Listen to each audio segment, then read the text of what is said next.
and welcome to the first of our Tales of Altdorf City, Part 2. And who will be the first of our lovely, glorious heroes to take their careful, definitely not hunted as outlaws steps through the city? It will be Alamennowyth. Hello. So, looking forward to this because it's been a wee while since we were last in Altdorf. And the last time she was in Altdorf, she almost got kidnapped by her own family. That's pretty gently. Kidnapped by multiple people. Yeah, well, such is the nature of Altdorf. If you don't leave this city as an outlaw, are you even doing Altdorf right? I mean, are you Altdorfing right? No. Okay, so we are going to start off exactly where our last episode ended. And if you are wondering which episode I'm referring to, it is Sunset on Altdorf, episode number 24. This is episode number 24.1. Sunset on Altdorf. The sky is stained a ruddy red with flecks of orange and dark clouds gathering at the sides. Behind you, all the way over towards the east, it's already dark. The barge is settled in to the wharf at the base of the rock where the palace sits atop. You can see the glinting glass catching the last of the sunset. The skies are almost clear, except for all those dark clouds off to the side. But above, nice and clear. It's been a sunny, warm day. And Alamennowyth is watching as the stevedores, as they would be anywhere else, but here, state army troops, are inexpertly picking up barrels, cases, wrapped tarps, and a few occasional boxes, perhaps containing a weapon or artifact or two that was of definite interest on your journey downwards. Right, so loosely, this vehicle is going to get itself unpacked, and everybody's going to say bye, and you're going to need to go find yourself another wharf that you can go and at least park your vessel in while the trade halls are checked by Greta. And then presumably she's going to try and find a cheap wharf where she can drop herself off with while the trades are getting sorted. In between then and figuring out where the heck she's going to go after that, do you have any plans? Alamennowyth would first like to inform everyone that she's going to be going under a different name. So could they stop calling her Alamennowyth? Definitely won't go down as a surprise, I think. Yeah, given that her face has changed, she'd rather be incognito in Altdorf. Again, just to make sure that this is nice and clear, Alamennowyth had a spell cast upon her by her, let's put this in quotations, master, a long time ago, almost 50 years ago, and that spell very recently, because of the artifact that was on the barge, fell into, well, it dissipated. And she now looks as she used to look many years ago, which is significantly more. I mean, if we were to describe it just you and me, rather than discussing it in the Warhammer terms, she looks much more alien. And I do mean alien in the classic sense, in that her face is altogether too smooth, cheekbones high, her eyes slanted. I mean, she doesn't have grey flesh, she's not a literal grey, and she does have hair, long, thin, beautiful hair. But definitely more alien. Certainly, if a human were to look at her, there is absolutely no chance at all they would in any way think that she was human. Even if she was to do the Mr. Spock thing. I know, I'll just put a headband on my head. Yeah, there we go. That's my ears covered. Even with the Master of Disguise with my eyebrows covered. Yeah, she's still going to look like she's completely alien. The only way that she's going to be able to pass as anything beyond what she is to put a big sack over her head. But that nevertheless doesn't change the fact she's super skinny and super tall. She is not human. You're not human, but as a small advantage, she also looks absolutely nothing like she did just a few days ago, where her eyes looked human. Now they're an almost solid colour, a mixture of grey with flecks of gold and a good bit of blue kicking around in it. Yeah, so, she'll be using a new name. She wants to speak name? Fielmore. Fielmore, excellent. She would like to speak to Gusser. Gusser. Right, so let's set the stage, or should we say the barge. Gusser has already grown bored of sitting at the front of the barge and watching everything happen. He moved over towards the docks. He grew bored there relatively quickly as well, because the Rights Guard knight who we've been speaking to before, the sergeant, wants to engage him, which he has absolutely no interest in at all. He moves around a little bit, pointing at people to try and get them to do things. That also bores him, but he's not allowed to leave until everything has been correctly removed from the barge. So he goes back onto the barge again to peer down into the hold to see if there's any of the artifacts left that have yet to be hiked up, to make sure none of them have gone missing or perhaps been new made. And apparently all seems to be fine. And he turns around and, quite bored, sits down on the side of the barge with his legs kicking out over the sides, which, given he's in plate, is perhaps not the wisest place to be in general. His back is to the rest of the barge. The waters of the Reich are relatively low. Just worth noting, it's all muddy, where the stone of the wharf moves down to the river. The barge is right near the end of the pier. Are you wandering over to him? He doesn't hear you come over. He's watching. I mean, it wouldn't be fair to call him sullen. Huffy. He would not appreciate such a moniker. That much is certain. But he's sitting there with his arms folded as he watches others move by him, looks up at the winch, which is pulling another pile of arms over, watching the two barge girls tutting at the state soldiers who aren't doing it as well as they could. One of them's literally giggling at how badly they've wrapped up in rope.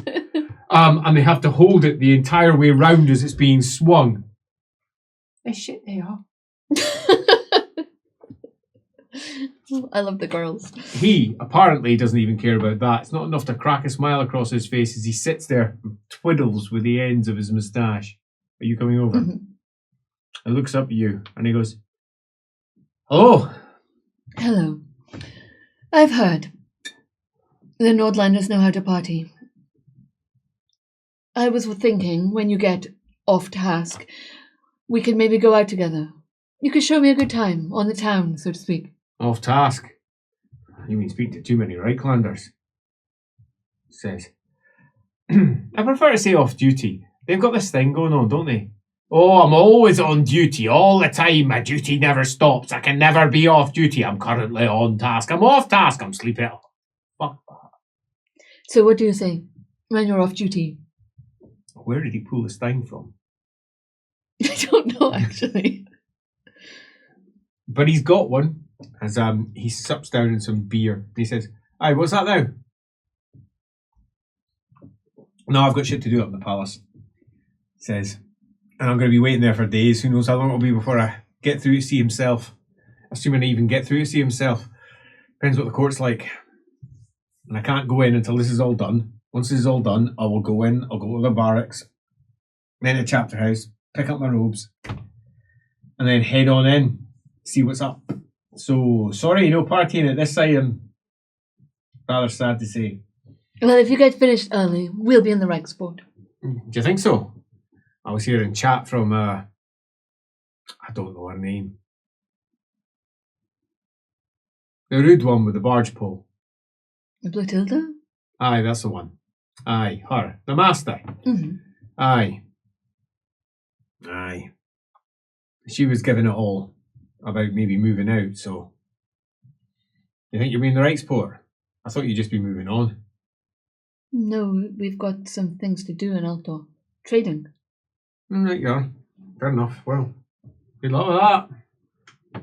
Hope you have more luck than I do, because I'm pretty certain my next few days is going to be just frustration after frustration and perhaps even a challenge or two to a duel. Oh, really? Aye. Well, good luck with that. I hope not. I don't want one. They'll challenge me. They've just got this thing, you know, they're right up themselves here. If you don't talk proper, which I often forget to do, they just get right in your face. More giggles from the barge girls as one of the weapons. It's full of pikes. Slides and the pikes just fall out into the water. But the water here is relatively shallow. It ends up with about 30, 40 pikes just sticking out the water, straight up, and a large tarp that was all wrapped in, sitting at a funny angle on the end of the crane. They're swearing as he looks at them. "Oh, for fuck's sake!" he says. "That's Imperial weaponry you've gone and got wet now."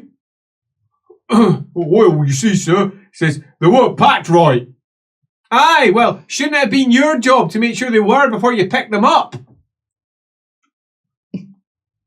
"Sorry, sir," says. "Right, well, tops off, get in there. Get them out." "It's muddy, sir." Fucking hell. "Did you hear me?" Soldiers start stripping off and trying to figure out how they can negotiate all of these poorly pinned pikes.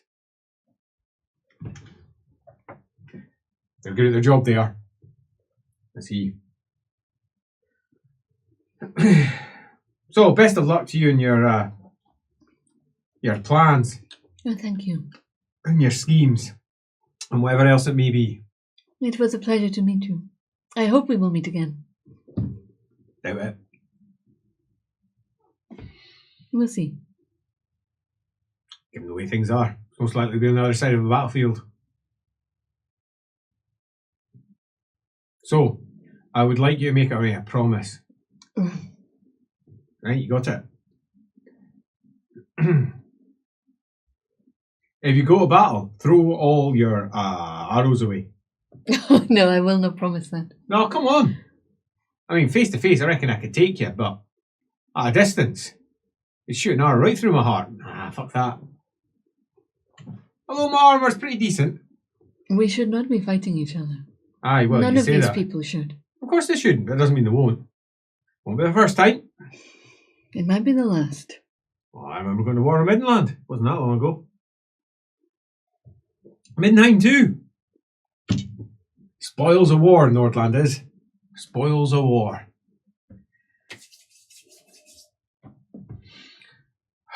He looks out as one of them is sinking into the mud. "What the fuck are you doing?" "Might be drowning." Fuck's sake! Because he reaches down and just picks him up.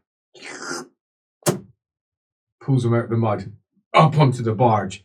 "You're a muddy bastard. Clean this off, clean yourself off. And for fuck's sake, you don't need to actually wade out to grab them. You could use a hook." Oh, right. "A barge pole.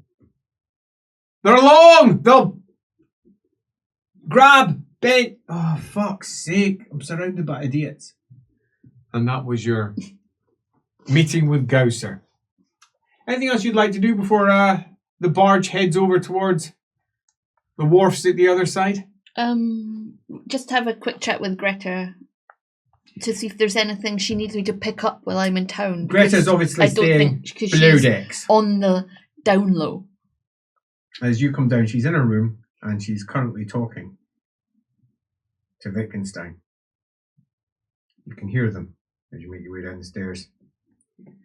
"No, I really don't think I should be going out," says Greta. And Wittgenstein says, "Well, you know, there's no reason that you couldn't. You could easily come out." "Well, of course I could easily come out. But if I'm recognised, that's it. They're at war with my family just now." "Yes, there is that," he says. "But I've often found that being brazen about these things is much more likely to get the result." "No," he says. You hear the rustle of her clothing as she folds her hands. "That's a ridiculous thing to say. Keeping my head down will keep me out of trouble. You sound like my brother." You coming in? Yeah. It's your room, you don't need to knock. It's like wobble for a moment as you think about knocking. Hello. Greta looks up and she goes, "Can you take her away? She's trying to suggest that I go out in the town." Are you looking for a good time? Wittgenstein looks up and says, "Well, I was just looking for something else to do." He says, "We're going to be here for some time. I need to go to the Amethyst College, which I can't do until we go across. But once I've put in my lodge, paid my dues, they'll have it printed within 2 days. I will accompany you. I was just saying that I would like to go out and experience Altdorf. No. Oh. Greta laughs. Why not? She says, she's an elf. She says, if I'm going out, I'd at least like to have a good time. And with an elf, all they'll do is pelt her with fruit. She's lucky, says Greta. Well, Dr. Flaster will probably... Oh no, she'll be busy. She nods, yes. And Greta goes, oh, right, yes, that. Shit, I've not done it yet, have I? She goes, blink, blink. You've not done what? And Greta replies, right. Margarita, I'm going, Margarita. She goes, I don't like the way this is beginning. It says, I have a proposition for you. I have a proposition from someone else. It's not actually from me, but it is a proposition. No, you can stay here. Right. Much easier to gang up in her then. Oh, right. She looks at you and says, should I be leaving? Because no, it's not that sort of proposition. She says, no, it's not that sort of proposition. Although we did consider it. Didn't we? We did. But no, it's not that sort of proposition. What sort is it then? She says, so, you're unmarried. I'm not marrying Gerhard. She says, I hadn't finished yet. She says, well, I'm just making sure that that's not what you're aiming for. Well, targets, what is struck and what is not, says Greta. They're not necessarily the same things, are they? Let us say that we're going on a journey with this conversation. And at the moment, we're at the beginning. We've merely left port. And it would be rude, almost impossible, one may say, to just simply jump off the barge when we're in the middle of the maelstrom of the Reich. Are you tempted to use a metaphor to stop me leaving? That's an interesting way of putting it. She says, that's almost exactly what I'm doing, but I feel it's going to be effective. She says, because I did promise when we were trapped down there for altogether too long, as she rubs her eyes, far too long. It was awful down there. But I did promise Gerhard that I would ask. You see, he's in a bit of a bind. He has to get married. I have no desire to marry someone whose first thought would be, what do I get out of this? I'm not sure that would be his first thought. I imagine he's sitting somewhere right now going, if I married her, I might become the Lord of Wittgenstein. Yeah, she says, yes. He's self-serving and mean-spirited, and, if I may say so, childish. Well, harsh, possibly true, but what noble isn't? She says, why do you think I'm still quite unattached? One presumes because your father didn't provide you with a more appropriate match. Well, my father knew that there'd be very few people who could be an appropriate match. My point exactly. So glad you brought that up. Gerhard is a mess and has absolutely no moral quandaries at all when it comes to all of your previous considerations. Plus, even he, in his most uncertain moments, can't help but recognize that you're a very beautiful woman. Uncertain moments, he says. Greta looks at you as if to say, help me out here. Gerhard is very distracted by his studying. He barely looks at a woman, but he looks at you. She looks at you. I can't believe that you're actually trying to gang up on me. Is that truly what you're trying to do? The pair of you? And Greta nods slowly. Yes, that's exactly what we're trying to do. Think of it as a payment for passage. Marriage, payment for passage. What do you take me for? I will not be so browbeaten. You destroyed my entire castle, my work. Yes, but was it good work? Says Greta. I mean, was it? Yes, it was.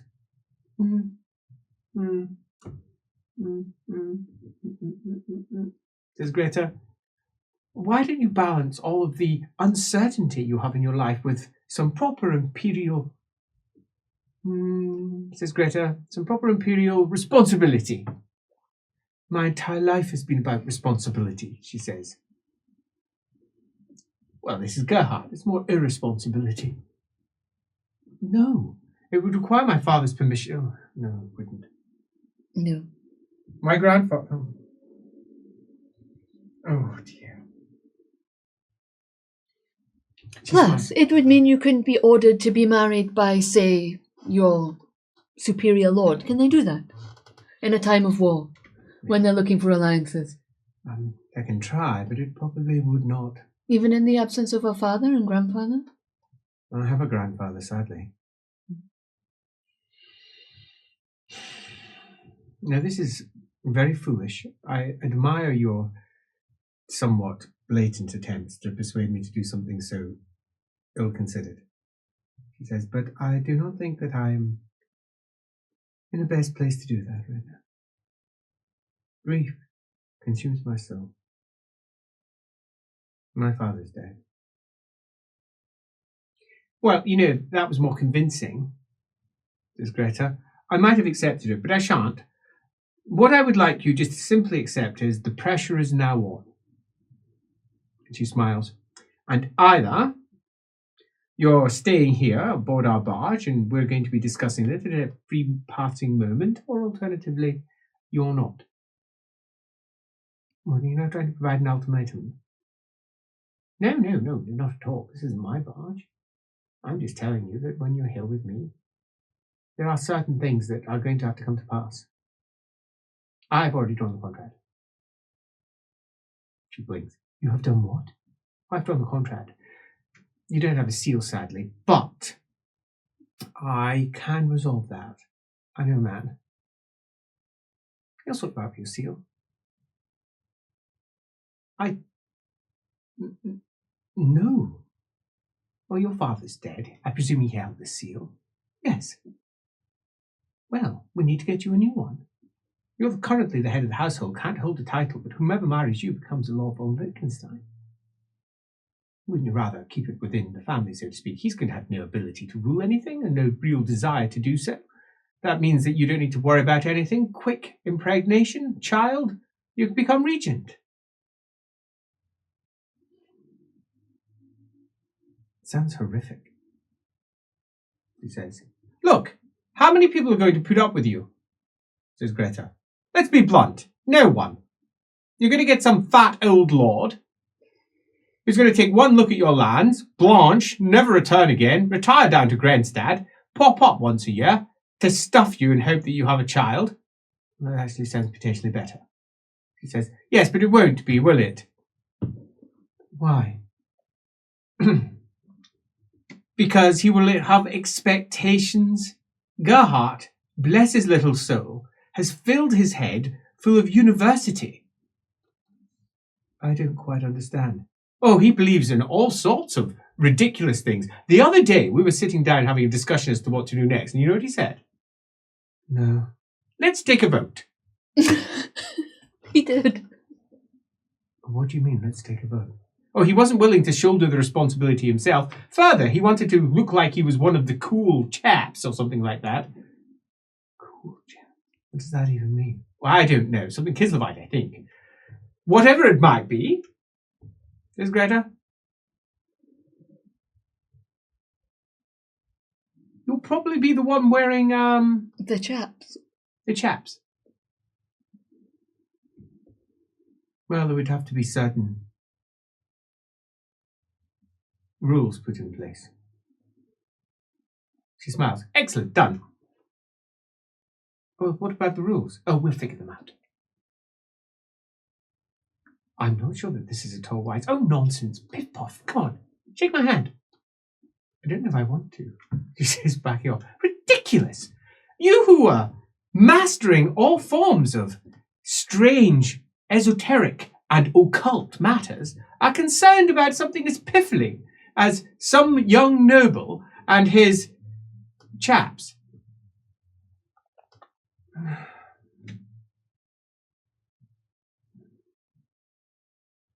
Is he fertile? I would need to have a guarantee that he's fertile. Or there will have to be an annulment. Well, what guarantee is there that you're fertile? She says in return. I know I am. Oh, now that is interesting. How do you know you are? Certain magical rituals can determine these things. I was just about to say, I'm sure it won't be difficult to determine if he's fertile, Greta. Greta says, well, if that's the case, then it won't be a problem to determine whether he's fertile. Let's shake hands on it.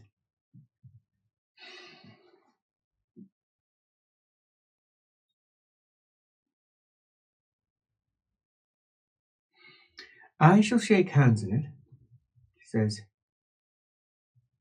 if you can get the permission of Lady Yumi.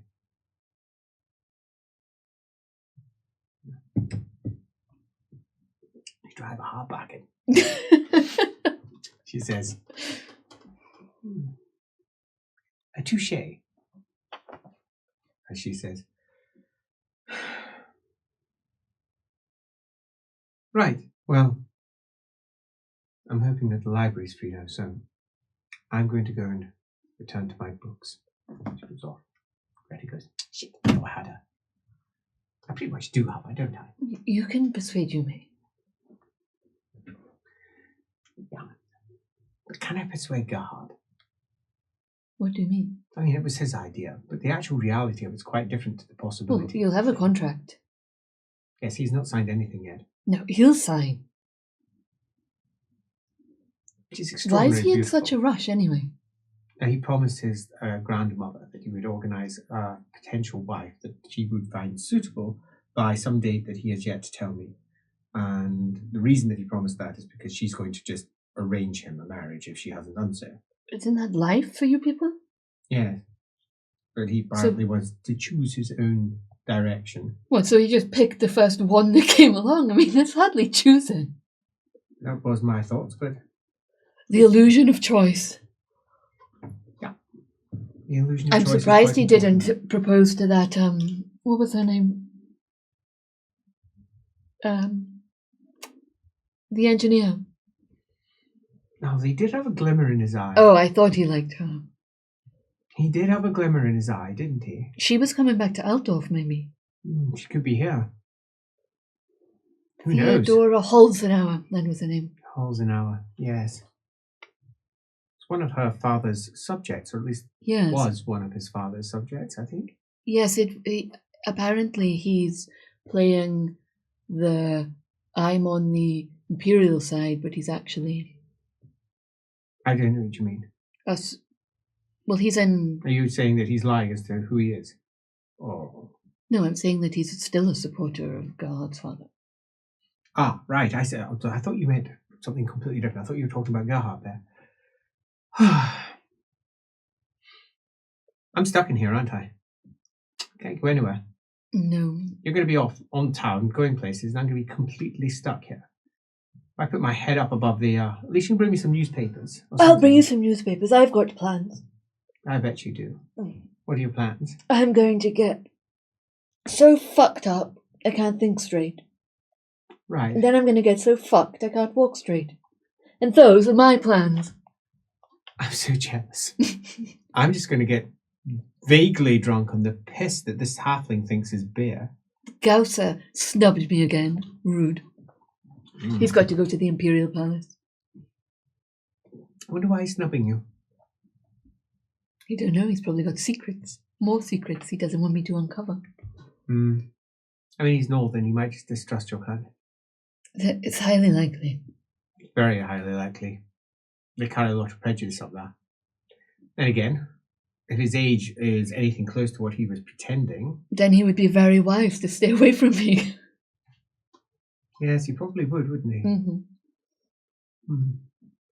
Oh well. I'm doomed, I suppose. I'm the only one that can go to the Merchant's Hall, so I'm going to have to get a big hat. Mm-hmm. No one's going to be looking for me in a Merchant's Hall. But I've got the license. I'm going to have to be accompanied by someone. Blatilda? Blatilda makes no sense. She's the master of the vessel, and she can carry the vessel's paperwork. We've got the right passes, so we should be fine. Oh, I think that's us on the move. And the foot shover pushes its way across the primary flow between the Imperial Palace and the north. Yeah? I just wanted to say one more thing to her. Uh-huh. Greta. As the barge is moving off. Barges are usually named after women. Yes. The resplendent god. Yes. What's your point? You're so funny. I didn't think anyone would notice. You know, you called your barge the bloody foot shover. I know. Talk about being indiscreet. It's a name that everybody will be able to remember. You just called it the Blessed Helga or the Blessed Bertha, the Blessed something. Well, nobody told us that that's what barges were called. Yes, well. What can be done? The Resplendent Gerhard. I thought that was a marvellous name. It is a marvellous name. It would be better than the foot shover, given this new information. Might actually be worth registering as the Resplendent Gerhard. We have the papers for it. Actually, that's probably a good idea. That's probably a very good idea. I'll go. No, I won't. Can you go and talk to Matilda about it? Mm-hmm. I shall. Like now? Yeah. Upstairs, Matilda is sitting at the back in the wheelhouse. Pointing at Birdie as Birdie's looking back. Starts working on the winches. And she goes, "Needs to be down further. Here! You need to be a bit down. I've got to get about another minute worth of winching. Current's strong here. We don't want to topple. We ain't got much in the way of cargo. What is it? You're just hanging there." I just been talking to Greta. When we register and go through, take us through as the Resplendent Gerhard. The first papers we had. What, yeah? Yes. Oh, why? Well, I don't want to know. Exactly. Moving hell, I'm tired. It's been a long day, it has today. So looks at you. His nibs, with the tashes, he weren't giving you no time of day, were he? No. Nah. Birdie were laughing. She was not. No. When you had your back turned, she was giggling away to herself. Don't think she likes him, though. Oh, really? Yeah. Well, I don't know. Maybe he's too officious or something. Maybe she don't like moustaches. Who knows, eh? I never know with her. Yeah. Neither do I. Don't ask any questions, do I? He's probably not old enough. The Kaiser channel, main flow between the palace over onto the other side, where there's wharfs extending for over half a mile. All of these wharfs are pretty much pay by the hour, with stevedores along the entire length. None of these are privately owned, as in they don't belong to an individual merchant house. These are open areas where people can drop in, unload their stock, send it over to the merchant hall or over to a warehouse or wherever it's going to be going, make their trades and then get out of town fast to avoid excess fees. The price for staying at any one of these wharfs goes into crowns per night. It gets really expensive. Yeah. Really expensive. Nobody stays here. They drop in and they piss off. It's only on the private wharfs where obviously you work for a company or whatever, your barge can stay there. Taxes there are ridiculous though. Matilda waits for over 2 hours before eventually the barge slots into place. And Greta, avec big hat, and Matilda hop out to head off towards the merchant's hall after getting some directions. It's just a waiting game now. Well, Alamennowyth will spend some time with Sigismund, the even younger, while Greta's away. No desire to go get yourself a broadsheet or newspaper? Oh, she did want those. Yes, I'll do that. It doesn't take having giant pointy ears to be aware of the fact that the entirety of Altdorf is alive with one particular piece of news. Mm-hmm. Sigmar. Oh, wow, yeah. Sigmar. What about Sigmar? They all heard Sigmar. Some think it's just a wizard trick. Others don't. Others think it's the real thing. Some of them are just sitting in pubs. Cheers. Going, well, I've heard Sigma, that's it. I can pass away now, happy. Others have opinions. I'm telling you, that was Sigma. No chance that was Sigma. Sigma's got a deeper voice. Or others, no, you don't know nothing about Sigma. No, you don't know nothing about him at all. That was definitely him. I know. I used to talk to him all the time when I was a young guy at Temple. Sigma would whittering me and tell me all sorts, like how to do me washing proper. Humans. Apparently every human's got his own opinion, or her own opinion, or theirs, as to exactly what happened. Well, we're a dwarf, wouldn't it? Elf trickery. Absolutely elf trickery. It was Sigma! Until eventually you find yourself... Like they just make stuff up and then they just believe it. Like, now it's true. They've got no evidence for any of this. I was right there. Broadsheets and a few journals for sale. It's going to cost you a sum total of 17 pence if you want them all. How many? 17 pence. That's... Come on, can you get it? 12 pence in a silver shilling? Yeah, so... 12 and 5. 12 and 5. Can I get some change? You can get as much change as you want. Let me just reach out for that. Let's move it. Holy shit, that's heavy. We have a lot of coins in there. Oh, good chinky noises. As he's said, so did you hear, Sigma? Did the elves hear the gods? I did hear Sigma. As you pick the broadsheet, Sigmar has spoken. The hammer has fallen. Sigmar reborn, claims another one. Sigmar claims Solon should be brought back, says the Soul. Of course it does, the Soul. Yes, quite. Yeah, they've got an interview with Sigmar. What? It's enough to be here. What the? Oh, Father Sigmar. Father Sigmar, noted Sudanlander and devout follower of free Solon from its oppressors, claims that Sigmar spoke to him directly. What everyone else heard was just the beginning of the conversation. Oh. He was the one that heard it all, and Solon should be returned. And the stolen Runefang should be returned to the rightful rulers, the von Mecklenburgs. Sometimes it just like... They approached House Mecklenburg for an opinion. Oh, right. House Mecklenburg did not reply. Which means that they were not willing to say that that wasn't the case. What a load of claptrap as you make your way down. That's interesting. Every single one of them mentions that particular hammer strike of an oracle. Those words that were spun out to everyone. I am Sigmar. The hammer has fallen. Riots, apparently, in the north of the city. There's always riots in Altdorf. Over in Dogtown.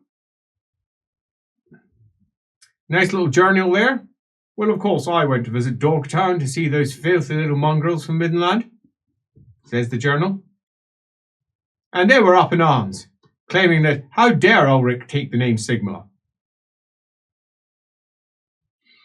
Silly little fools in the north seem to think that it was their god talking, not ours. I say that we should just make it nice and clear and simple to them. Altdorf for Altdorfers. It's just... A simple rallying cry. Take it to the street. Altdorf for Altdorfers. I say spit it in the face of any of those wearing blue. And if you see one of those big knights, we all know what to do. Clap your hands really loud, right behind that horse here. Watch the little bugger gallop off. Hopefully they'll gallop to the north where they belong. Wow. What's really interesting, not a single one of them, not one of all of these papers mentioned Tame. Big shocker. Shockeroony. Not one. Shocker. But also good because her father is not splashed all over the papers as a traitor. Mm. Thanks, Leopold.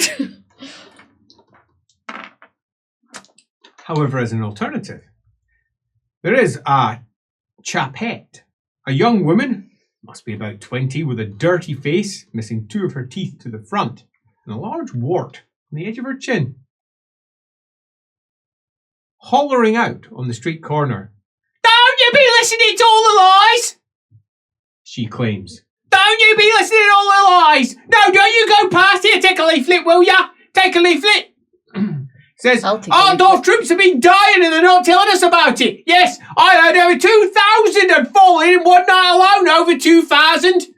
Imperial 2nd all the way to 15th regiments. What's that all about, eh? People want to know. Inquiring minds inquire. Yes, they do. Why don't you take a leaflet, sir? That's it. What, you can't read? Well, would you like me to read it for you? I'll read it for you. Altdorf troopers are dying, what they are. That is the case. Why don't you give that to your wife? That's it. Why don't you? Oh, yeah, you give that to your husband. That's it. Can your daughter read? Yeah, you give that to her. Looks at you. Can you read? Can you read? Imperial folk are dying. It's absolutely terrible. You should be passing on the word. You tell everyone. They've been dying all the way down there at Amy.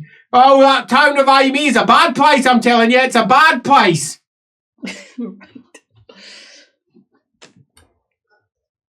Ah, yes. Street grammar. And street spelling. It's not quite the same as the journals. Or the broadsheets. But what it is printed by block. Takes and true a certain amount of deciphering, though. And indeed, as you're making your way back to the barge, this takes up much more of your time than the rest of the papers, which were an easy read by comparison. This one's more of a But according to this, over 2,000 state army soldiers died in the town of Amy. It doesn't sound like enough. I think it was probably more. You don't know how many took Uber's right? No. It's a good question. Who would know that? Greta? Yeah, she very well may. Yeah, quite. As you make your way back to the barge, Greta is still down there underneath, looking bored, drinking. I thought she'd gone to the merch. I thought they'd gone off to the merchant. She's here. Oh, hello. You look bored. Yes, it's shut. Oh, how tedious. So, how many... Should have realised it's late. How many troops did they send to take Ubersreich? Well, officially or unofficially? Both. Officially about 6,500. Unofficially, about 500. 500 soldiers. But unofficially, it's over 6,500 were part of the initial assault. Interesting. I've got this leaflet. It says 2,000 died in Tame. Only 2,000? That's what I said. That's a lot. She looks at it. I was being sarcastic. What is this? It is street grammar. Amy? They've called Tame Amy.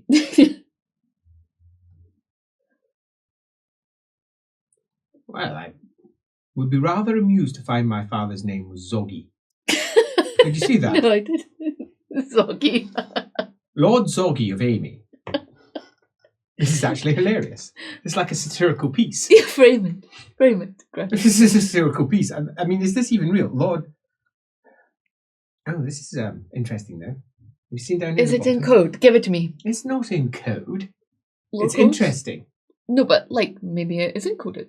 It really isn't. No, okay. It's the sort of thing that if you wish to find codes in, you might be able to. Well, what is interesting? The third paragraph down where they were talking about, I shall attempt a translation. Right. Right, here we go. This is an interesting sentence. Right, so what this one is saying is that they marched in and they swept in to take the place. And then the gates were closed on them. And then fire was poured in upon them from all sides. This is interesting because it's exactly what my father would do. Mm-hmm. Exactly. It would suggest my father or one of his close advisors was in command. they would wait until everybody was in, and then they would massacre them all with the doors shut. I mean, that's pretty much what I expected, given what you said. What I find interesting is that word got out. That happened. Well, if he was seeking to kill everyone... He would have killed everyone. They would have just vanished. Yes. So I think this is wrong. Because if this is what he wanted to happen, we wouldn't even have this. Unless he sent it. So the real question is, who's paying her? And is this in fact one of my father's agents? Maybe there is a code. Well, that's my thinking. And she passes it back.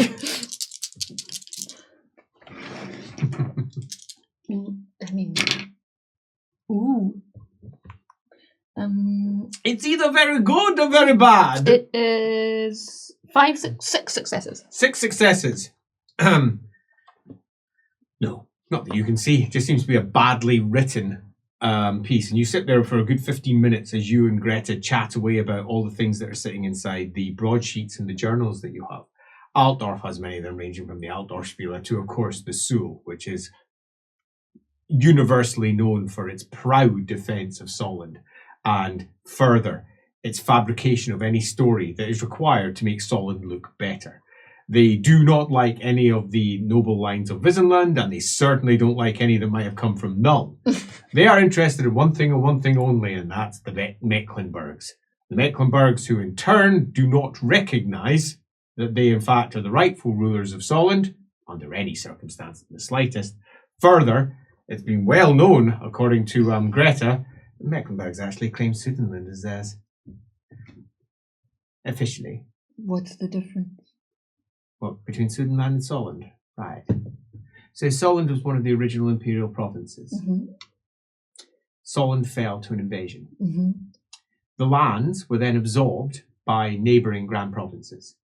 And over time, a new land formed around, particularly during the time of Three Emperors, when all of the individual provinces were often at war with each other. Mm-hmm. A new leadership would rise and old leadership would fall. And eventually, Sudenland, as we know it today, was established by Magnus, who could not accept Old Solent returning for a variety of reasons, but was willing to accept Sudenland. There was political concerns. They're at war right now. And Visenland is winning. They're just pushing down southwards. The Emperor hasn't stopped them. The Countess apparently is not doing anything about it at all up in Nuln. She's just letting them play in the south. It's not her concern, after all. Visenland's not her matter. And they've been at war, Visenland and Sudenland, for some time. They've lost their capital. Sudenland? Yes. And it's mostly because of Solander concerns. Well, consider a typical city. And let's say that the city in its entirety would prefer Old Solent returned. Return of the sun, so to speak. But they're held by Sudenland, who persecute Solenders, even though they themselves, many of them are. So when an invading army comes, they tend to open up gates, let people through. Everything is so ridiculous. Oh, you say that. I imagine your people have got their own ridiculous matters. I didn't say it's not ridiculous. Humans are ridiculous. I said everything is so ridiculous. It's just the lack of leadership in the south. I've told you before, I've done... No, Luchita campaigned with the Visenlanders in Solent. Did she? Sudenland, yes. Well, that doesn't surprise me at all. A great deal. It was her primary hunting ground. Right, easy place to get yourself hired as a mercenary. Mm-hmm. Until, obviously, the Nuln business. But then, actually, the Visenlanders fell out with Nuln, so it was all right in the end. Yeah, it's quite a mess in the south. It's one of those quiet wars, where it's slowly developing, but nobody's really doing anything about it. It's so far away that no one really cares. And there's a massive greenskin invasion mountain. Is there? Yes. Where? Oh no, you mentioned Borderlands. Yes. I mean, how certain are you that that even exists? Don't see any reason the Colonel would have lied. Colonel? Colonel Sievers of the Imperial Ostlanders. You didn't tell me that. Yes, I met him. Sievers, you say? He had come back to warn the Emperor. Do you know him? Oh no, I know Sievers. Your face looks... I know Sievers. He employed us for a while, actually. Interesting. That was about 6 years ago. He was actually quite remarkable. He's a Myrmidian, trained Yes. by Conrad, the hero. Really? I don't know who that is. He saved the Emperor's life once. Well, I met him last time I was passing through Altdorf. He was stationed in the South Barracks. And he was attempting to avoid being put out into the streets to fight the rioting Altdorfers that were led by your brother. I imagine he's now trying to avoid going south. Well, he might be dead already. Or he's pushed by the rest of the Altdorfer forces. Let's be honest, they're little abused Altdorfers there. I think he's canny enough that he could have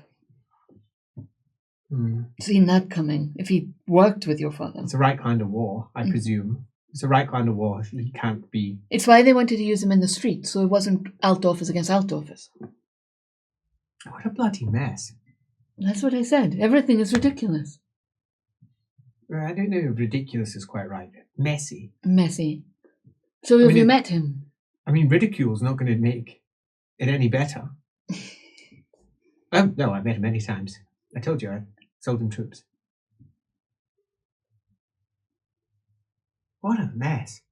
I can't decide if the last time I met him I offended him somehow. He's a particular gentleman. I wouldn't worry too much about it. He plays games all the time. He's a game player. Right. Everything's a game of stones. Every single last thing is a game of stones. And everyone's a pebble.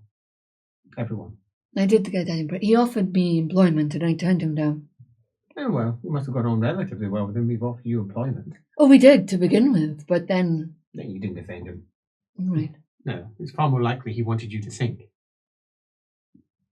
that you were offensive. I didn't find it offensive.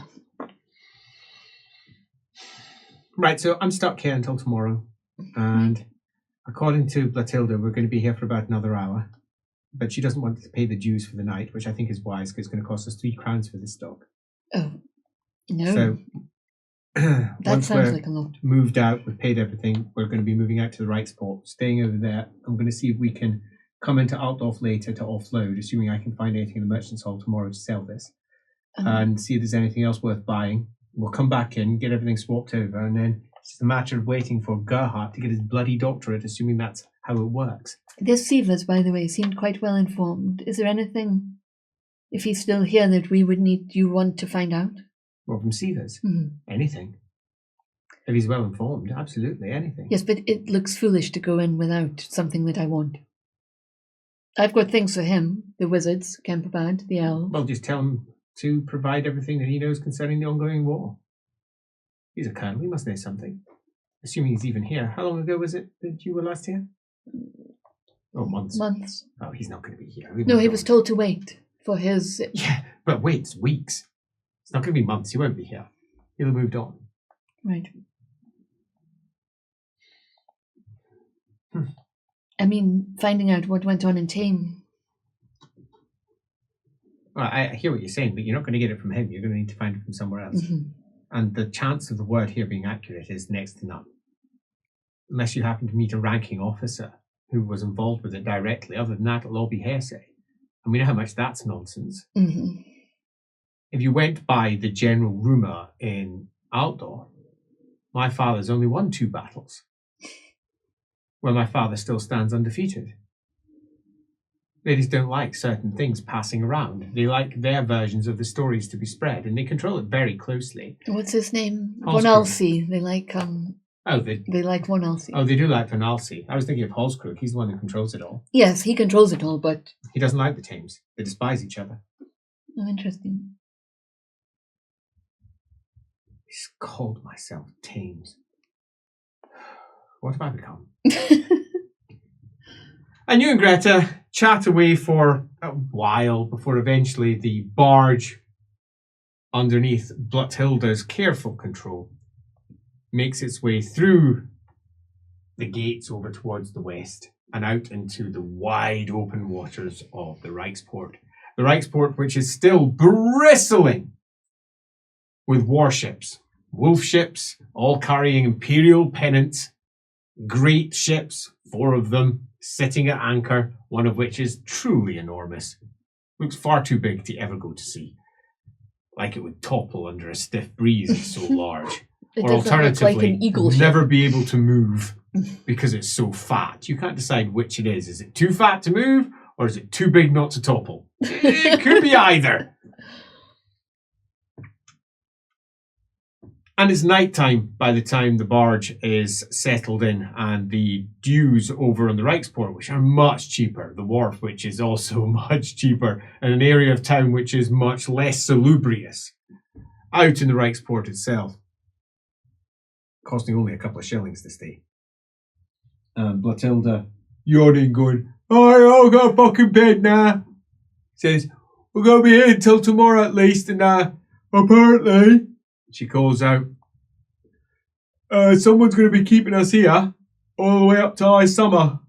So if we're going to be here to High Summer, we've got about a week and a half or so. So we're going to have to get ourselves some money. Go restock with dumpling. Other than that, I'll see you all day after High Summer. If you're not here, one day after, we might leave without you. She Thank says, you, Master. cheers all, I'm off to get pissed. She says, actually, I'm just going to go to bed. No one wants to come out with me. Would you not want to come out with me? She looks at you, I'm knackered, I've been working all day. All right. And says, why don't you go out with your girlfriend downstairs? What? She doesn't want to go out. Well, stay at home with her then. So, ain't my problem what you're doing. Says she drags herself off towards, I'm going to sleep. Would you like yourself a bun? Oh, thank you, Dumpling. You go out into town, you might get one in the oven. Thank you. Buns. It is unlikely. She says, who's responsible for stocking up my kitchen? Because I'm running out. Blutilda was just saying she'll get that sorted with you. She ain't got no money, she says. Greta Alright. has the book. Right, can you talk to her? Because I find her really intimidating. Says, you're not intimidating because you look weird. Thank you. It's your funny face, yeah? On your big eyes. Your sort of eyes when you do this. You suddenly feel like you might be feeling seasick. I don't know what seasick is, but Hilda has told me all about it. It's when you feel all drunk when you're on water. It doesn't make any sense, but it's like that. So I feel like I'm seasick. I said, is this a bottle of sea? And she went, no. And I didn't understand. I just gave it up then. I was like, how can you be sick? I mean, is it alcohol? And she was like, what are you talking about? It's like, the sea, it's alcohol, yeah? And you get seasick, yeah? And you don't feel tippy. And she was like, no, it's not alcohol. It's like a really big lake. And I was like, a big lake? How could that get you drunk? Big lake of what? You're drinking all lakes. No wonder you're drunk. You must be pissed all the time. That's what I said to her. She doesn't shut up. Until you eventually extricate yourself about 10 minutes later as she attempts to describe to you all the things she got wrong in her attempts to understand the concept of the sea.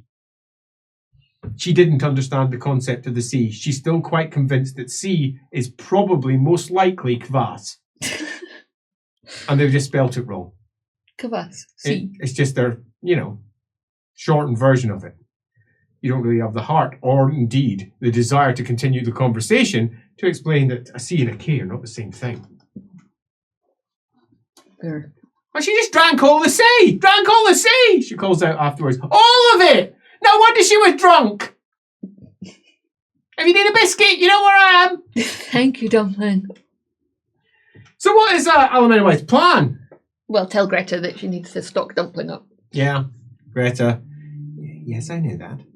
Right, I was thinking of going to the Grey College. What do you think? Good luck. Finding it. It's in the East End. East End, right. It's in the north part of the city, East End, not far away from the walls. Is that near where Alluvial's place was? The inn that she... You have no idea. Oh, that was a difficult time. Yes. So, She does want to check out Alluvial's place and see if it's still there. So explain Alluvial's place. Alluvial's place was a pub, an inn, where she heard word when her Master Joros left her in a room for 3 years and forgot about her. When she finally made her way out of the room, she was looking for him. She heard word that he was in, because he took the name Alluvial sometimes, in a place called Alluvial's place. So, loosely speaking, backstory. And Alluvial was one of the pseudonyms of your master. Yes. And this was his place, presumably. Yeah, but as it turned out, it might actually have been a real elf called Alluvial with very bad dress sense place. That you just mixed up with your master. Yes, exactly. In the most embarrassing way. Well done, but still not quite sure which one it is. But I don't look like myself anymore, so no one will know it was me that made a fool of It was myself. a long time ago, though. 30 years ago. Exactly. Who would recognise you anyway? This is a human city. 30 years on. Alluvial might. Oh, yeah. But he won't, because I look different. You do look completely different. What's your plan? So, it's evening. You could wait till the next day. Yeah, it doesn't seem wise to go into the East End in the night time. I've heard it's not a good part of town. She also wants to try to repatriate the Wayshard, so she's going to have to kind of ask about to see where any elves might be staying. All right, let's just drop it down to a simple gossip test for that. Cool. You can pop into an inn, have a little chat with a few people, tootle away in your flute a little bit. Nice. 3 successes. 3 successes. Find out that the number of elves inside Altdorf have significantly dropped. Yes. Interestingly, also not marked in any of the journals that you read. Interesting. But there's a Barge master who had been working for them. I'm a Barge master who'd been working for them. He says, "Oh, name's Bertie." Hello, Bertie. He says, yeah, well, sorry to say, mistress, you probably missed a lot of them. Lost my job, you see. I've been working them now forever, you know. Last 5 months. And it's gone, just gone. Cancelled me contract and everything, just like that. I told him you can't just cancel a contract. That's not how it works. And he said, I'm sorry to say. Contract cancelled. I said, I've got the contract. He said, check your pocket. Well, it weren't in my pocket, were it? Because he'd set it on fire. Well, which I said to him, that's very rude and that is illegal. I'm sorry to hear about your loss. And he said to me, I don't care about your stupid little laws. Or at least I'll paraphrase, something like that. I'll be honest, I couldn't understand most of what he said. He says, a little bit like you know, a voice that's full of all the oit and the toit. Right, well, thank you. He says, you know, and that was that. So, yeah, good luck, mistress, you're late. If you want to find them, they've gone up Nolan way. I've got a Nolan if I were you. Compare that with the information you got from Halfling, who was happily listening to you playing and comes up afterwards and says, you don't mind, he says, playing another one of those nice northern airs. He says, those northern ones that sound like all, you know, floaty and a little bit like there might be a march of drums sitting in the background. Although there's no drums playing, it does sound like there's drums, don't you think? A little bit like it's gone... Now, as you're playing away and I'm hearing them. Anyway, I was going to say, no, I've forgotten. Right. When he just looks at you. Yeah, I remember what it was. You were asking about any of your kind and whatnot, yeah? Yes. Well, I saw one of them ships going through. He says, since you play so nice and all, with all those drums, a ship. Did it pass all the way through, or is it... Yeah, they did something that was dead clever, you see. I thought only barges could do this. You know how barges get them little funny wickety brackety things that sit at the bottom of the masts, and you can do things and knock out bits and whatnot, and then take your barge down. Oh yeah. So take your sail down, so you go underneath and stuff. Yeah. Now they had one of their big ships, and I mean it were big. It was like so big, it was actually 3 ships connected together with ladders or whatnot, and I was like, uh-oh, it's going fast. So me, my brothers, my sisters, we all got round and we were sitting there. We got ourselves right on the side. We were sitting on the dock. I was eating myself an apple. She was drinking down on her cider, yeah. And over on the side, he had himself a lovely plum beer. Oh, I could smell it as I was eating my apple and I was so jealous. I had myself just a cup of water. It totally wasn't fair. Oh, anyway, yeah. So it came, sipping along and we were all like, yeah! And we thought we were out of control, like maybe, because the water's low just now. The water's really low in the Reich, and it's all muddy and stuff. And we thought, those elves, they won't know what not. I mean, some of us have been underneath that boat, you see, and it's got all these fins that go right down really low and stuff. And we thought, yeah, it's going to drag along the bottom. It's going to totally get stuck. And when it goes over, dive! We can get the stuff! At least that's what we was thinking. And we'd said it between ourselves. I just said to my sister, actually, what do you reckon you'll get? And she was like, I'm going to get myself one of those big white planks. Anyway, it went zipping along. And we were like, here we go. It's going to get caught. Then suddenly, all of the masts, they went right down. Just like that. Now, I saw a barge do this. Took them half an hour. Half bell. Knock out the bits. Get the winches out. Hey, down it goes. Watch out for the sails. Pull up the other bit. There's those other bits. Metal bits. Oh no, it's clumped me head. Ow, it really hurts. And down it came. But they were just like, whoosh, straight underneath. And they must have missed it by this.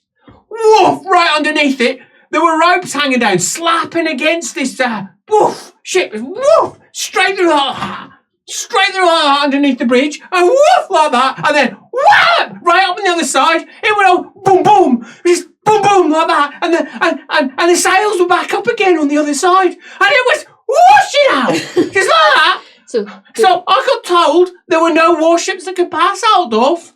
None. You were either on one side or you were on the other.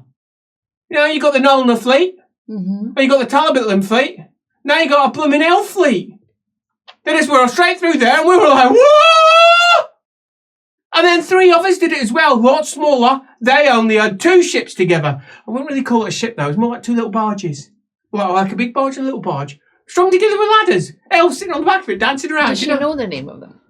No, she's no idea. Dancing around in the back of it, like elves do. Singing songs and whatnot. I assume they were singing songs. Their hair was doing this. But they passed straight through Altdorf. They went whooshing down, and they did the same thing. The sail did this. Doof, doof, doof, doof, doof, doof. They were a lot smaller, so there's loads of space over the top. But one fella, he walked away, and he jumped. He jumped to try and get on it, missed it completely, went on the other side, splash! Oh, it's a good day. Good day. I mean, that was just today. Oh. Yeah, whoosh, straight through. So the one... I spoke to the watchmen. Uh-huh. They didn't pay their tolls. Apparently they owe over 600 crowns. That's how much warship toll is in Altdorf. But they didn't pay. They just went straight through the city. How many? One triple ship and how many double ships? 3 little ones. They didn't pay. And he said, 600 crown, that's how much it is. That's what he said to me. 600 crowns, eh?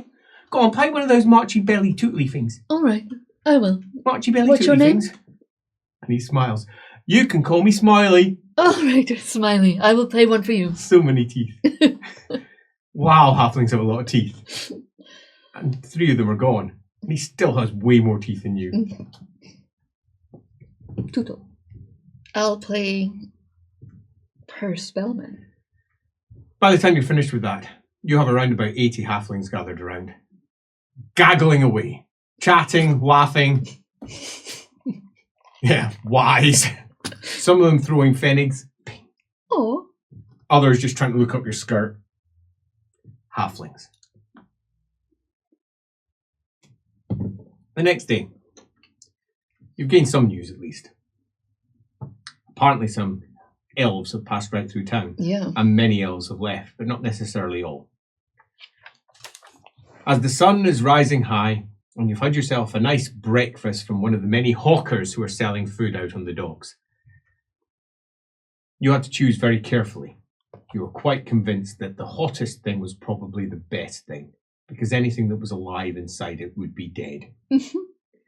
And you very carefully walked along. One advantage you have over all the rest of these purchasers is you can tell how hot it is just by looking at it, because you're an elf. You don't chat about this very much. No, we don't talk about that kind of bullshit. You don't like telling the other humans you can tell when they're embarrassed, because the heat rises to their face even when it doesn't necessarily show as a blush.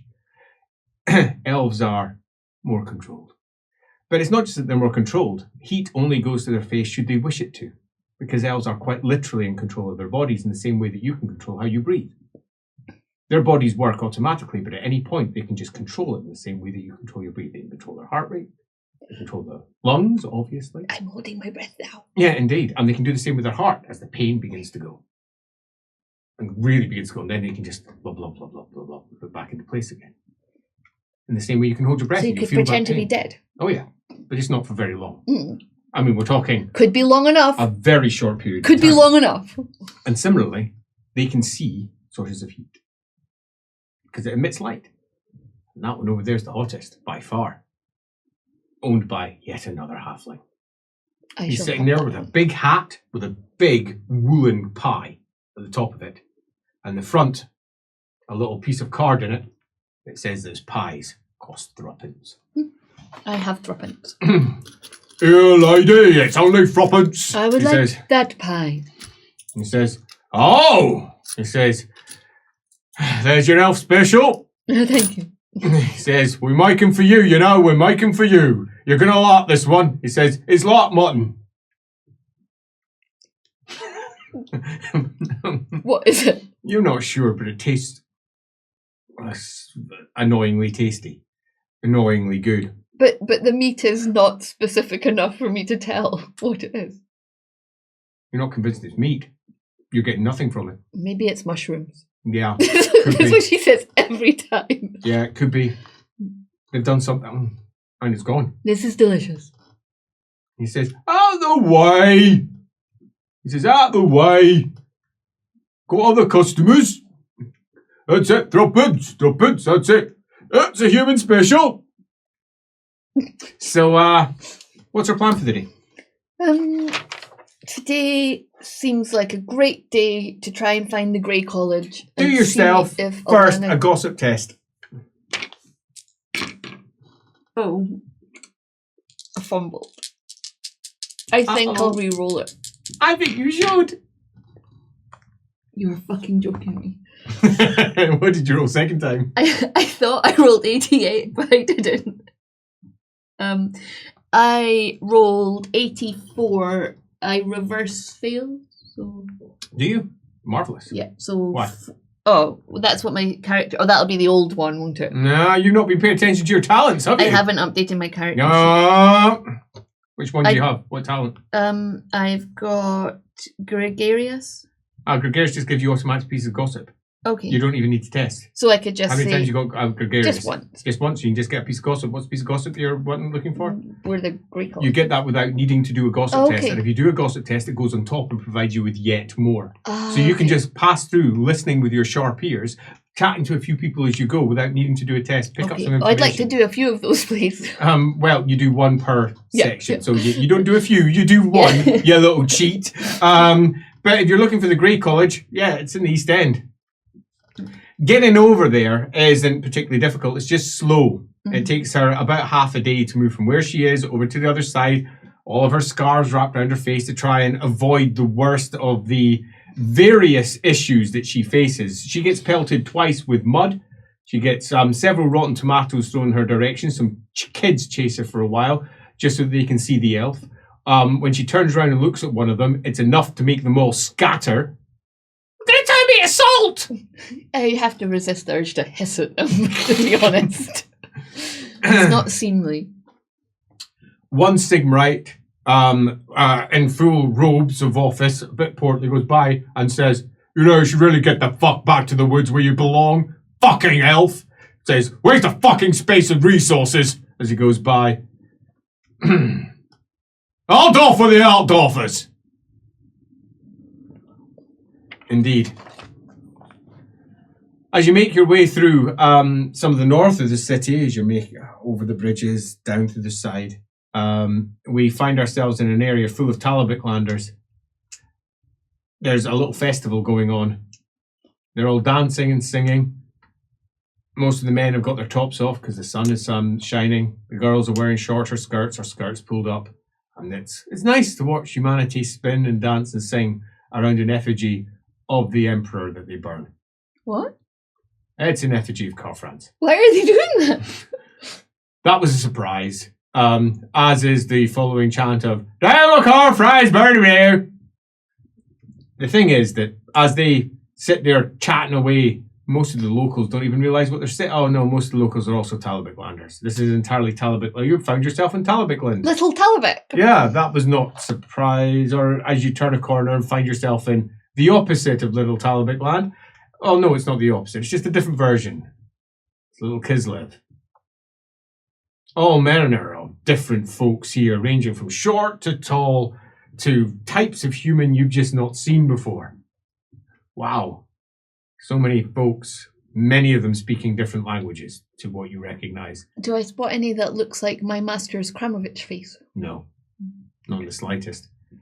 So he's not a typical Kislevite then? They, rather amusingly, don't pay any attention to you at all.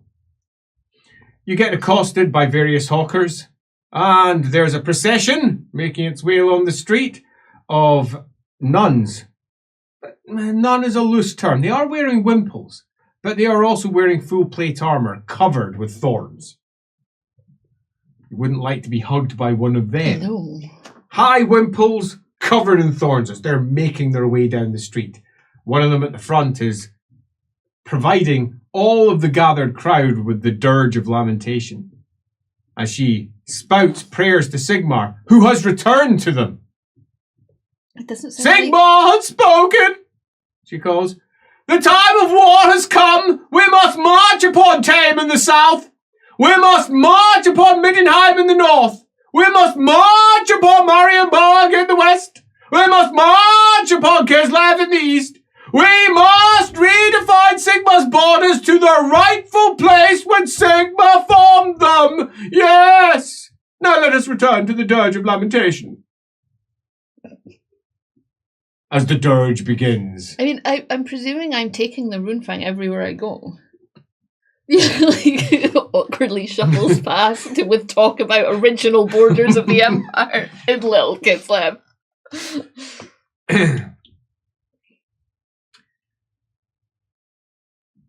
And then you find yourself on the edge of a long parkland, walking along, rolling. It's not even flat, it's rolling slightly with hills raised up. Plaques all over the place. Apparently these were in big, huge barriers that were put up during one of the sieges. And they used this parkland, and the parkland has been left since that war. Owls everywhere. Owls? Owls. Real owls? Nope. Carvings of owls? Carvings of owls at the top of every single one of the fence posts, sitting across and looming over all of the gas lights. Obviously not on, it's daytime. They have gas lights? In that parts of Altdorf, yes. Yeah. I did not know that. No, you have learned a thing. I think they had gas lights in Nuln. Yes, they Some do. places in Nuln. Yes, they do. And then you find yourself on the end of a long street, a temple, outside of which there's a whole host of men and women wearing long white robes with feathers caught in headbands. And they're sitting on the outside on little desks, scribing away. Donations. Welcome. Scriptsisti. Watches over you. What are they doing? They're just copying text. A whole bunch of kids are watching. Adults occasionally go by, look. One of them calls out, "Can you read?" Passes by. 10 Knights of the White Wolf. Cop, cop, cop, cop, cop, cop. Make their way up the road from a bridge that's just round the corner. You can just see the edge of it. They're having a whale of a time, quite clearly. They are almost covered in rotten fruit. Wow. One at the front is tossing a blade. I fucking dare you. He said that very low, but you hear it. I fucking dare you. He sounds like a Nordlander. I fucking dare you. As he's Not a looking around. Midlander. The one who responds to his dare, long before they pass you, is a child sitting round the edge of one of the buildings, and then lobs. Sadly, our knight Didn't see it in time. Splat! Fuck. Looks around. Where are you, little fucking cunt? He calls, you little fucking... Laughter all over the place. More than one call of Nordland. Fuck off. Midlanders out. Altdorf for the Altdorfers. Wow. This is worse than it was last time we were here.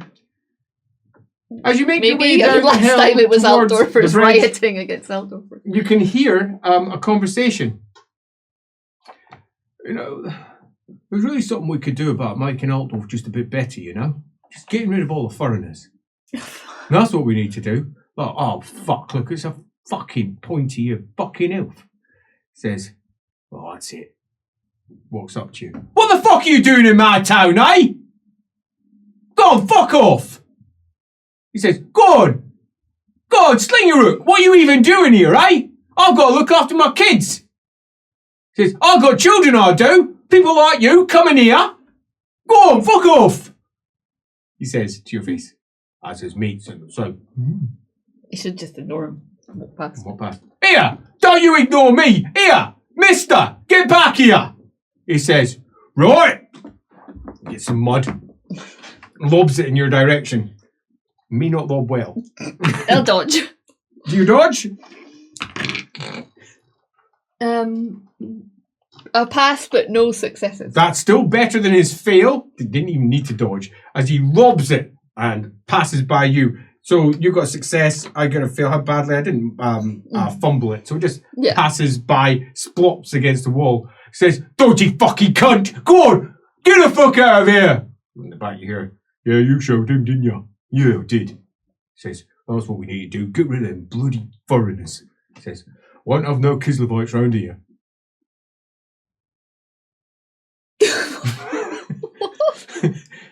As you walk away down towards a huge mechanical bridge with steam hissing out the side. It's stuck. Completely stuck. Branching over this long flow coming from the River Talabek, presumably, given where you think you are in the city, and hissing steam. There's children all over the place, some of them throwing things into the steam, and it's going, it's coming out wet! Even though it's just there! It's wet here! Don't they have do children just run wild in this city? Yeah. There's more orphans in Altdorf than is worth mentioning. Apparently so. Yeah, and many of them are indeed running free. From where you are, you can see several pickpockets are plying their trade at the various folks who are looking on. Yeah, I've got my purse down my top. There's a big traffic jam over on the east end side of the river. All of the horses whickering. You can smell it from here. The dung is alive. The city's dung was already alive. The streets are piled with it in places where it's been pushed aside. It's actually better to go down the side streets where the horses can't go. Where the horses can go, it's just piled. Many of them aren't clear, and it's summer.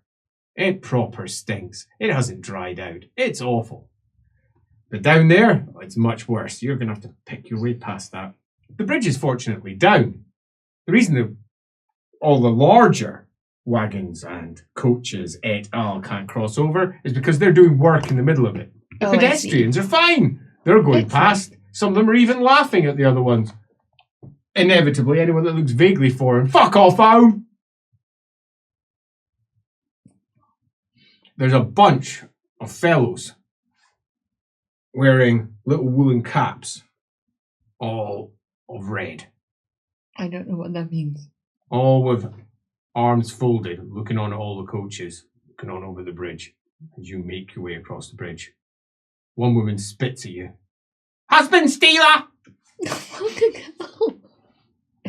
Why everyone's so angry with me? I don't know what I've done. As you pass over there, can I please have a D10 roll for me? Oh, you surely may. A 6. Interesting. A 6. That's it. You're over on the other side. You think you might be in the East End. Now you've got to somehow find what may be the Cray College of Magic somewhere around here. You know there's 2 colleges here. Yeah. One, on the top of Crackleback, is easy. I can see. Because it's the Bright College. one enormous tower raises around all the others around the great heptagram that you know is there because you were told by Elric. 21 towers, with one major tower where the Supreme Patriarch of the 8 Colleges of Magic apparently resides, the top of which has a great flame bursting into the sky. In the sunlight, it can barely be seen. It's a sight, it's quite some distance away, and it is surrounded, at least here, with buildings. It looks like it's at least, in terms of distance, the heat is strong. Maybe about 20 minutes if you walk straight. So this quarter is large. Mm-hmm. And it's that direction. This entire area, the East End area, is basically a large wedge. And it's over there-ish. And you believe the other one's over there-ish. Yeah, but it's a big this place. sounds really weird, but using my intuition and Algu sight.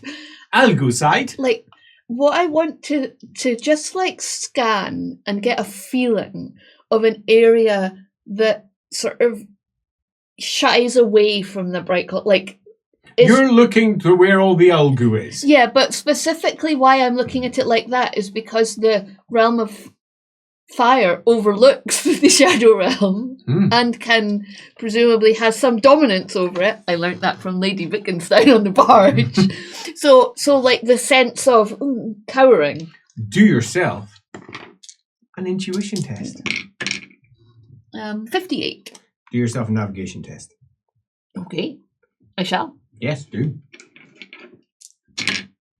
7 successes. 73. Shitballs. Yeah. Okay, that's pretty good. 7 successes. Alamennowyth has an interesting morning. Making her way around the rookeries of the East End. The tall, dishevelled, broken buildings. Some of them as much as 10 stories tall. Some of them are basically shantytown upon shantytown. She can hear the general hubbub of life and the general concerns they have. Many of them are emboldened by the recent return of Sigmar. Oh, of course. I'm so stupid. And that, in turn, has turned into a strong sense of Reichland is right.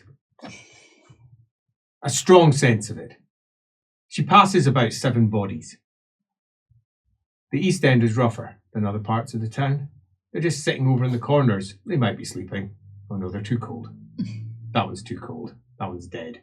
You can see that they're not radiating the heat they should be from their face. Actually dead.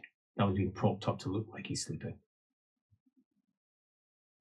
Hawkers making their way up and down the streets here, attempting to offer mostly food, but also genuine relics of Sigmar. Relics, many of which spontaneously manifested upon Sigmar speaking. I should have brought some of Leopold's hair. That's why I fumbled that trade grooming the other day. I'm going to sell this. Holy hair!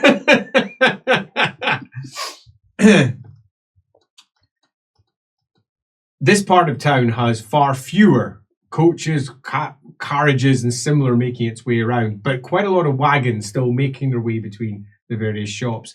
Staying down by the docks on the northern bank of the East End seems to be the safest way to navigate this area, because then at least you don't get caught up in all the side streets and then jumped.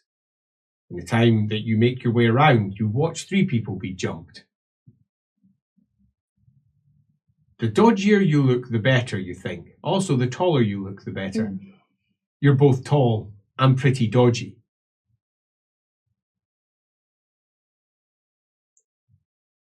You can't help but feel a little bit sad when you pass by what is quite clearly a dead Middenlander. He's just lying in the street to the side, pushed up in all the mud and the filth of the horses and the various animals. 2 pigs are snuffling at him and trying to take bites out the side of his shoulder. A chicken clocks by as you look down at him. He's got a ewe of Ulrich sitting on his neck. And around his neck, he also has a sign, Altdorf for Altdorfers. Wow.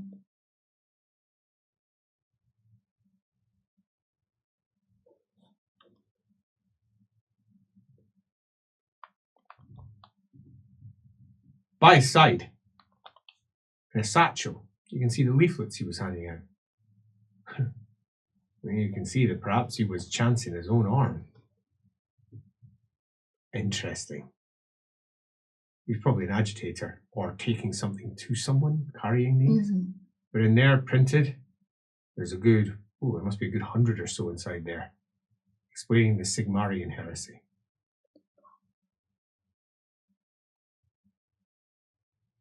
Sigmar is not a god. He is but a saint of Ulrich. Wow. Ulrich is the only true god. If you believe in Sigmar, you believe in Ulrich. We accept Sigmar into our lives as a saint, as a representation of Ulrich's will. He sits beside Ulrich, who sits in his throne. That makes much more sense now of that person earlier saying that it was just Ulrich that spoke. I couldn't work that out. But this one is fascinating because it ends with Sigmar is Ulrich, is the hammer, is Sigmar. Little triangle. No idea what that means. Sigmar is Ulrich, is the hammer. Is Sigmar. S-U-H. S-U-H. And now you've seen that.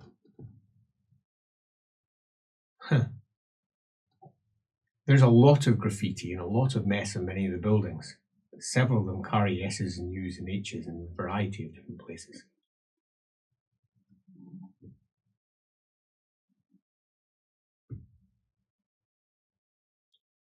One fellow from inside the alley rat says, I wouldn't hang around here if I were you, Will.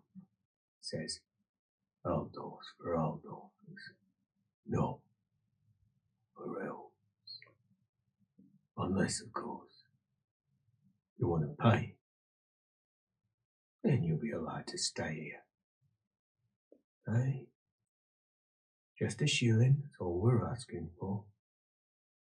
A shilling. Ping! Discretion being the better part of valor. Are you going to throw it far, throw it close, throw it where? Well, where is he? The voice is coming from the alley you're right beside. Just flick it into the alley. Moving on swiftly. Yeah. Drop that into the little box. Boys, says, I wouldn't stay the night if I were you. She'll just nod, sort of like. Off you go. A dwarf passes by, waddling slightly, with a big boiler in front of him on a pair of wheels. On the side, it says, genuine hot fud. As he looks up at you, spits. Oh, of course. It's not for you. He says, Altdorf for the humans. As he walks right by. What a time. What a time to be alive. Just. The Ulgu, however, does have a certain flow. It rises and mists and ebbs around by the water and gathers and swirls around each of the jetties. And it all swirls and pushes its way in small twisting rivers towards many of the side streets. One is much stronger. It's an actual flow. It's like mist has come off the marshes outside the city and crossed over. And it's swooping in. I think you may have found one of the primary flows. You know that the world is covered in flows, lines, dragon bags, ley lines. You've heard different names. You literally have no idea what they are, why they're there, or what's going on. Like she's heard that. But you've heard quite a lot of late that may explain some of it. Yeah. And you're also aware of one other thing which has been explained more than once. Altdorf is on a confluence of these lines. It has all of the necessary components in the area to attract all of the winds. But beyond that, it's also a confluence point. It's like its own mini vortex. And that one is quite heavy. It's funny, because as you walk down the main line, You're as good as invisible. Mm-hmm. And you have moved from being someone that's spat at, shouted at, accused of being generally unnice things, to someone that nobody even sees anymore. As you just drift along through the main flow of Ulgu, the wind whipping around you, rising like a cold mist on the summer day. They can't see it, but you can. And without even realizing it, you kind of get caught up in it, like the flow of it. Maybe like those elves that were dancing on the ship, apparently. Yeah, sure. As you skip and dance along, you're not, but you almost bump into somebody. Squat. Can only come up to about your breast. Who says, "Yeah." I'm sorry. Looks up.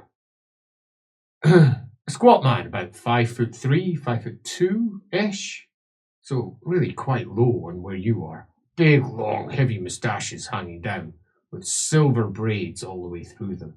His hair hangs down in loose grey dreads with more silver. Strings all through him and says, "What? Look where you go." I'm sorry, sir. "Should be. Sorry," he says. "This was not what you should do." Looks at you. Looks up at you.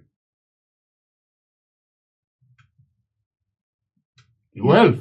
I am an elf, yes. Are you a Kislavite? Looks at you. "Niet!" He spits. "Niet!" And spits on you. An Ostlander? "Duh! Right. Fuck off!" He says. As you push your way around him, watches as you go by. You disappear along these twisting, turning little Sounded paths. like a Kislavite to me. Until eventually you arrive yourself at the obvious confluence point. One of the advantage of being relatively rubbish shadowmancer yourself is that you can see the flows of the wind as they slide into... Just that one wind, though. Can that possibly be the college? Because if it is, they could really do with some refurbishment and some grandiose... I mean, it's hardly going to be fancy, right? It's the opposite of fancy. Yeah. But you wouldn't expect... It's the opposite of anything that you would recommend as a good place to attend. There are mushrooms growing up one of its sides. It looks quite rotten. The timbers on one side have completely collapsed in. Wow. The main door over here has collapsed in. It's all rubble. There's a small door over here which has been constructed out of one of the walls which has collapsed and has got a door laid out with a roughly made, almost, you could call it a door frame, but there's gaps all around the sides. It's definitely wood stacked up with a door-shaped thing in the middle. You're not sure if that's the main door or something else. Maybe it's more impressive. Maybe you're at the back. And it's a collapse of buildings. A collapse of stone there. That just is a stone wall that goes out into nothing. There is no building or room or anything. It's just a stone wall that collapsed in itself out to the side. May have been an actual room or a building some time ago. And all around, there's rarely more than enough space to stretch your arms out to either side. It's not like there's a handy little square that you could set out and go, look at that building across. No, it's all tight corridors and twisting parts. And you find that the wind is going and gathering on around it at all sides. You're not actually sure where the building begins and the other buildings stop, or indeed if they're all just part of the same thing. I'll go through. And there's people I'll just go through a passing door. through. Up to a door. It's closed. Yep, it's closed. Appears particularly sturdy for a very unsturdy looking door. Yeah, right. Knock on it. Tap, tap, tap, tap, tap on the door. And you hear a, "Hey, noisy," from the inside. I'm looking for a lady. I thought she might be here. Go on, fuck. Right. Well, that was easy. You fucking off, or are you pressing? What's your plan? Well, it's not the only door, right, in this whole... You can go find more. Yeah, so I'll go and have a look around. Have a look around. Oh, you've got another one. This looks like it used to once be... Oh, yep, right there. It says boys above it. Almost like it was an old school, and this is where the boys go in. There's a set of steps that goes up into an alcove, and the door is off to the side. The main door that used to be there is blocked off entirely with bricks. And there's a new door sitting to the side of it. I like this one. At the left. I'm going up. Mm-hmm. And? Trying the door. It's closed. Knock on the door. You what? Same voice. Going to open for me. I am seeking entrance into the Grey College. Says, oh, no idea what you're talking about. Says, no idea at all. Might I suggest you go to the Grey College. Says, big building. Windows. That sort of thing. Says, have a good day, citizen. Wow.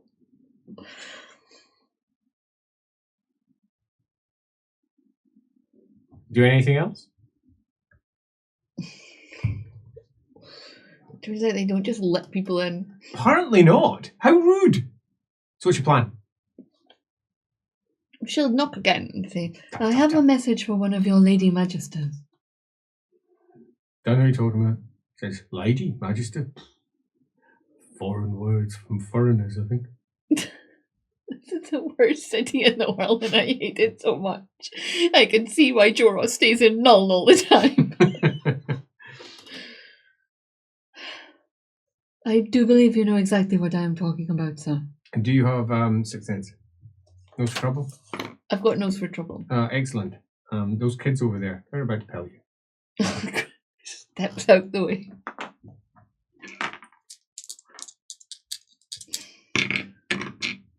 One success. I'm actually going to roll that one because we're right by the College of Magic. It's an 88, isn't it? It was, yeah.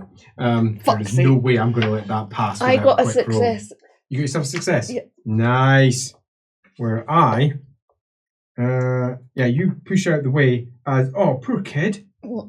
As the kid picks up the rotten bit of fruit, tosses it at you. It goes flying forward, somehow misses you, somehow misses the wall that it was heading straight forward, slams into the kid's face, causing him to puke everywhere. Oh. As his mate looks on, shit, and runs. As he witch goes off and runs into someone else who says, very bad. Grabs the kid and wallops him a shot. Which? Bad. Is it the same guy? Same guy with his dreads. It's over you. Says, all the way. Walks up, opens the door, closes it behind himself. I wanted to go in there. Knocks on door again. Yeah. Someone else just came in and I would like to come in, please. I have a message. No one's come in. What are you talking about? No idea what you're talking about. What are you talking about? Probably best be on your way. Altdorf, whoever it's for. Yeah, all that stuff. Bye. He says.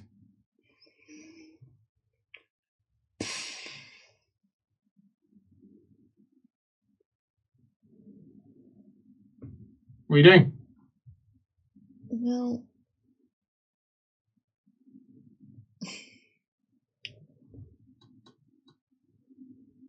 I'll pick the lock.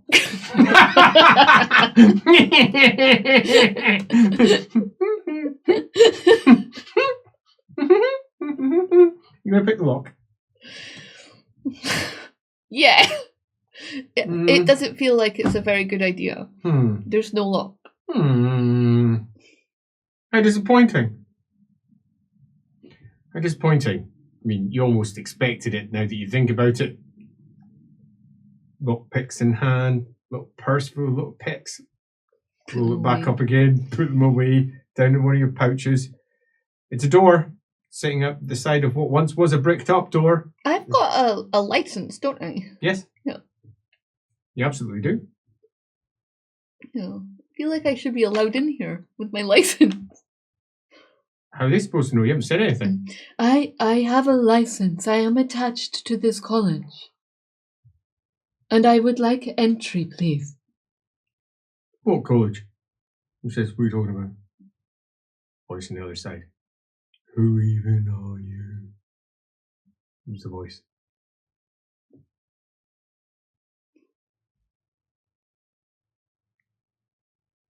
I am a licensed user of the Grey Wind of Magic, and I would like to come in.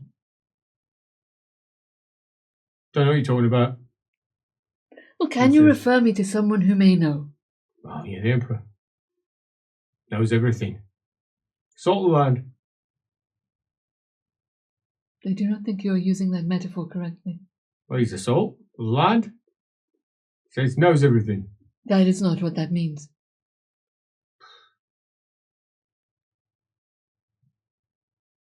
All right. Says shame. Bye. I don't know how to get in. So what are you doing? Huffing. Frustrated, past noon, sitting around about 2 o'clock in the afternoon, you're outside what might be a repository of the Grey Wind, could even be a college of magic for all you know, doesn't look like one. You've never been here before, obviously. You clearly have no idea how you're supposed to get in. It doesn't look like one, but it does act like one. Like doors with the same person behind them. So, what is she doing? What's her plan? Why is she even here? I wanted to see Alana. Have you said her name? No. Interesting. Classic Grey maneuver. I didn't want to, did I? No, quite. I thought I could try and get in without telling them. Yeah. So is she leaving? She's staying? No, she's going to now say that she wants to go in. What's her plan? She'll try again. Okay. Heading up to the door again. Knocking or not? Just sliding in and chatting. I'll knock. You're a 724.99. I would like to speak with Alana Growman, Lady Magister of your order. 32.7.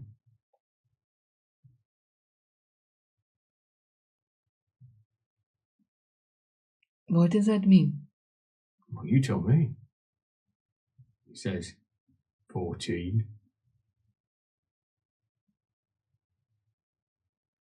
Is she residing within? 12.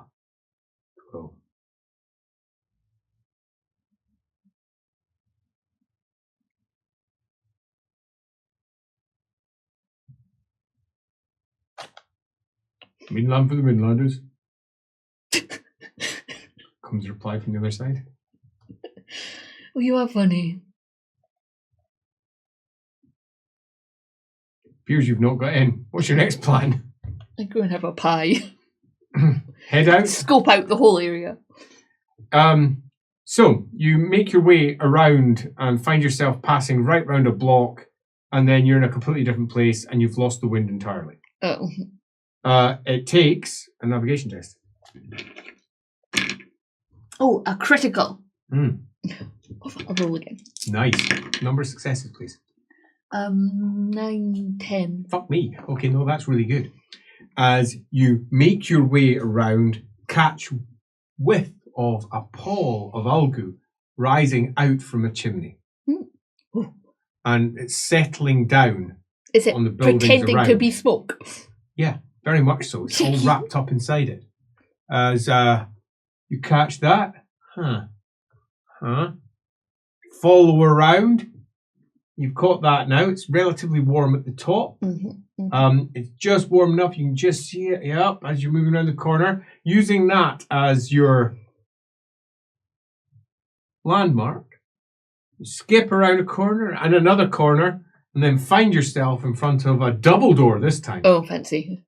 With a sword engraved into the front of it. That looks better. Above that, another arrow pointing straight up. Above that, and a small fan of other symbols around the edge. The stone is old. In comparison to many buildings, it would feel like this one's almost 800 years old. So worn is all of the symbols around it. Yet somehow they're still quite legible. Is there a bell pull? There is not. A dinger? There is not. But there is a crap, door knocker. At least they want their door to be knocked on here. Yay. What are you doing? Going forward? Yep. To knock on the door? Yep. Reach out, the door opens just as you arrive. Oh. Opens up. On the other side, there's a woman who looks at you. How did you expect somebody to be just coming out like that? I don't know. Hello. And closes the door. Knocks on the door. Is nobody in? No, there is somebody in, and I saw you, and I would like to come in, please. No unsolicited business. It is not unsolicited. I carry a license, and I am attached to this establishment. I am here to see an old friend. Opens up. Same woman. I stick out. Her hair is all black. She goes, who are you? Who am I, indeed? What name are we going to choose today? Well, if Alana's there, I'm kind of going to have to give my real name. Or at least the name that she knows you by. Let's call it your real name. Yeah, let's do that. Alamennowyth Shadowvale. I'm here to see an old friend, as I said. Says, right, yes, of course. Registration number 7,212. Right. Yes, you come in, I suppose. Right, yes. Right. Welcome. He says, bowing to the Grey College of Magic. She says, be careful. He says, don't step off the path. We don't have paths, we've got corridors and rooms. Little joke. He says, shall I take your cloak? You might never see it again if I do. Another little joke, of course you will. But we have wardrobe, tickets and everything. No, thank you, I will keep my... Yes, of course, yes. I wouldn't trust me either. As she leads you into, past a small little... It's not so much a cubbyhole as a tiny little office, which could barely be called one. This little arch with somebody with a long nose looking out and says, who have you got there? Says, it's one of our visitors. Says, is she apprenticed? Says, no, she's elf. Oh. Is she here to lecture? Says, I really don't think so. She's here to see one of them. What? Walks up. The woman says, so please come this way. We'll take you to our waiting reception room where you will be properly. And her voice just fades into nothing. She shuffles off. Pointy nose looks after you. You've gone quite some distance when you hear his behind. Echoing voice, which he thinks is relatively quiet, going, nice arse. Wow. It's a professional establishment. What can only be described as a classic example of a grey wizard. Oh, how exciting. Around about 6.5 foot tall. Long grey robes, a big wide hat going to a point, bent over at the back, a long grey beard. Strides down some stairs to the side with a staff in one hand, a sword at his side. Sees you, says, nope, turns round and walks straight back up the stairs again. Rude. He's very rude. He's always rude. Don't worry. He's always rude. He's always rude. Who knows? Who knows? Could be anyone. They like to wear that face. You know, they like to wear that face. That's just how the it's like I think you avoid, getting into conversations. You don't engage the magisters, do you? No, you don't. You don't engage them. No, you don't. Here we are. There's room, a broken sign off towards the side. It says wooting room. Here's the wait. This is the room you stay in. It says here. Click. Click. Click. Did she lock me in? Click. I'm sure they'll be along eventually. This is the room you stay in over the rest of my life. No, it's only 2 days. Wow. 2 days. 2 whole days. You banged a bit. You shouted a bit. You pleaded a bit. You heard some people go by. You heard one person going by as you shout out that, nope. Walking off elsewhere.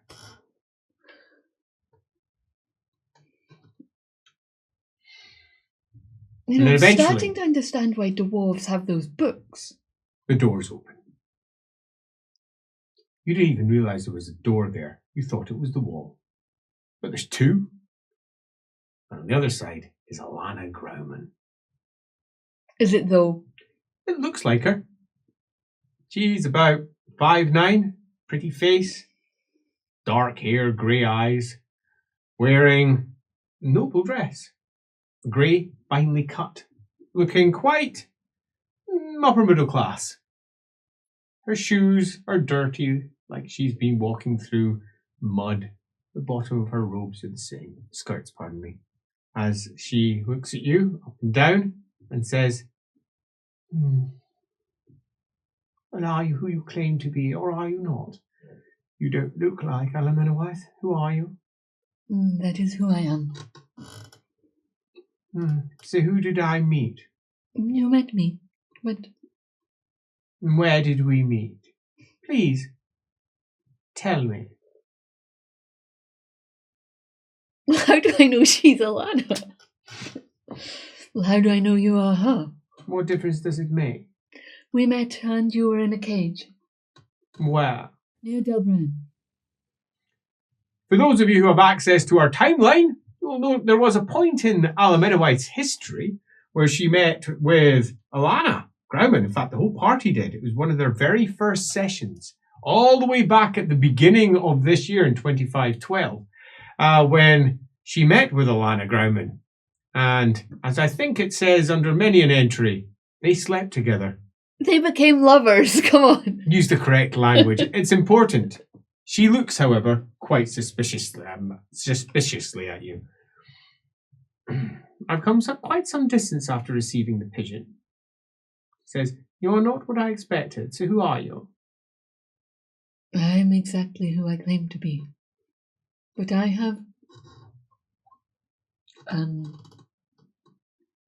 What did we discuss concerning your appearance?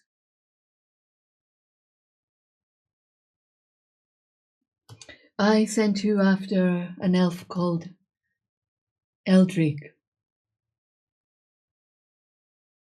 That is not an answer to my question. I asked you precisely what did we discuss concerning your appearance. Don't mince your words. Get directly to the point, please. We discussed how I might be a half-elf.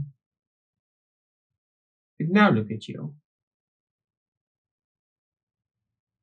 Explain yourself. It was a spell. A spell? Cast by whom? By... I detected no magic. A spell? By an elf named Juros. Another elf.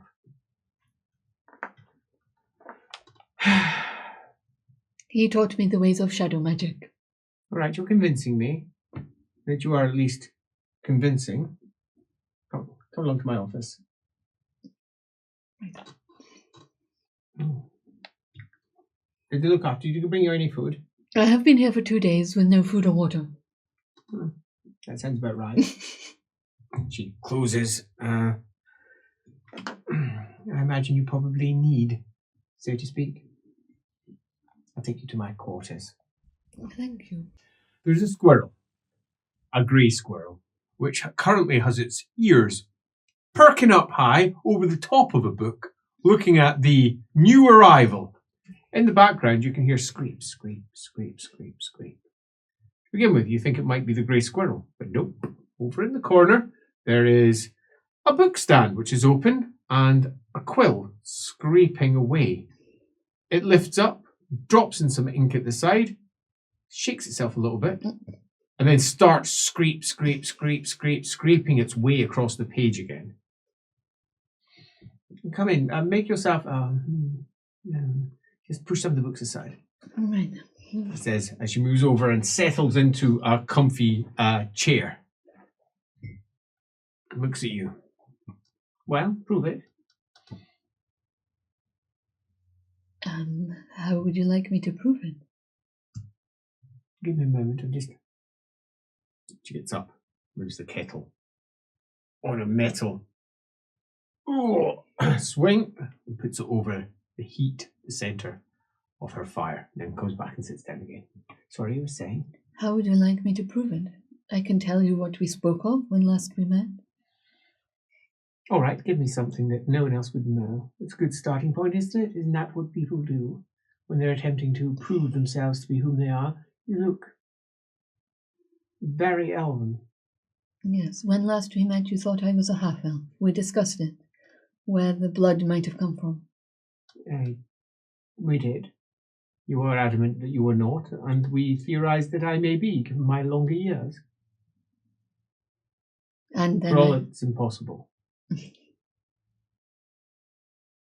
Continue.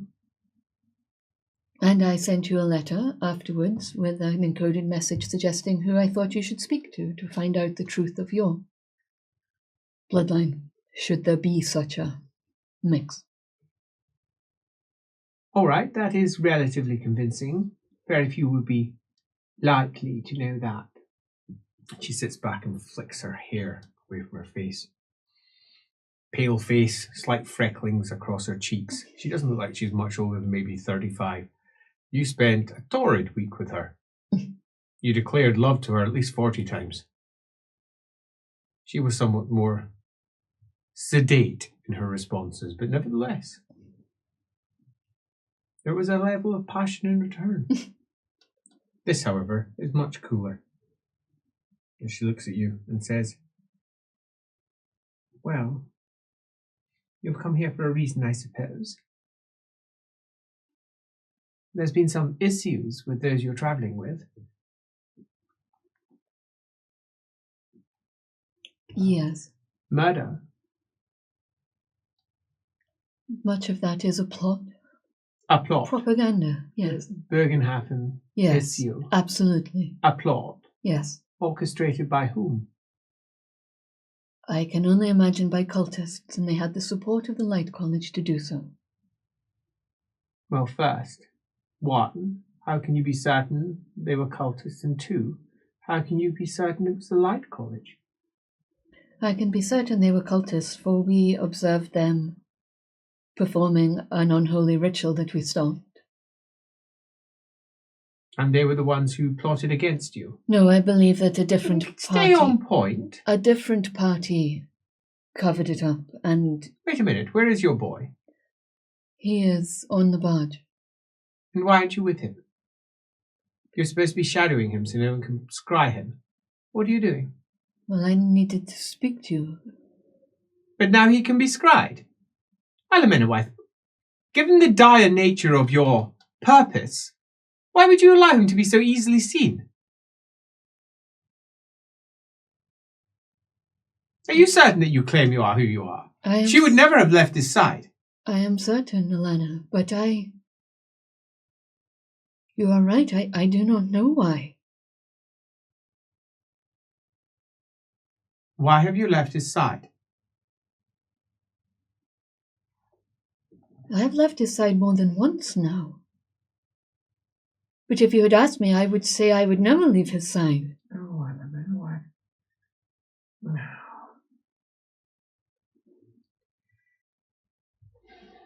You were adamant you would never move too far away from him, not more than at least a score or so yards, so that he could never be seen. That is true. So when did you? For certain? For certain, the first time. Ubersreich. I took him to Ubersreich. and his father sent someone to fetch him from the Temple of Verena. His father was in Ubersreich. Newfallion. Newfallion Castle. No, that's not Ubersreich. That's quite a different place. Try not to be imprecise. The Duchy of Ubersreich. That's not the Duchy of The Ubersreich. Duchy of Blackrock? There is no Duchy. I do not know. Anyway, it was in Newfallion. Duchy of Blackrock is correct. It was in Newfallion, and we parted ways at the Temple of Verena. You chose to part ways. Why? I'm not sure. Well, you must know. What was your intention? What was your plan? What were you thinking? I thought he would be safe with his father's people, and I needed to see my wife. So you had a clean motivation, something you would be interested in, which would be easy to direct you towards. Your purpose, though, has been easily slipped from one thing to another, which would suggest intervention by another. What happened to him when he was outside your watch? He spoke with his father. He found a book. That is why I came to see you. He has become attached to it. I think it might be an escaped familiar or... Escaped? That just happened to find him when you weren't around? Placed, more like. Placed. So he was given some form of book. We thought it might come from Engels, the grey wizard, who lives in Ubersreich. Well, he is associated with his father, tasked to further... Well, let's be honest, who knows what he does? You know of Engels. Do you know of Engels? Yes, wizards approached him on the night Ubersreich fell and asked him not to intervene. Well, that doesn't surprise me. He's one of the founders of the Great College. There's 3 of us still alive. I read a journal that spoke of you. Hannah Stark, Rainier Stark. I was using that name at the time as a pseudonym. And of course, Alana Holschwig, perhaps. That's funny.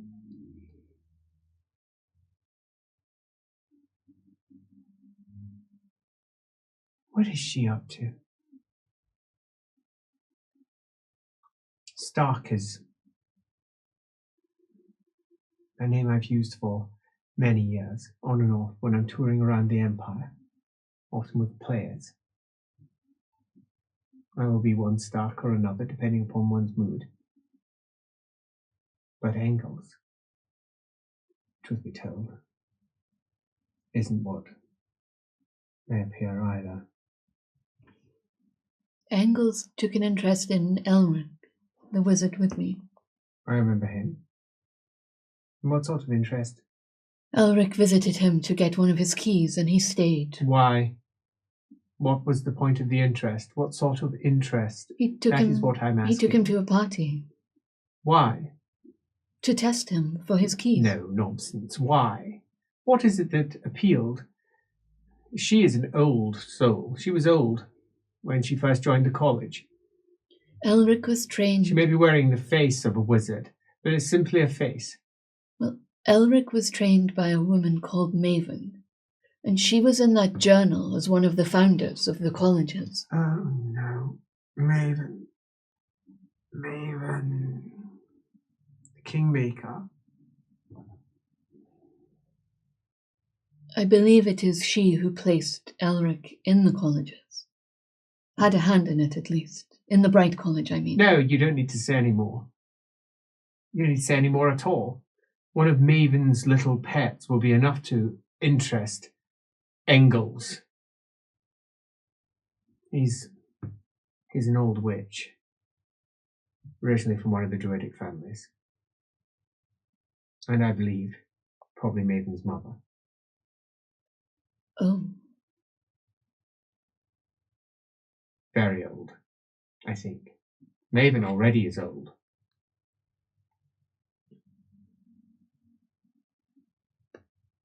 She came after Maven arrived.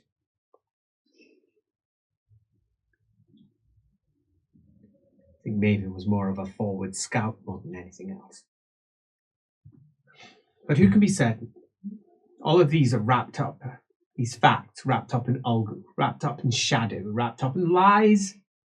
Her face is a lie. She is no old grey wizard sitting upon a tower in the middle of Lubasreich. She never has been. She has always been something older. She was always had her own purpose. And she was quite, as I recall, quite the bossy books when she was younger. She liked to have her own way. She often wore a fit. It's actually her who taught me to wear the face of a man because of the benefits that it brings. She was the one who taught me the spells.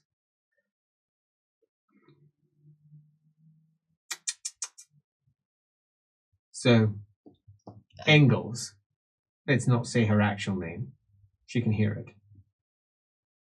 That is good to know.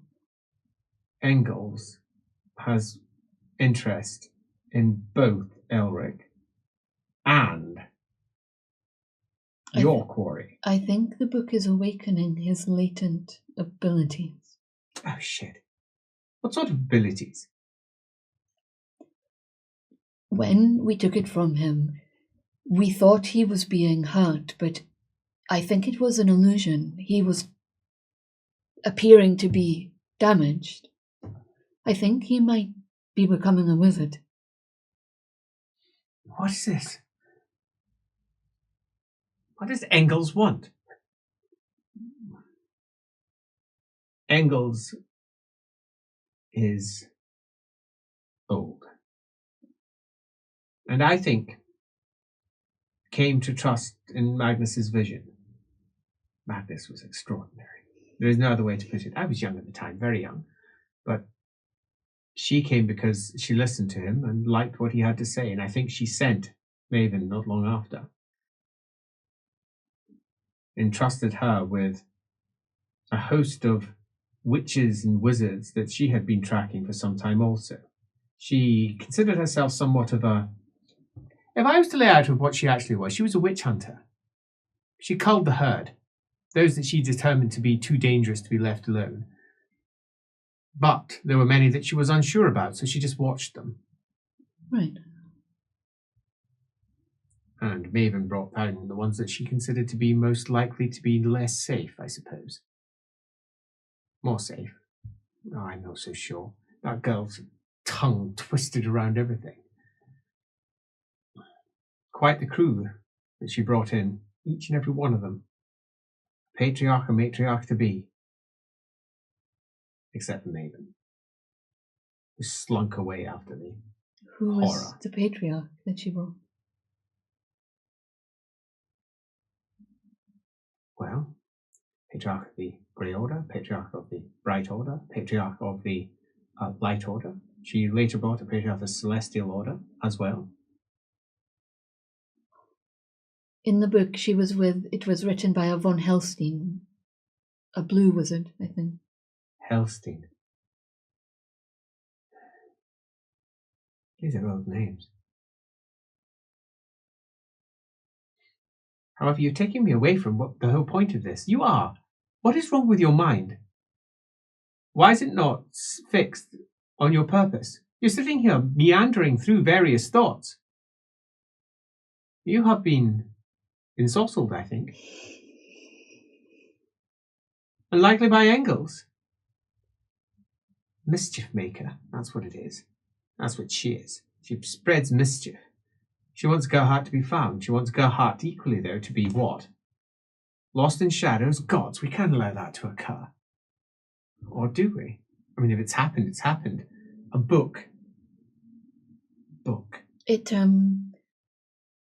seems he's obsessed with it. He reads it every night. It will be locking into his soul. Ah.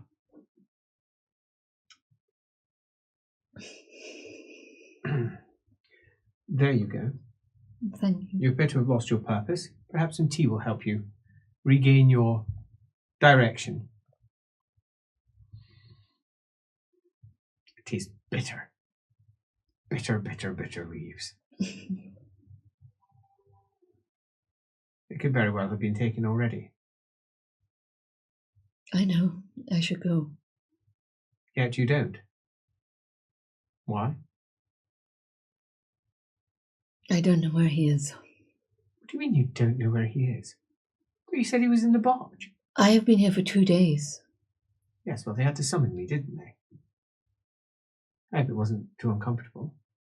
It was difficult, but I endured. He's going to do his exam. What exam? To become a doctor. A doctor? Why? I do not know. He wants to. Why? To what end? He's noble. What does he wish to do with this doctorate? A doctor of what? Of medicine. A medical doctor? No, it's an entirely useless degree. You could just hire someone from the Jade College. Bring in some Shallians. Why? When did this thought come upon him? I had no It was such in Ubersreich, wasn't it? No, it was before that. Before, when he met Dr. Fluster? It was in Bergenhafen. Why? You remember? Encountered diseases and he just thought, nope. It was in Bergenhafen. We encountered some people who were ill, and he found the reason, the illness, and took it into his mind that he should be a doctor to help people. What illness? It was called purple brain fever. Excuse me while I reference my memory. I think it was called purple brain fever. Yes, it was. You didn't need to roll to reference your memory. You did very well. As there was outbreaks of purple brain fever in Nuln about, how long ago was that? 15 years ago? Something like that? Maybe 20? It's very rare. Very rare. See, I didn't need to have a doctorate to know that. Simply knowing is enough. Why does he feel this pride-filled need to have someone else give him validation? I don't know. He's young. Perhaps it's that. I don't know. I think I need more tea.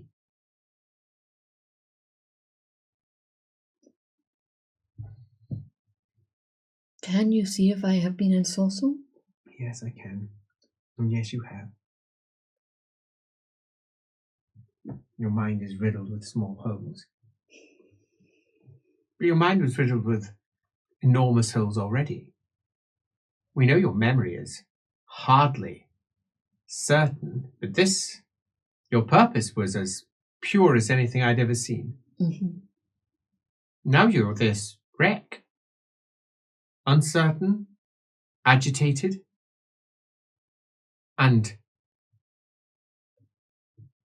entirely frozen. You have no idea what to do. I do not. You don't know how to progress. What has happened to you? I don't. You knew exactly how to progress before. You touched this book? You touched it. I have touched it. Why? Well, to begin with, I wanted to look at it to see. Why touch it when you don't know what it is? And you know that it's definitely dangerous, I presume, by this point. Not when I first touched it. I just thought it was a book he had found. And then I touched it again to take it off him. Yeah, that's fair. Well, that would make sense But you didn't touch it before you left, so you'd already been influenced by that point. No, it was a spell that was cast upon you. It wasn't the book. It was a spell that was cast upon you when you were in Newfowl young. You separated from him. You went and followed your own purpose rather than the purpose that you had before. Something personal to you that could be used to channel all of your purpose. Your purpose then moved over towards what? What have you become obsessed by, Alamennowyth?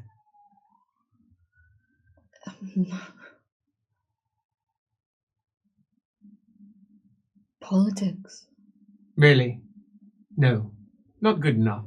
Politics mean nothing. What have you done in politics? I don't see you down in the streets shouting about one political direction or another.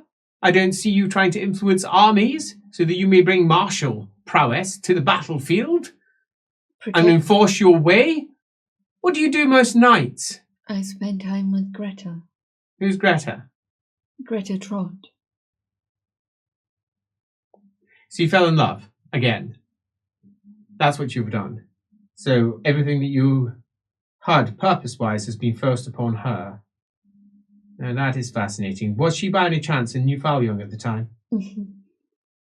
Well, there we go.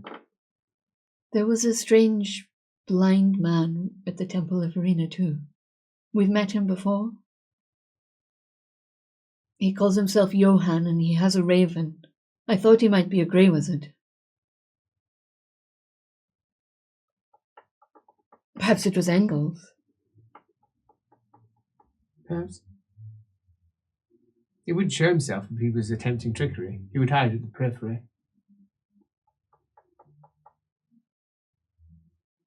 He found you. This Johann said it was hard to find us, so he went to where he thought Gerhard was most likely to go. So he didn't find you. We showed that you could be found. Perhaps if it is Engels, they're not working entirely against you. Might have seen a flaw in your current setup and decided to break it. Make it less likely for you to be pursued, given that you'd already been found. Engels is clever. But why would Engels try to awaken magic within Gerhard? Unless he tried to bind that familiar directly to Gerhard's soul. It would make him quite a powerful wizard if he did. Quite a powerful wizard if he did. And you don't know where he is? He's either, I hope, on the barge. Looking for a doctorate. She says, right. She goes over to her book, which is still scraping away, as she goes, stop, stop! And the squirrel hops up on top of one of the books. No, you're not getting any nuts. She walks back. She looks at you. Oh, don't you dare. Says. And she's rummaging around underneath.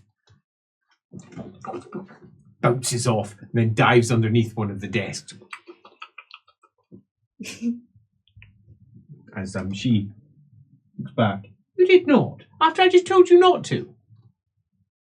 Oh my goodness. She says, here we go. She pulls out a ball. And she spins it. And it spins in the air.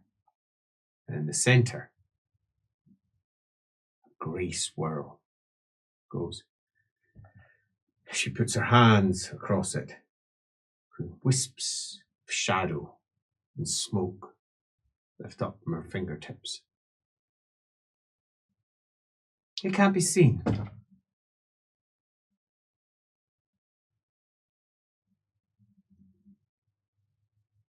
He's been possessed by something from the Incan. Or there is another one of your kin by him. That's the only things I can think of that would result in this. There was an incident with Leopold Shadow. What do you mean there was an incident with Leopold Shadow? Oh, I should tell you, Leopold is a seer of Sigmar. He was struck blind and now he speaks prophecy. Seer of Sigmar? Sigmar has not had a seer for over 200 years. Not a true seer. Have you heard? There have been many pretenders. Are you certain it's Sigmar? Because Sigmar is not known for his direct interventions. As certain as I can be.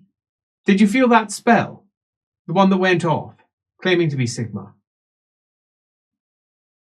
No, but I was on the barge with Leopold, and he spoke. He said, I am Sigmar. Yes, everybody heard that. The hammer has fallen, but it was Leopold who spoke it. He glowed with a holy light. No, that must certainly have been a spell. It must have been. It can't be real. Why? Well, isn't it? I was there. I saw it.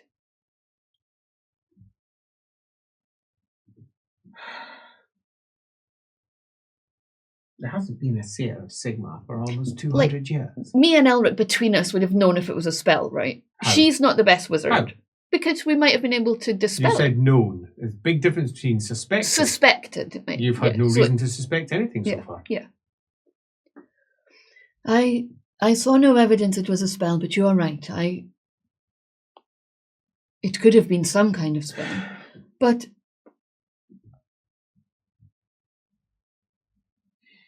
well, we shall have to do something about this. Where is he? Who's he likely to be with? Dr. Flaster, his teacher. Let's see if we can find her. There's Dr. Flaster sitting like this, a hazy, shadowy version of her, and opposite her, a man with big mutton chops, doing this, and her just sitting there. And she, come. And you hear an echoey voice saying, absolutely not. And another echoey voice saying, come on, there's got to be a way we can resolve this. There's not. No, you owe me. We are going to do this. Right, so we can see her. Goes all shadowy. He's not close by. He might be on the barge studying at this, but it's only been 2 days, right? Hmm? He might be on the barge. So What barge? The barge I came in on. So What barge? The foot shover. I don't think that'll be identifying enough. How old is it?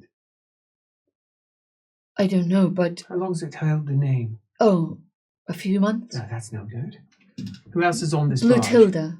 Blue Tilda what? I don't know her last name. No, She I is don't the know master her. of the barge. No, I don't know enough.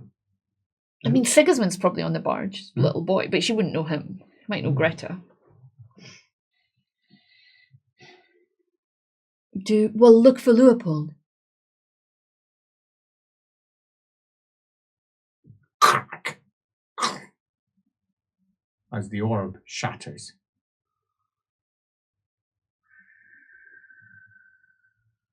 The bits just spin there in the air and then fall to the ground with a heavy thud. Blood. Or parts of it What pinged does out. that mean? Very powerful something. Could be almost anything. God, demon, spirit. Well, Leopold says Sigma has been reborn.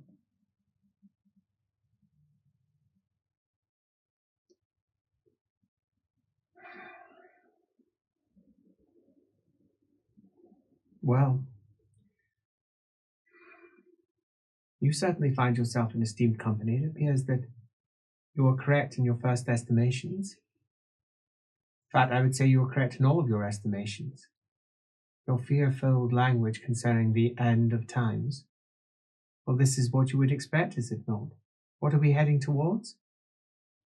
It appears that there are already forces trying to, if not infiltrate, certainly impact what you're doing. We can't see this Gerhard. Can't see him at all. And I imagine that's exactly what you would want. Ally or enemy, who can say? We need to find him. You might need to train him. Are you capable? I know children's spells. No, that won't do. All right. I've had enough. She says, let me finish my tea. Of course.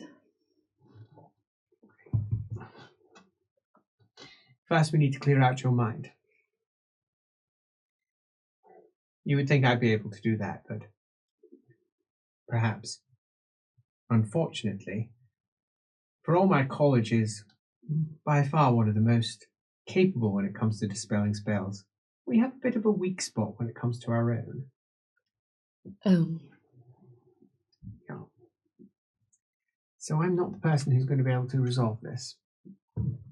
Especially not if it was Engels that did it. Cleansing might help. Elves. An elf would help. Sorcerer, sorceress. We can't allow this to stand, because if you're without purpose and just floating around and meandering, then what is the point of you? You'll just be getting emotional and frustrated at things and not understanding why.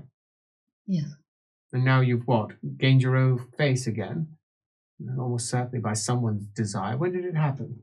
It happened on the barge on the way here, between Castle Reaches Reichsgard. down, pulls out a book. We travelled with some artifacts. Yes. Do tell me more. A box with teeth on it that ate spells. Did you get name? Of the box? Yes. It's okay, I've critted. Did you mention the word Aldred? Yes, I think so. Yes, the casket of sorcery. I know it all too well. It's been brought back to Altdorf. Yes, along with the Ring of Where is it? It's exceedingly dangerous. A Reichsguard has it. Theoderic It was Gusser? used during the Wizards' Wars.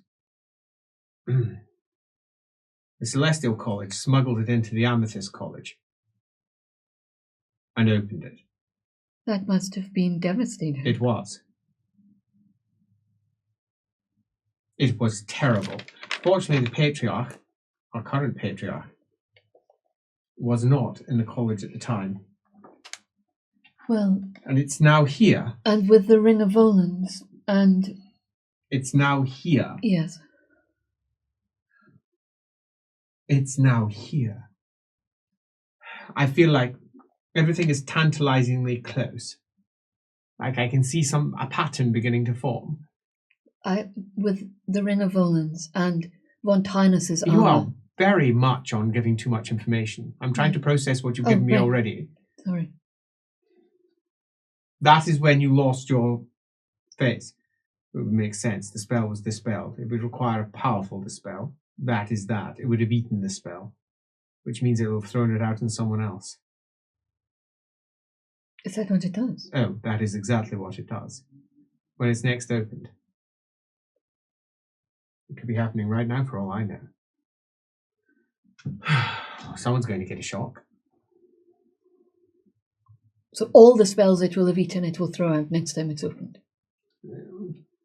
Yeah, but what it throws out is effect only, not the spell. Right. It consumes the spells. And if it was opened when you were there, it would take all the spells from your mind? It would certainly give it a very good go, yes. All right, I know what I need. I'm going to contact a friend of mine at the Celestial College. He can come over and help purge your mind. The Celestial Wind has dominance over mine under most circumstances, some circumstances, and he will be able to cleanse you. I know exactly who I'm going to ask. Exactly who I'm going to ask. An old friend of mine. Not that old, but sadly, he's old. So we'll do that, cleanse your mind. We have an issue with an untraceable person who may be dangerous to himself and others if he has some shadowy spirit latched to his soul, or worse, subsumed within it. If so, he'll be directly attached to the Inca. I don't know what that means, but it sounds terrible. Most of the creatures I can summon from the Inca are not friendly. Like shadow steeds. Do they come from them? It is such a quaint name for a terrible demon. Right. A creature of extraordinary power, inexhaustible energy. It can just endlessly gallop. And it has a thirst for blood. A war steed unlike any other that treads deep into the Inca, not into the physical plane. It can sometimes make it appear like it flies, or it runs across a river, or perhaps a sea even, as it treads on different spaces. And that is just the beginning. There are smaller shades, smaller spites and equivalents, but there are some truly horrendous spirits, let us be kind, that lie on the other side. They are terrifying. They can break a mind simply by their passing. And who is to know what sort of spirit has been attached to his? And there's no good. If it's that, there might be a way to trace the algo. Possibly. No, I don't know. We need to get you sorted first. All right. Stay here. You do. Squirrel keeps you company. Good job I brought nuts. And fruit. Can I read the books? Yeah, there's all manner of books. They are mostly written in gobbledygook. This one is in a similar form of who knows what sort of language. This one, well, you find one in Eltherine.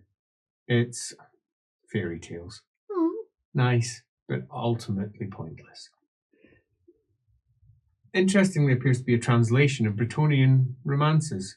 Into Eltherine. Yeah. Cute. You know she speaks Eltherine. Yeah. Perhaps it's part of her training in Eltherine. Yeah, maybe it was what she had The to hand do. is somewhat inexpert. Well, an inexpert, odd phrasing. Inelegant. Inelegant Yeah. is much better. You are there for some time, drinking tea. You're Talking not sure to the how squirrel. long. You're not What's sure your how name? long.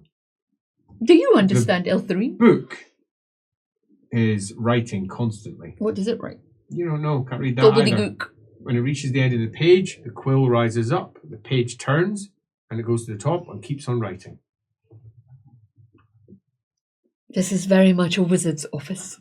The door bursts open, and there's a man with a big cloud of a beard, a big pointy hat, long grey robes, a grey stole around his shoulders that goes right down and goes from grey right down to black at the very tips, like they're burnt at the edges. His robes are muddy. His face is old and wrinkled. As he steps in, looks at you, takes off the hat, and it's Alana. He says, handy for moving around the college without anyone trying to stop me. She says, I need, good of you to keep the kettle on.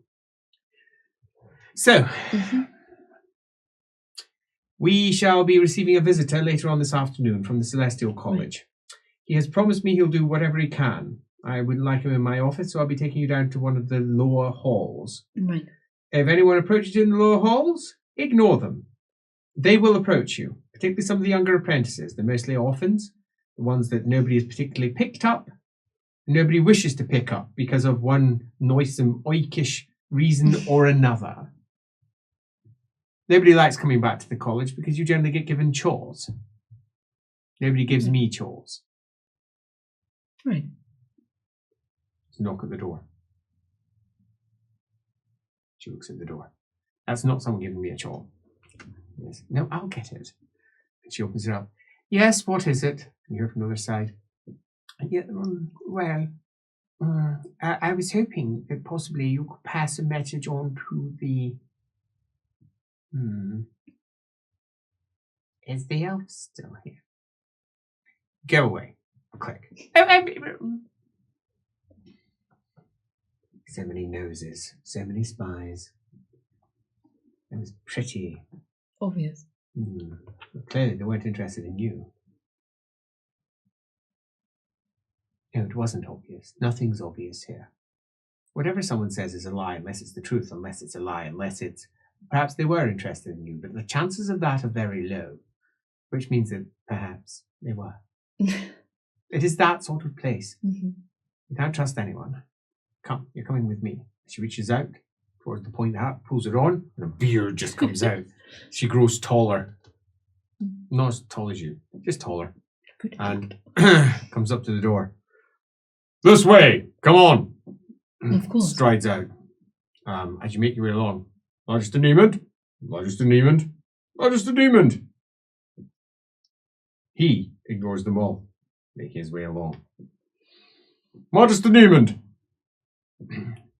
Lord Magister Niemand. Magister Niemand. Ignores them all, elf in tow. Pretty much everyone that he passes, and there's several, give him the nod. He goes down a set of stairs, along a crumbly corridor, which looks out upon, that doesn't really make sense, to the river. You're really quite distant to the river. But apparently it looks out into the river. No, now knowing what a stereotypical Grey Magister looks like, did Dodgy Johann look anything like a Grey Magister? I mean, he had a scraggly whitish beard, blind eyes, Did he wear grey? wizened, black mostly, Black. Okay. bits of grey, Yeah. dirty. Down some stairs, down another set of stairs, and then striding up towards him is another man. Does he look exactly the same? They do not. A black doublet, sewn in grey stitching, with twists and twirls all the way through it. And symbols at the corner, swords pointing in. Big white, Looks fancy. big white sleeves on the doublet, the shirt underneath. Which is I'll all do tied my up best. loosely there. If he speaks, I'll do my best. I don't understand Reichspiel. A Look on my beauty face. spot on one face, a small goatee, black beard, black hair hanging down one side as he goes, Lord Magister Naymond. There was pictures in the diary we had, right? Mm-hmm. Was there a picture of Rainier Stark? No. No. Oh well, never mind. As he replies, yes? What do you want? What do you want, my lord? I want to be past you, he says. That is not what I mean, and you know it. Who's your guest? Oh, my God, says Niemand. Nods. Which one? I've got several. The one behind you. Behind me, beneath me, that's all of them. Says, the elf. Which one? The one behind you. I see three behind me. Which one? Stop playing your games, Niemand. Oh, look, there's three. And there are two others. As well as you. I don't care for your tricks. All I want is an answer. What is she doing here? Whatever I want. If you wish to take it up with someone else, do so. But don't take it up with me, because you won't get an answer.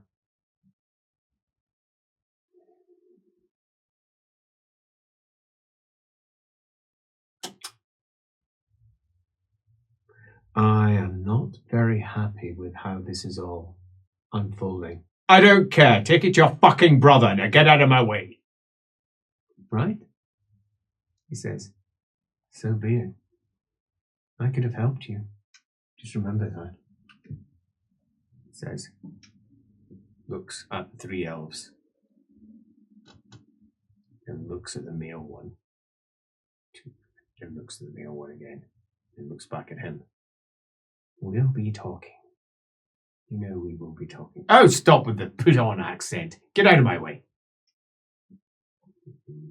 As you and your two compatriots, you're not entirely sure where they came from. No. Come by and tow. I think I know who that is. Mm. I'm just gonna have to go get my board. Start scribbling on the oh board, it's Peppy. And another corridor and out towards a door which he opens. In you go, he says. You shouldn't be disturbed in here. The door shuts and you find yourself in a small chamber with a single arched window which looks out onto a smelly street where two kids are playing around with a wooden wheel and a stick, passing it between themselves. I'm going to fake meditate. By which I mean I'm going to entertain act meditation. Do yourself a roll. Just how good an entertain actor meditator are you? Oh, 0-1, I'm great. You are way convincing. There is no one in the college who would ever see through that fake meditation. Meanwhile, after almost 2 hours of fake meditation, the door opens. You feel a little hungry by this point. And in comes another man. So many men here. But how many of them are men? Another man. He is wearing a gold and black doublet over a white shirt, but gold details small comets woven in by their edges. On this side, On his lapel, there is a smiling face, and on this side, a frowning face, as if he's some form of player. I was told to ignore anyone, right? You were? So I'll just keep on meditating. Meditating. As your thoroughly convincing meditation has him walk up to you, look you up and down, and say, "Well, if it isn't," he says, "Alamennowyth, the elf, grey seer of the celestial canopy." He says, "Prithee, I have interest in what you may have to share with me, fair maiden." He says, "Ghost of the Green, bewinged enchantress of the Laurel Lawn." And he smiles. "Yes, it has been many a year since I last tread the dark forest of the Laurel Lawn. Invited I was into the canopy itself, where I may speak for a time with the Eonia." He says, "One Eonia in particular was not available. Oh, where is she, this great seer? The grey seer of the canopy?" And you know what they said to me, fair maiden? Do you know? Meditate.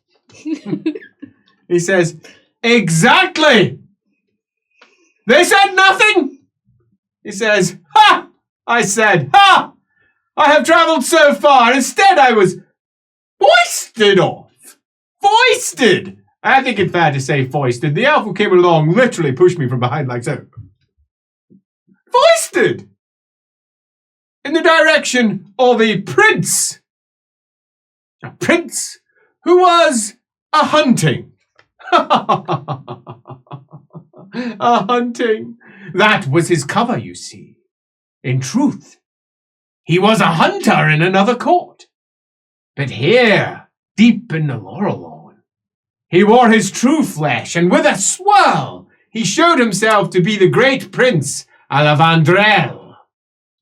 And he came before me and said, 'What art thou doing here, human?' To which I said, 'Aha! My mask has been pierced!' Of course, to this point, I had not made clear that elven face was upon mine, a visage most beauteous. He had unfortunately seen through it, much as I see through your deep meditation." Okay, cool test to see if you can hold back the laughter. 45, I'm cool. Yeah, you're cool. I'm not laughing. I'm definitely meditating. As he comes in close and whispers by your ear. But it appears he was not fooled. I, of course, bowed, and then suddenly, it was as if there was but a small man surrounded by giants. For I was shown in my true face, he says, but little old me, with my darkest of hair, and my darkest of eyes. Now, admittedly, my neck, it was sore, most sore. I had to look around at all times, constantly looking upwards, as is their wont. They do not like us to be above them. And yet, not one of them was upon a branch, a bough, or indeed, even jumping. No, they were just really tall. Really tall. A little bit like yourself. I have no reason to believe you're taller than me, of course. You're down there meditating. Okay, you laughed again. Do another No, stop it. 5 successes, even better than last time. Well done. As he says, these giants, they address me. And do you know what the leader, Prince Alavandrel, said to me? Lo, wandering traveller, you are not in your home. You have strayed far from safety. There are bows and spears about thee, and they shall strike true, lest you explain yourself to me. To which I said, My lord, my royal highness. There was gasps. He does not belong to you, claims one at the back with a voice made of silk that dripped down like it were made also of honey. Into my ear it went, and it caused a blocking. I didn't like it. It itched a little. I looked at him and said, "Dare you speak honey to my mouth, sir? Oh, to my eye, sir. To my..." And then I realized they were attempting to infiltrate my mind. Infiltrate, no less. Meditate. Almost like a meditating elf within my study. Of course, if there was such a thing, and this was my study, which of course it is not. Do you really think my entertainment would be, as he looks out, muck? Unspecified child, gender unknown. And let's call the other one Mucky 2. Mucky 1 and Mucky 2 is not my... Looks out. What sort of game do you think they're playing? Do yourself a test. Look at you. Mucky 1 and Mucky 2. 3 successes. It says, you don't know either. It looks like it's involving a Degree wheel. college is torture. Why would one use a wheel to play with? Why not a simple hoop? Do you think they stole it? Do you think there might be a carriage with but 3 wheels? Unless it was one of those lesser-known 6-wheeled carriages that's now down to 5. Okay, to yourself. Another test. I passed, but With? 0 successes. He beats you. As you laugh. He says, "My Royal Highness." But of course, I had made the mistake on purpose. My Royal Highness, indeed. It was enough that a jewel was immediately placed upon me in the method of a slap. But he did not wish to lay hands upon me, noisome little human that I was. So he summoned one of his slaves, who came forward, a human, another, to which I said, "Ah, hello," and he slapped me right in the cheek and said, "Thou art challenged to a duel." So, of course, you know what I did. I'm still pretending to meditate. I mean, I'm still meditating. You don't know what I did? Well, let me explain it to you. It was, and the door opens up. There is an old man there with a long white beard, hooked nose, a skull cap of gold, and long blue robes covered with celestial insignia. He has a staff, the top of which has got a twin-tailed comet. Surrounding that comet is 2 circular, you're not entirely sure what to call them, circles of metal, but they have a bit of metal, a little ball circling around them. Do they look possible? It's very unlikely and very curious. As he sits there and looks and says, "Is this the one?" The other one is gone. He's not even there. The one that you definitely weren't talking to. I didn't say a word to him. No. I just laughed at And him. you hear a voice from behind saying, "Yes. Thank you, Magister Neiman. Let's have a look at her." Comes in. Stand, please. Instead. Is it Magister Neiman? You're sitting outside the door. Oh, okay. Can't see. I am supposed to ignore everyone. You've already stood. What are you doing now? He sits back down and meditates. If you wish me to do this, you're going to need to stand.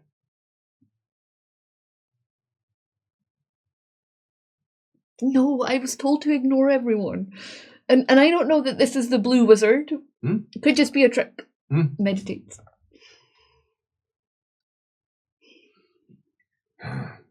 Puts the staff down in front of you. Here. Look if you can. Oh, wait a minute. If I place it here where you're looking as you meditate. Look at that. And moves behind you. And then tickles you. I'll be fine. I'm not ticklish. You're right. But the shock may be enough to disturb you. Do yourself a cool test.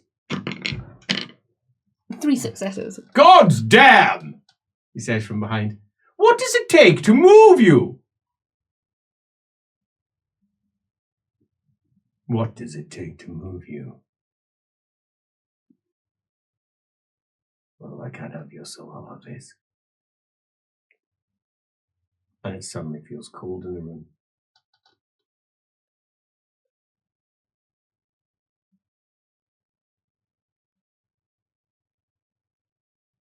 That's disturbing.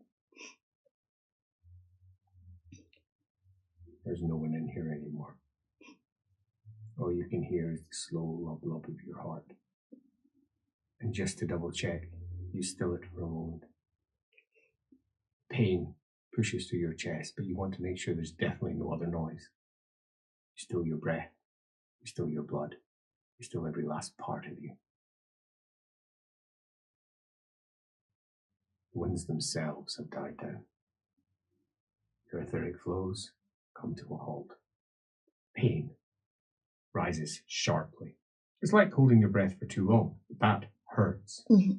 She can move her body. She can control herself. She's an elf. Every single last part of her material body is just an extension of her will. Most of it works automatically, much like a human's body, except humans don't have control. Elves do. They just need to concentrate a little. In the same way that we can control our breathing. Oh no, how do we stop? But there's nothing, not a single sound. This is how you were trained to shoot. And a horrific realization passes through. You were never trained to shoot a bow. You were never trained to shoot a bow. You were never trained to shoot a bow. You were never trained to shoot a bow. But a small memory bursts through from the back of your mind. Of sitting high in the branches of the forests of Avalon. Oh my god, no. Stilling your body. Completely stilling it so that there wasn't a single sound. Not the slightest movement beyond the creak of your bow. And then loosing.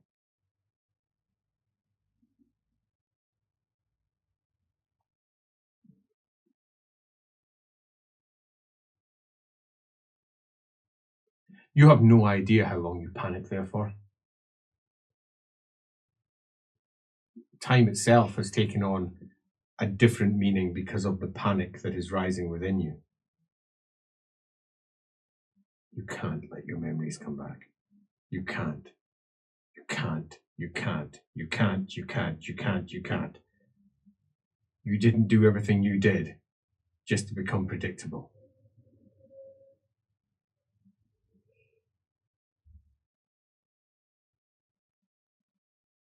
You're stirred by the opening of the door.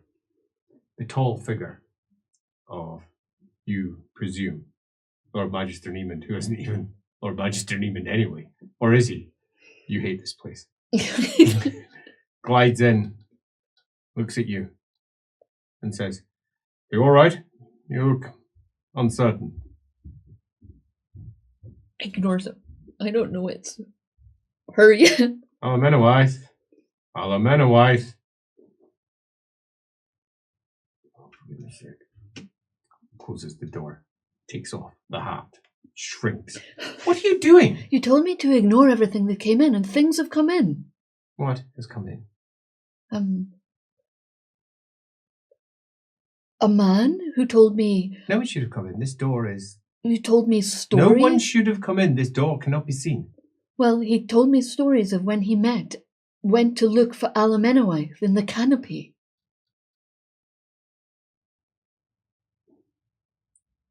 I didn't know what to say. I thought you'd be safe here. And then a blue wizard came, but it wasn't, I assume, the blue wizard that you were going for. Magister Biden's dead. No, he's outside just now. And I got a memory back. What visited you, Alamennowyth? I don't know, but it said if I can't get your soul... This is not a good place for you to be. Let's resolve this and get you out of here. It said if I can't get your soul, I'll get his. Whatever it was. His. I don't know. I was ignoring everything. That's what you told me to do. Rightly so, it appears. All the apprentices are told to ignore. There's whispering old spirits here. Some of them are dangerous, and some of them hide in the walls. It's a confluence. The college lies right on the confluence of many shadowy lines, and creatures sometimes pass through it as they make their way off to the vortex. Old spirits that have been sucked along ancient channels that they can't control, that have no right to be here in the material plane. I mean, she wouldn't... Some of the things it said about her, she wouldn't...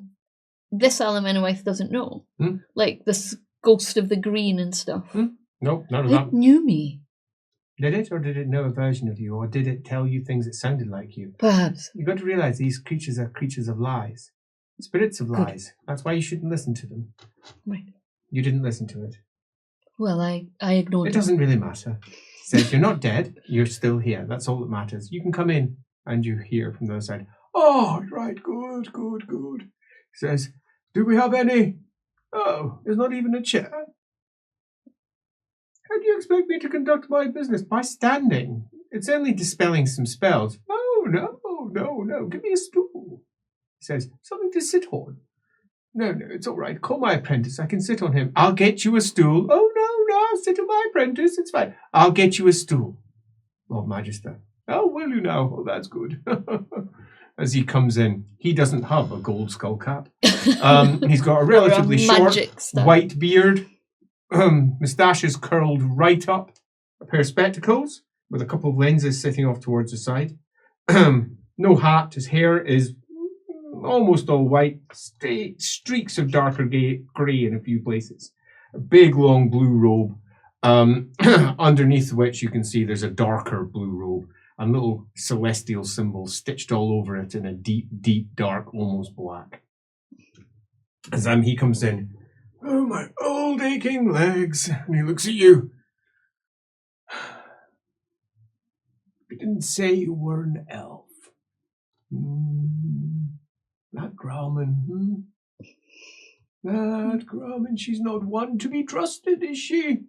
Says, "You must be hungry. It's fair to say that if I've learned anything about the Greys, is that they forget." What is it? An apple? Yep. Thank you. "To feed their guests. They forget everything, actually." Oh, I really want to sit down. Eat the apple. "What's your name, if you don't mind me asking, dear?" Alamennowyth. Alamennowyth. Well, that's a name. Well,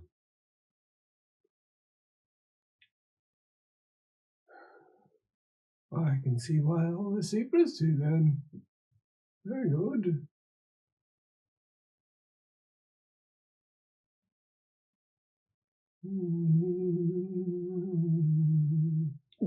Does he look as...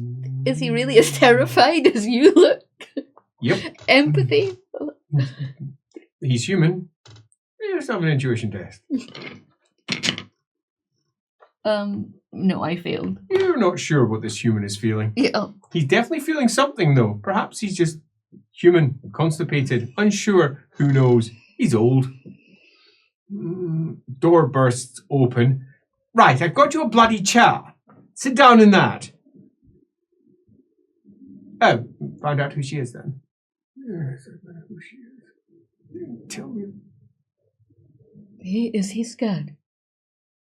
And she looks at you, terrified for his life. Shame, now that you know, isn't it? I'm going to have to report this. Are you? I do believe, as we discussed on the way over here, everything that happens here is going to be secret. I can't keep this secret. Can't. Won't. There are so many different words you could use. Let's just simply say, stick with will. I'm not sure I have the will to do it. Yes. Well, we'll find out. First steps. I want you to clear out the most recent magic placed upon her.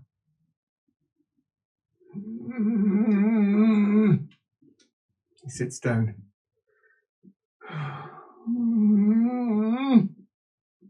pulls out some shards of molten metal. Gold flecks down the length of it. It clatters slightly in his hands. I need something to... Just use the floor. I don't want to use the floor. Use the floor. You do not treat me well, Magister Growman. Nope, she says. I don't need to, you owe me. Clatter, clatter, clatter, clatter. As one of them sticks into the floor, another one swirls over. The floor is made of stone. And clatters up to it, leans against it. Next one, almost like they're lodestones with exceeding power, pulls up towards it as well. One of them leaves a scraping mark, a half circle, across the stone.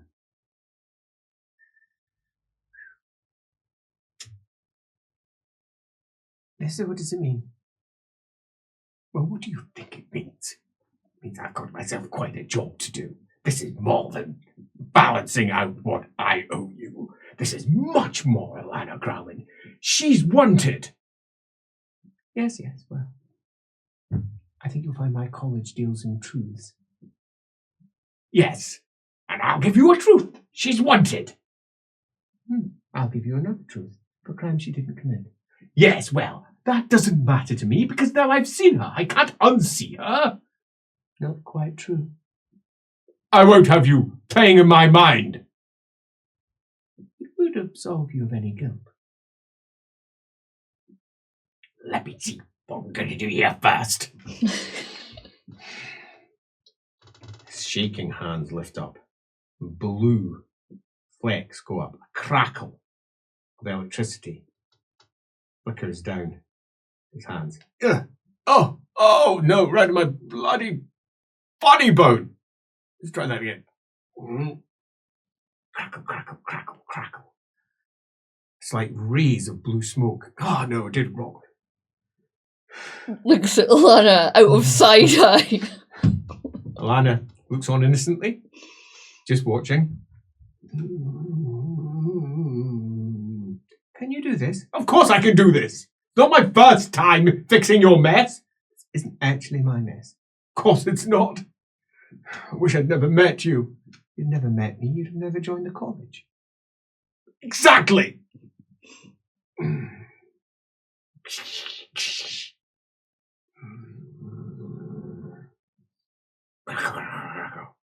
Lean forward!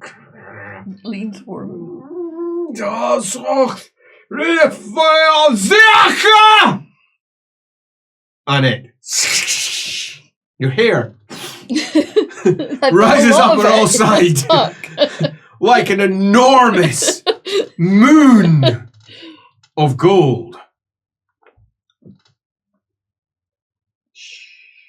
Freckle. Leopold thought he looked holy. Through with lightning. And darkness all around behind it. As the room flash, flash, flash, flash, flash, flash, flash, like flash guns are being set off on different sides, and his face as he works his way through the spell, and you, in the middle of it, have to endure. Ins test.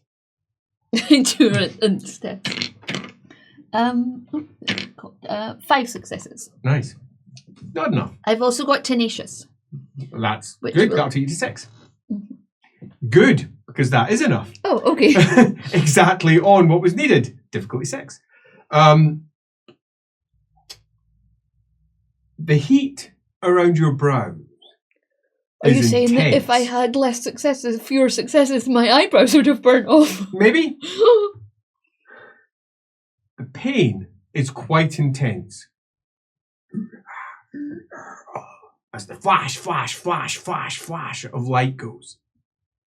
And then he pulls his hands back, and as he does so, crackling tendrils of electricity spread across your face and leach out towards his hands as he pulls to either side, and your face feels like it's doing this. As you're like, and another flash, flash, flash, flash as his face. You can barely hear what he's saying. The pain is intense, and then suddenly The whole thing flashes out. A slight crackle down his Does hand. my hair just go? Another crackle Or is my across your hair face. still static? Your hair looks ridiculous. And most of it is indeed up. Some of it's curled slightly as it lifts up. Gravity trying to pull it down. Your hair refusing. As he... Did it what? Points over at her. You mumble to yourself, did it work? And a sudden gut-wrenching panic lurches within your belly. Where's Gerhard? How the fuck are you going to find him? And fast. There's no one protecting him. I need to find him. Now. Can I go? He says. Do you think we can follow the shadow that is surrounding him? Shh. Right. As he turns round. I have done my part. He looks at you. I have done my part. She says, would you like me to forget that for you? You know I can't do it without your permission. I don't want you inside my mind. You did it once when I was young, and you took more than was necessary. You were younger then, and you had somewhat murderous intent. We removed that. It was for your benefit. Lies. I don't trust you. Then why don't you return to your college with all that you know and all that can be scribed within your mind?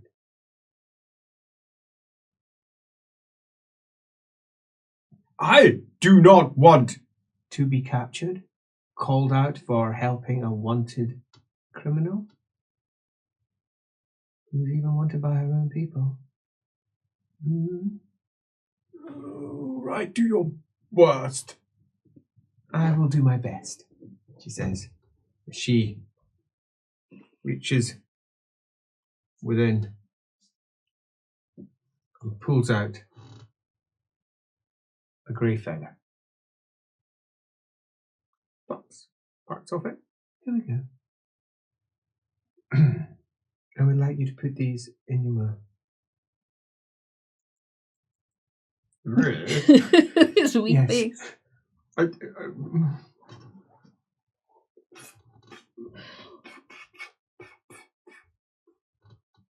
She then starts whispering.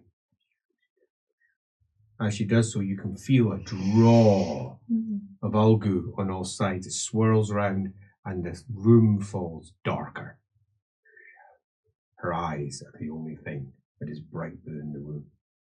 She whispers and whispers, and he looks half panicked as shadowy pits fall into her eyes, and his eyes, half panicked, fall into pits as well. As she whispers further, and you can feel her throwing shadows forward, tightly wound ones, into one eye and pulling them out from the other. Oh, wow. As she pulls it in and back again, and you can almost feel her stretching and pulling the shadow through her mind, but her hands don't move, hardly at all. But you can sense her etheric movement as she's pulling and pushing and pulling, and he's the pits, the black pits, sinking deep into his mind. I have to go and get myself some tea, he says. It is almost time for me to meet my apprentices. I must bid you all a good evening, he says as he stutters his way over towards the door. You'll find your way out. Just walk. Of course, he says. I'll close the door, don't worry. Click. And then the tension drops as all the Ulgu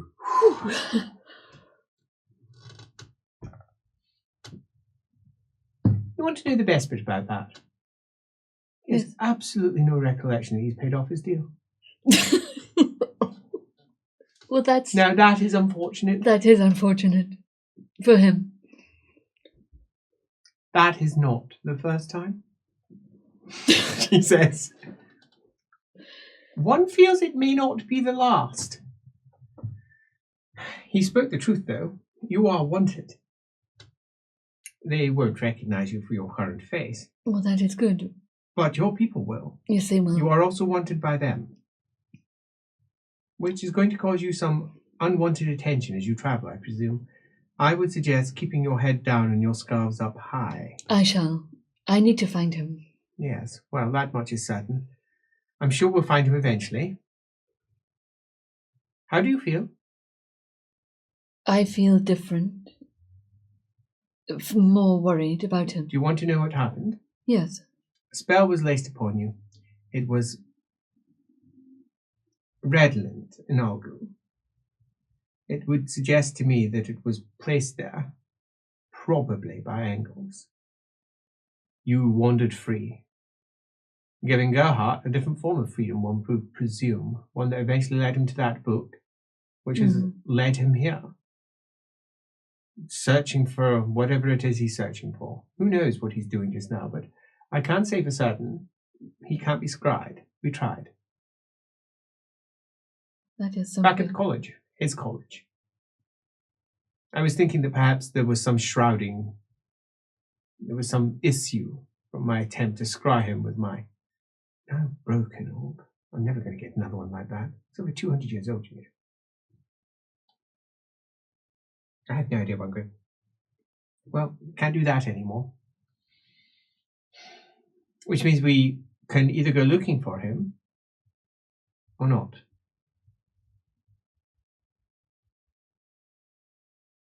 The question you have to ask yourself is, will you bring extra benefit by being there or not? What is it that he has been influenced by? Why did they want you separate from it?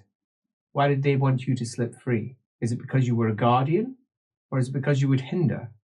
Is it an ally or is it an enemy? You can stop it no matter what, but it may be an ally.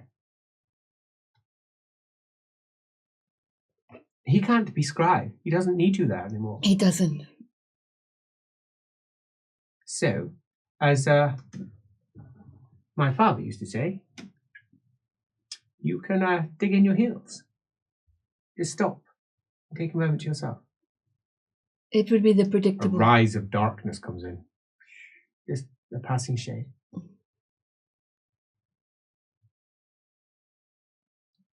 If you couldn't channel Olga, you wouldn't even be able to see it. You can see you there.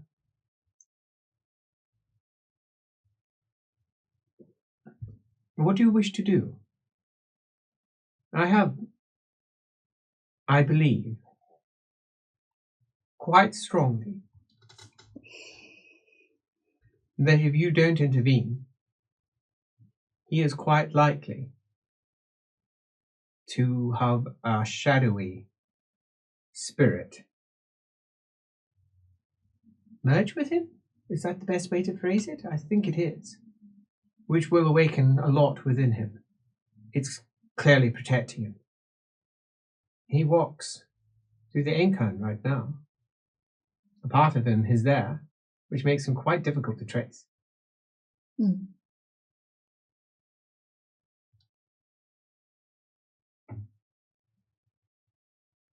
So in a way, he walks in Ladriel's shadow. No, there's nothing divine about it. It's a spiritual imposition. But if it occurs, will bring benefits. It will also bring potential downsides. Depends whether it influences his character or not. Question is, do you wish to interfere? This could make your life much easier, allowing you to have a little more freedom. It's clear that someone wanted you to have more freedom. You might have misjudged the entire situation. It might be someone else that have done it. Perhaps. It might even be your elusive master. It seems like the sort of thing that it would do. Play, have some games, and then piss off. It does. The question is, do you trust it or not? And if you don't trust it, and how can one trust it? Does that mean you're going to intervene or allow it to pass? That is the question that stands right before you. You have your own urgency now, your own understanding of the situation. What do you think?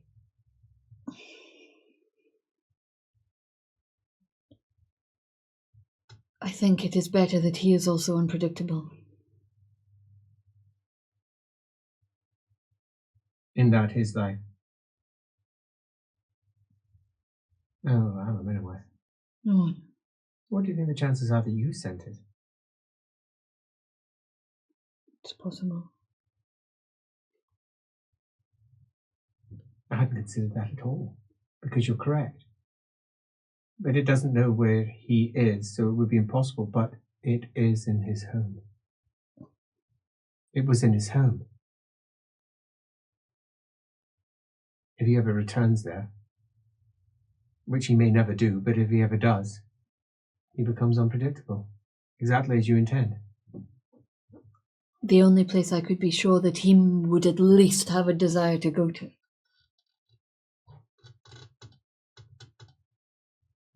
I don't know you well enough to know this is the sort of thing you do. I'm sorry. Or perhaps you'd command someone else to do on your behalf. She definitely would have. Manipulative?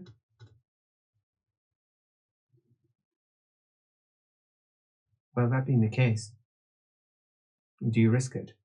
This is all supposition. It is nothing more than supposition. This could be a foul demon attempting to work its ways upon him. Are you willing to risk it? Yes. You're a gambler. But this is exactly what I expected. You do not play it safe, do you? You have to do something unexpected. I suppose that's what you said to me. So,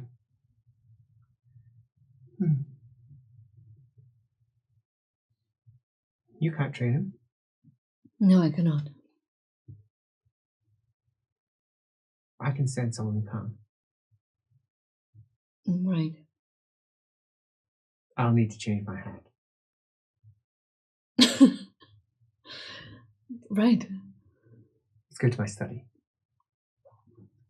Up in her study, having passed many Niemand. I'm actually... Magister, I don't... with you in trail.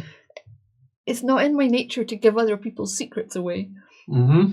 But she's the closest thing to a spy master that I have. I think we're already getting someone who might be able to train him.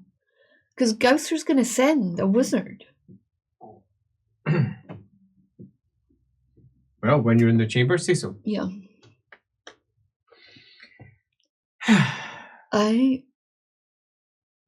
I suspect that there may be someone coming who can train him. Oh, really? Yes. She says, as she's rummaging around through her wardrobe. She looks back. Yes, who? Do you know Theodore Gusser of the Reichsguard? Says, Theodore... Nordlander. Yes, he's in Middenheim just now. Well, we saw him on our barge, and he said he would send someone. Oh no, he's in the court of Middenheim just now. So who was on the barge? You had somebody on your barge claiming to be him. He claimed to have that spell box. Looks at you. Maybe my news is wrong. He told us about something Magnus put in place. Well, he didn't, we knew about it, but he confirmed it. To watch the colleges. I believe Gauss is in the north. Now, let me check. She pops over, goes into the corner of the room where there are just piles and piles and piles of broadsheets and papers. She's there for a good 15 minutes until eventually she fishes one out. Here, this is the one. 5 days ago. There. Here we go. Yes, Graf Boris. He likes to be called Graf. The old blooded line. He's bloody Grand Duke. But no, Graf Boris invites the restless lords of Nordland, including his ruling Nixes and the Gussers. Theoderic, there's his brother, Aldoric. They're both marked as being in the north. The Baron Theoderic Gusser. Well, he was on our boat, claiming to be this man. Well, either this is wrong, or he wasn't who he says he was. I mean, he did say that people think he's in the north when he's in the south. Didn't he? Well, maybe. He did suggest that there was some confusion about his whereabouts. Maybe that was on purpose. I don't trust these, obviously. I trust people like yourself, actually, over some words that have been sent to me by... He looks over at the window. She'll say in Eltharine, have you heard of the Schwertfish? And she says back in Eltharine, no, not really. She says, sorry, love. Her Eltharine is, unlike yours, very common. Yours, if anything, should be very posh. Very posh. Very posh. Very posh. You know, is it possible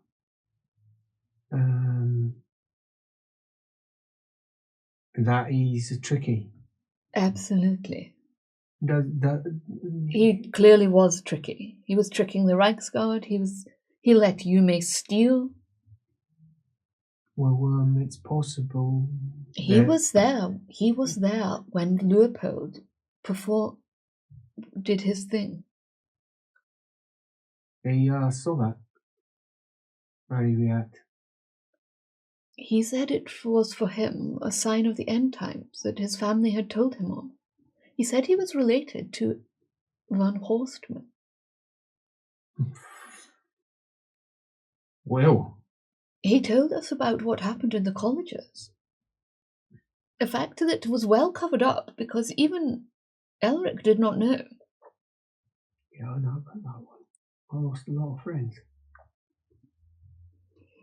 Good people. I still don't understand.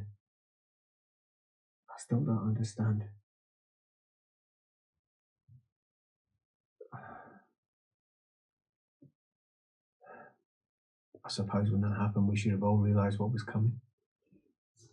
She flips back to Reichspiel. So, how do we proceed? Alamennowyth. You think that he's going to send somebody useful to you? That is what he told us. He's not going to know that this is going to be the outcome, though, is he? He knew about the book, right? No. Did he? No, he didn't know about the book. I'm not sure, Alana. I think he might have known about Gerhardt. Well, she says, I can put on a different hat. I'm excited to see what this hat does. Is it a metaphorical hat? It's a big grey pointed hat. Oh. With a feather in it. No. And this time, it's a gentleman who looks just like the gentleman that you saw when you were down in the room below. The one who was faking. Yes. This is the face I saw in the room. Who told me of myself? Well, it looks like I'm not the only one who likes to wear this face once in a while. Oh, that hat. He says, and bows. Patriarch Rainer Stark of the Grey Order. Not quite handsome. He smiles. He smiles. He smiles. With a, well, of course. You spoke to me earlier. Well, it wasn't me, obviously. That was the one that tried to tickle me. Tickle you? Yes. Yeah, that doesn't sound like something that I would do. Spirits, probably mischievous ones. I'm not the only one to wear this face. He says, none of us want to be patriarch. We've come up with a compromise.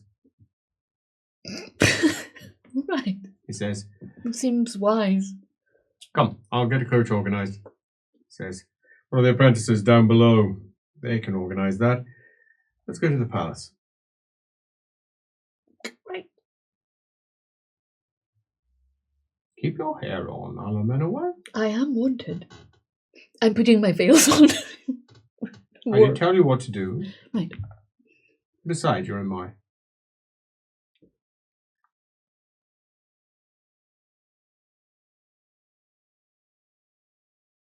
And just smiles. Maybe not. Oh, keep your pants on. Says, you can stay here for that. I'll go organise the coach myself. Oh no, don't leave me alone. Crag. Squirrel? Squirrel. Hello. Scrape, scrape, scrape, scrape, scrape goes the quill. You're there for a good bell worth of time, you would guess. It's now pretty late in the day when you are fetched by the hat-wearing patriarch. Wearing, if anything, almost mercantile-style clothes.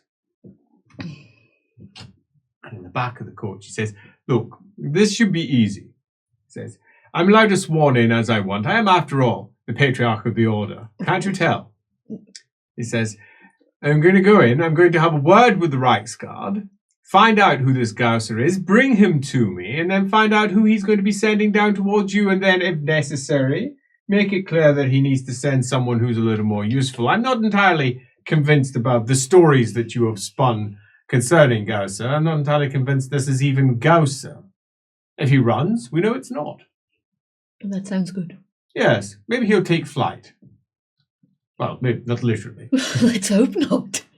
Throughout the streets of Altdorf, even at this late hour, you hear the kerfuffles. There are issues out on the street. Altdorf or Altdorf. Altdorf or Altdorf. Get out my way, punch, crunch. But most of that is on the periphery, till eventually you make yourself over to the Imperial Mile, having crossed the bridge, and then make yourself... I've never been to the palace. from That the I bottom, remember. where the great Grand Cathedral of Sigmar is, clip clop past that, looking out with your rubbernecking ways, Yeah. and there are knights out in force. What do they Knights look Griffin, the Knights Knights Griffin, he Thank you. says, Temple Guardians, personal guard to the Grand Theogenist himself. Does that mean he is in? And he looks out, yep, he's in. That means he's not at the palace, which is good because I can't stand him. I've written that down. Grand Thodge was in. And you start making your way up the hill that leads up towards the Imperial Palace. The occasional crack. Make way! To either side, high tenement buildings, some of which go up as high as 8 or 9 levels. And he's making it with takes around about 15 minutes to get from where you are, with clear streets all the way up towards the top. I'm so excited. You pass by several temples, a whole bunch of buildings, all sorts of folk milling around doing stuff. This is quite unlike the nasty, horrible riots that were going on last time you were here. People are going about their business. There's a bakery. There's a fist fight. There's a bunch of halflings scrapping over, a pig. Oh. Quite. There is another fight. In fact, there's quite a lot of antagonism going on out there. There's a lot of A whip. fights. Yes. Says, not bad uncommon, is Altdorf. He says, keep your mouth shut. Unless you can't. Someone asks you something, then, I suppose. Keep it brief. Until eventually the coach slows down. She's got etiquette nobles, Good. which means she kind of Passive knows noble. what not to do, but she also has beneath notice. Mm. So can just sort of fall in behind him. What's your status? And what are you dressed as? I'm what are dressed you- as like my status is silver 3. Yeah, but what are you dressed as? What is she dressed as? She's got her She's got a cloak on her and all that stuff. minstrelly cloak and her Yeah, flute. totally. She's just Low dressed status like too, a yeah. low No, fair status enough. minstrel. as you make your way through a large arched gateway into an open esplanade. And there off towards the side are the Reichsguard.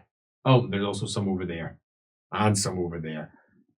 State regiment troops all over the place. Cavalrymen over by that way. Some of them clattering away across the esplanade. The hooves. There's some shouting and calling off towards it. It's quite militarized here. The palace itself lies beyond that and rises high. Great griffins carved in at the front, each holding mighty hammers. Is it fancier than Nuln's palace? That is something that would be a political comment. Debated in the inns and taverns of the Empire. Much debated. Pennants are unfurled all round, flags flying high, including the imperial flag itself. The Emperor is here. Oh, just sneak him in and assassinate him. Yeah, that's how it works, right? They won't have seen it coming. You're the enemy within. Kill the Emperor! Take that! It's unexpected. Yeah, it is. As he says, stay here, and hops out the coach. You hear outside, oh no, not you. What are you doing up here? You were banned last time you were here. And I'm here to see a certain, I'm going to guess, captain, named Gusser. What do you bloody well want to speak to Gusser for? Filthy Northern Oik? I don't think so. What are you actually here for? And he says, oh, no, you, out the way, out the way. No, excuse me. He says, excuse who? You're looking out. Upon hearing all those voices, are you staying? No, I'm staying. I'm doing what I'm told. Keeping it, so it's Keeping just voices at a distance? Yeah, I'm just listening.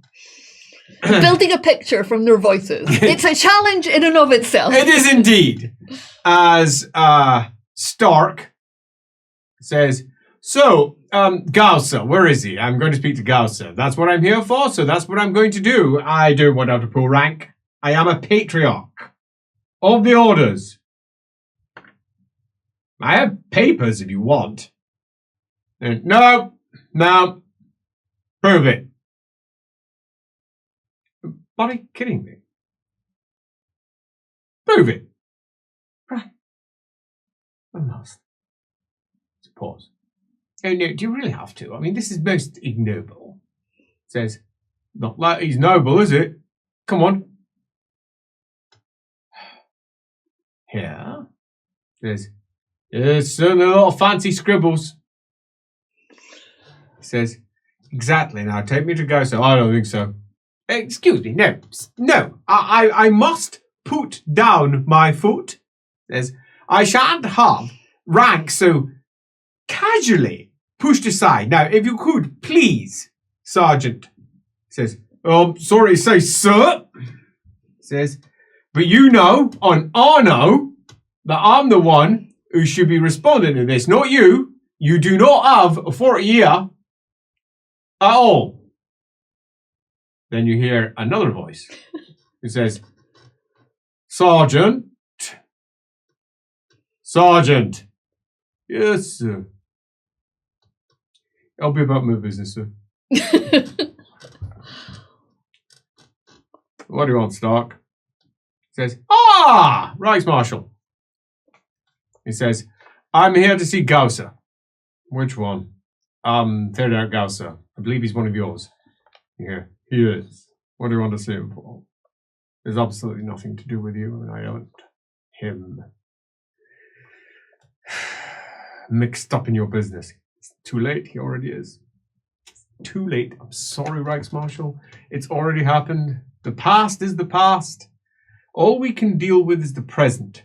And I should like to say that I have a present for him right now, which I think will calm his mind and make him feel much more inclined to be less mouthy.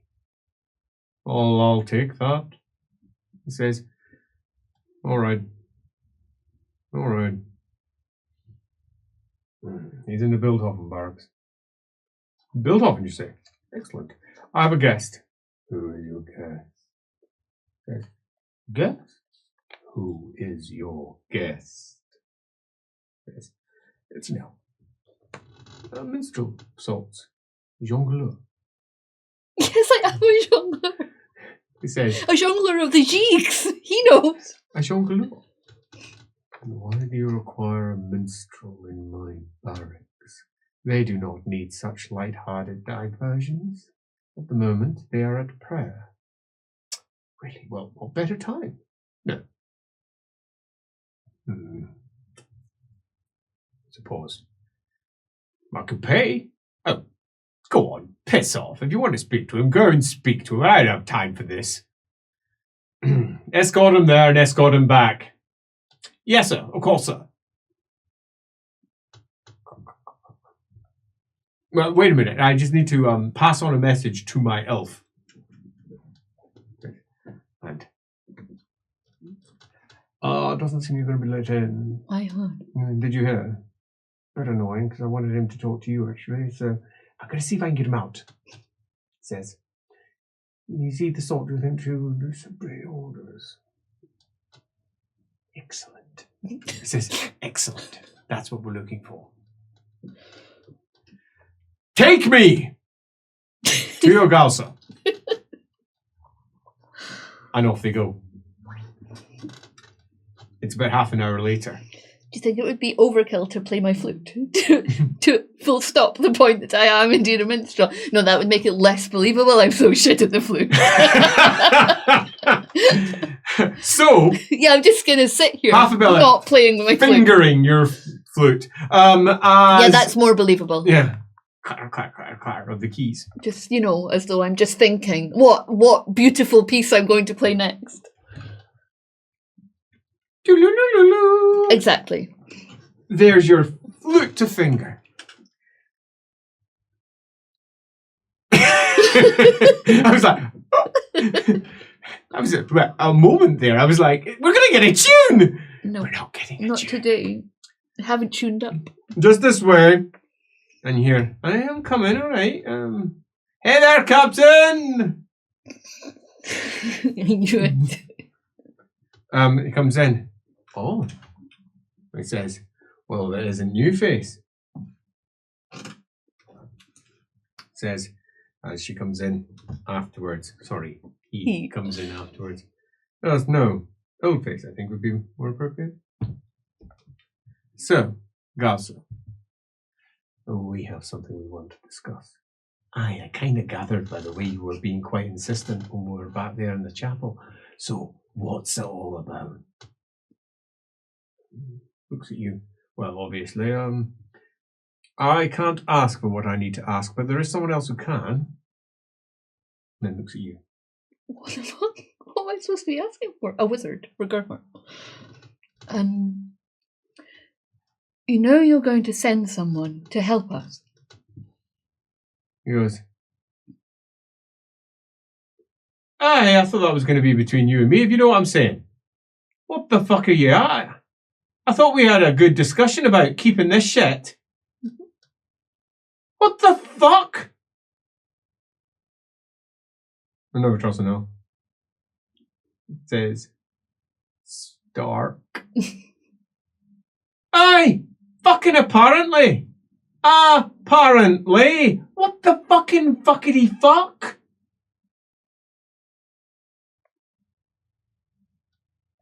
You can trust him. No! No fucker can trust him! Hat comes off. How about me? What the fuck? He says, wait, is it... I recognise you. He says, yes, we met when you were young. You got a remit from Magnus, as do I. But mine came because I was one of the first magisters of the orders. Yours came because you are descended from some of the first magisters of the orders. What the fuck is going on here? Hey, I'm the one that's meant to bring the what the fuck.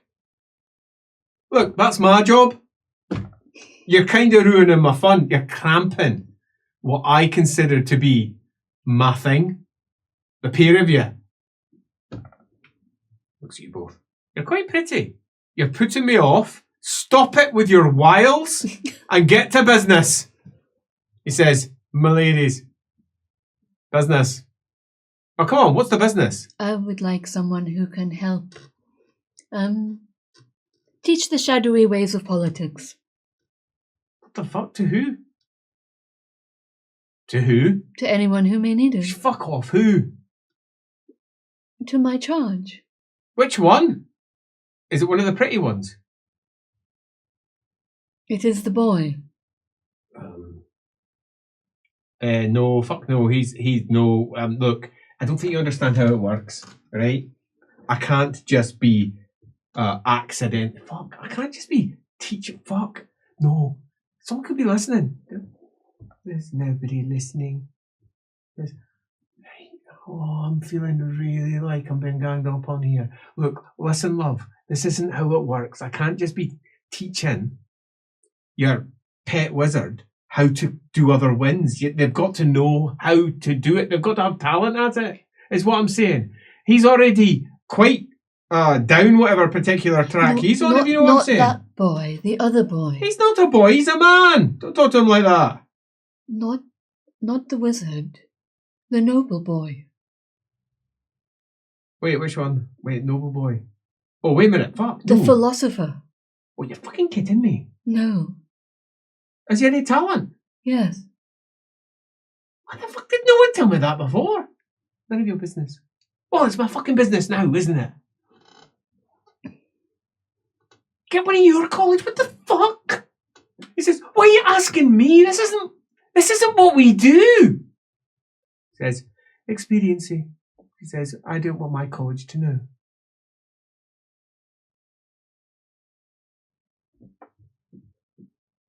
You should have kept your fucking mouth shut. Shutty, shutty, shutty. You should have taken me for a drink. What, is this some form of revenge? No, why would you think that? Because you just said you should have taken me for a fucking drink. It's just a statement. Oh, shit. Oh, I feel like I've been cornered by fucking elves. Oh, no. No. We can't be doing this. This didn't happen. This didn't. Shit. I can't cover this up, can I? I think you're going to find it's rather difficult to use one of your tricks or spells when I'm here.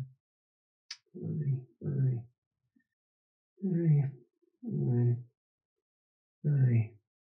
That was nicely played. Shh.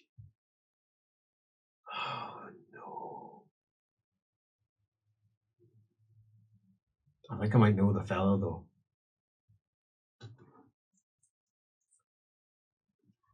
Aye, I think I might know the fella. See, one thing that we've learned is that there is a certain level of certainty to our actions. He says, there's always something that adds up. In this particular case, we thought you might be able to... What are you even talking about? Shrugs. I don't know. He's filling the space. Giving you time to figure out what's what. What? Says, it's an old trick of ours. We just speak whatever comes into our minds. Fill up the space. And you're blathering at me. And that's how it's done. He says, I wasn't, how do you put it? Blathering. He says, you were. Give me the eyes. Trying to put my mind off stuff. No, stop it. I'm not going to look at you, and I'm not going to look at you. I'm going to have a think. Shit. There's a tap, tap, tap on the coach door. I'll answer it. Opens it up. Aye, sir. He says, excuse me, aren't you supposed to be at prayer? Aye, sir. He says, well, aye, sorry, no, I'm currently under imperial order. Have to do some chatting to some pretty ladies in the back of a coach, if you know what I mean. Oh, my goodness. Oh, can't you take the couch somewhere a bit more private? He says, aye, you know, we could. He says, do you know thieves' tongue? Or thieves' signs? I've got secret signs thief, yeah. Excellent. Do the test. Let's see if you understand him. 1 success level. Is that enough? Bounce the coach on that side. On my side. Is it over there? She'll do it. As he's like, oh my god, get this coach away. No, not in front of everyone. Not in the middle of... No. Oh, what's your problem? Like, He says, oh, look, they're pretty girls, you know. No. Move them on. Excuse me, driver. Over there, right by the back. No, not out here. As he comes in, goes round. That's given us a few moments. Right, no, this is just not how these things are done. I was told that you were in somewhat of a position of authority. But not by me. And she smiles. What the fuck? Says, you do know your writ came from somewhere, and you do know that you've been watched. What the fuck? You know, who's to say that you were going to fulfill your remit correctly? Where does it all end? He says, well, it doesn't end with me. He requires someone to make him more of a magister at court, is what I'm suggesting. I never said those words to her, did I? Nope. Yeah. As he goes, right, I fucking see how it is. I'm supposed to be the one that you know. Well, yes, you're supposed to be. But if you were, you would be somewhat less talkative to people on barges. I'm not entirely sure why all of that came out. We've come up with a relatively strong theory concerning a book.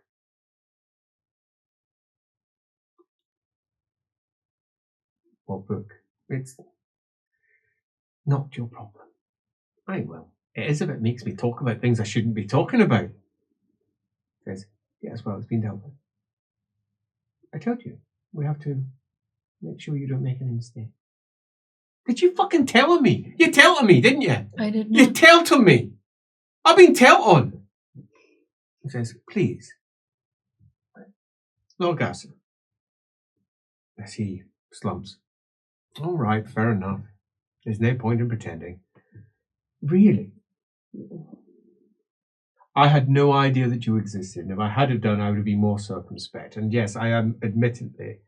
I was praying, he says. I was praying in the chapel in an attempt to try and understand what happened on that barge. I said too much. Yes, you did. It's been tidied up. You want a magister at court to teach Gerhard of House Jungfreud how to cast shadow magic. Yes. Says, why not the other? She hasn't got enough talent. Look, I've only got one locally who could do it, but he's busy. You say that, and I'm telling you that this is probably more pressing. Probably, so there's some leeway here. I'm being kind.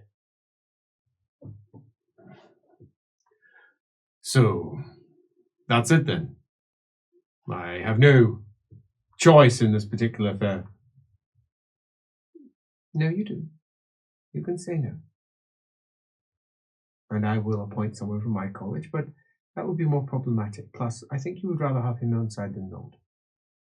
He's not related. He can't join us. He can't join us. Can't.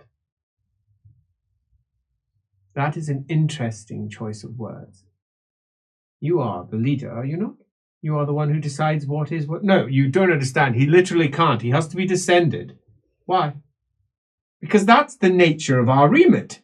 It is what we are allowed by edict, imperial edict, at that. Yes, well, it's flawed. I don't care if it's flawed. I'm not going to pass this particular point up. I just can't. And she says, well, the alternative is somewhat explosive, don't you think? What do you mean? Well, you have been talking, and when lips fall loose, people start to share the whispers they hear. You're going to threaten me. No, I'm going to threaten everything that you stand for. I'm going to tell everyone that your household is full of witches. Well, that's very far away from court. Yes, but your cousins aren't, are they? And when the connection is made between your lot and a certain someone,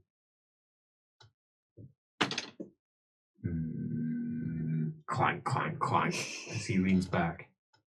I don't like this at all. I don't like this at all. Well, this is the application of pressure. We have something that we want. You're a better place to do it than we are. Why not your order? Get it all legitimate? No. The less people that are involved with this, the better. I don't want this on Imperial records. There you are. So what's so special about this boy then? What's so special about anyone? We like to hedge our bets.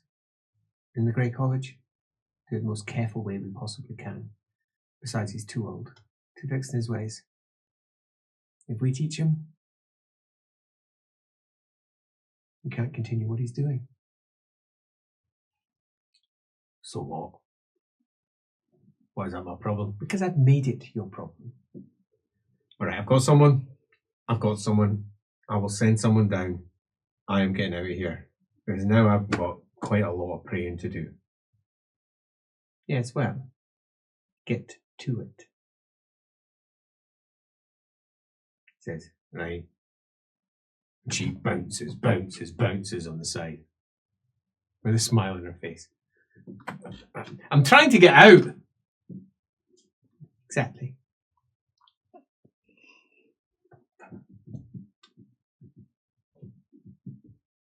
Marches off.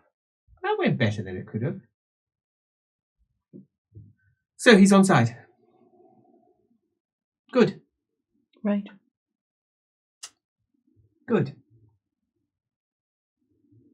There was one of us in each of the orders. We were tasked to watch over them. Interesting. I don't like that you told me, and coincidentally I was the one that knew. That has me very concerned. Very concerned. So much so, we need to speak to someone else. Right. It's 4 days later before eventually you get an opportunity to speak to someone else. You and Alana spend most of that time in her townhouse. A townhouse? How fancy. Quite. In the south of the city, up on Gwelner Hill. You ask to go to the zoo because you can hear it. She says no. Are there elves in the zoo? Oh. Good. She says, well, maybe visiting. Makes you think there might be elves there. Sorry, I've got business to do. I'm going to have to leave you here. No, leave me, please. It's the Light Magister I want you to meet. Right. It's 4 days later that he arrives. An old man wearing a slightly stained white uniform.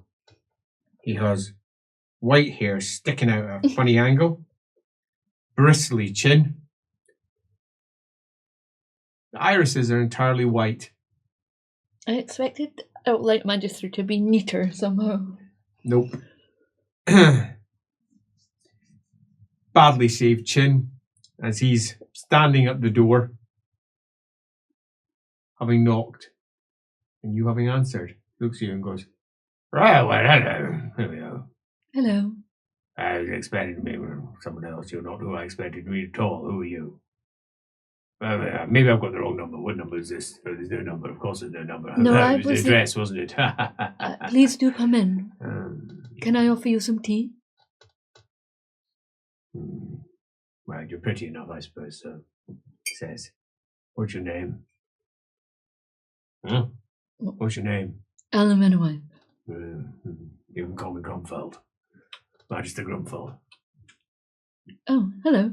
He says, tone change. You're an unexpected surprise. Why? He says. He looks at you. His eyes are clearly a bit weak. Oh, I know a Grunfeld. Well, there's a lot of us around. He says he comes in. Nope, don't smell any food. Oh, you've got nothing cooking, do you? No. No family here. No people here. Is this some sort of safe house or something? He comes in. Who am I going to be talking to? Is it you? Are you the one I'm here to talk to? I don't come out the college very often. I don't like coming out of the college, he says. Chairs, yes, good. I'll sit in this one. You can sit opposite. Right. He says, you don't want to take your clothes off, do you? I'm blind, but almost. I wouldn't be able to see. You'll be surprised how many people just do. Right. There's a certain level of compulsion that comes by simply speaking, uttering commands. People do it. Learn it, elf. You'll be surprised how many people will just do what you say because you said to do it. For a moment there, you considered it, didn't you? You were going to do it, I can tell. Your tone shifted. You thought, it might be impolite not to. Maybe I should just do it. This is interesting. You've been asking me to do something strange. See, all of these things ran through your mind. It's as clear as anything else in this place. I do want that tea. Go get me the tea. I will get tea. Unless it's that tea. I don't want that tea. What tea do you have? Is it a black tea? I want a black tea. I will look. I want a black tea. I want to drink a black tea. If you don't have a black tea, I don't want any tea at all. Right. Where's bloody Growman? She's supposed to be here. He complains for the full hour and 24 minutes before Growman finally arrives. The tea's too bitter. Maybe I'll take my clothes off just to distract him. Just to distract. He's mostly blind. An hour and 22 minutes later, Alana comes into a naked Alamennowyth. This isn't what I expected. Oh, she decided to take her clothes off because I had told her to, and then I explained what I was doing, and then she thought it'd be a way to stop me complaining, but I didn't stop complaining, did I? You did not. I did not. Right. This is... right. What? What? Oh, pull yourself together. You can take your clothes off too. I shall not. See, that's how some people react to such a thing. You didn't, which meant it was almost an inevitability. You could hear the tonal change. See her? Actual offense. Offended. There's a reason. It's her own blood singing through. She feels like she should be in control and command. You're quite the opposite. You purposely placed yourself into a position of subservience. It's your preferred place. You like to have power that is unseen. You like to be in a position that looks weak and then control from behind. This one just likes to control. Is that not true? Oh, for goodness sake, bloody hell, Crumpet. He says, what? I have no interest in this. What? Your silly chat. Says, right, well, I came here for silly chat. What name did he give you? Grunfeld. No. Oh. Lord Magister Damon. Right. Ruin my fun, says. You're supposed to be a light magister. You tell the truth. No. Is he really blind? No. He says, but I am old and my eyes are weaker than they used to be. Well, it's a good job I stood near you then. He says, truth said, I've never really seen a naked elf before. I actually expected you to have some sort of, I don't know, orchid down there. I just expected it to be an orchid. I've imagined that since I was a child. Orchids. Like a flower? Well, that's what an orchid is. And you said, right. Yes. No orchids. Good to know. A little bit disappointed, I'd be honest. Oh, for goodness sake. Put your clothes on. Of course. Yes. She sits down in another chair. Oh, you're ruining our fun. Grumpet! You took a long time to get here. We were having our fun. Grumpet. I took him to the colleges. I guessed. Oh, you... I thought this was a secret. Says, you being bloody old and all that. Now you're just telling it to any old elf. She's not any old elf. Any young elf, then. I don't even know why I bother. Keeping secrets for so long? Secrets don't work well within my order. Yes, and you refer to yourself as Magister Grumfeld. Well, exactly. Oh, Grumpet, please. We have some questions for you. All right, question on. There's something wrong here in the city. There's been too many coincidences. Oh, well, you're just coming straight out with it then. He looks at her, looks at you. Well, do you have anything to say? It has been going on for at least 2 months because it was noted last time I was here by someone who was a colonel in... Oh, 2 months ago. However, how long was it? It was about 4 months About ago. 4 months ago, it was noted. Really? It's why we brought you here. We didn't want to do it in the college because, well, if no one in your college has noticed, then that is a concern. Well, I can't say I noticed. What do you mean coincidences? What sort of coincidence? Give me an example. I want an actual example, not something you feel might be the case. Give me one, please. You. I'm pointing at you. Please. You can put your hand up if you want. I found, Put your hand up. Good. You. Right. A coincidence. Mind if I smoke? I found out something secret, known to only 7 people in the whole of the orders. And it burst into flame. And I told Magister Growman, who was one of the only 7 people in the orders to know it. Look, I'm old. I'm almost 80. I don't need this. What do you mean? It's your business to know this. Of course you need this. I don't need this. I'm supposed to be in the library. Looking after the library, he says. Right. And? I've not noticed any coincidences. So, coincidences happen sometimes. Like, what was the library called that Elric mentioned? It's up to you The to try. Forbidden Library? The library in Carroburg, or the library... No, I'm a bloody like college library. He says, I look after it. Keep the apprentices out. They're a bloody menace. We don't need bloody apprentices getting in the library. It's a mess up all the books. Most of them are tea leaves. Trust me. You don't want any apprentices in the library. I'm here to study, I am. Yeah, sure you are. Here, put your grubby bloody paws all over my books. Look, this has nothing to do with me. Look, it's nothing to do with me, Alana. Well, who else can we turn to? Your order's supposed to be aware when things look a little off and something feels off it. You just said it was a single coincidence.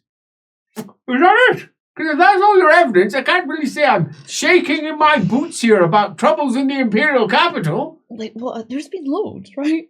Have there? Well, he called himself Grunfeld, and I'm travelling with a Grunfeld. That's a coincidence.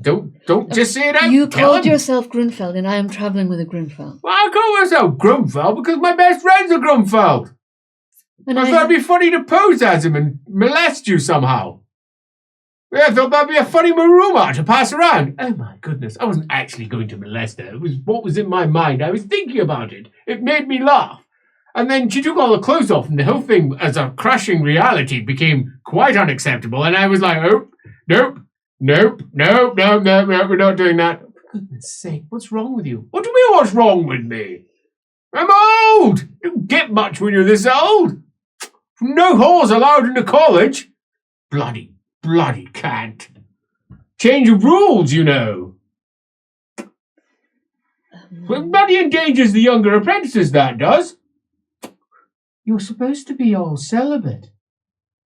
Yes, I'm glad you used the first word there. Supposed. Seriously.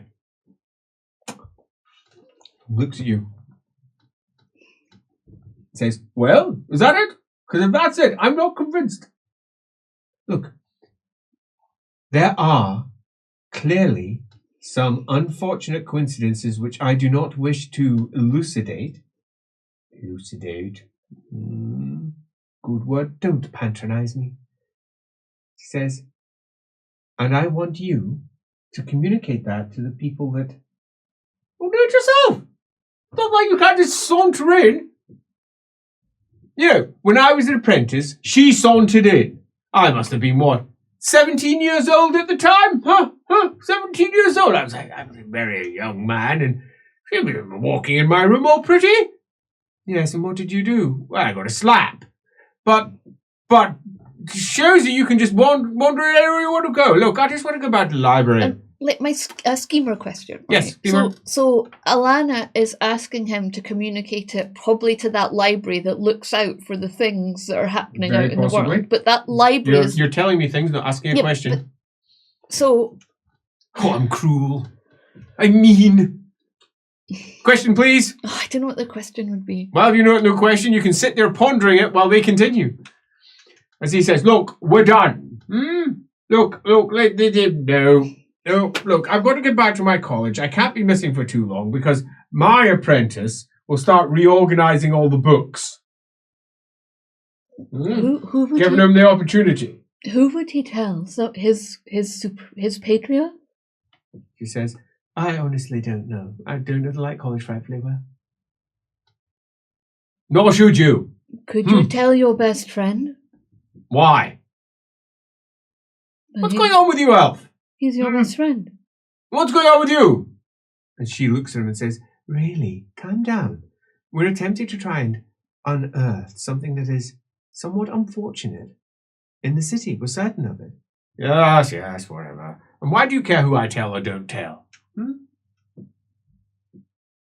I happen to know that if you tell your best friend, it has more chance of getting to someone who might be able to make a difference in your order than if you were to tell, say, someone else. I mean, Hubert? Really? Yes. Hubert's not going to care about this.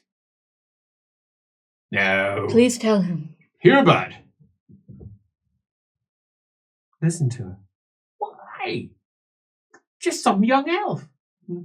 Listen to her.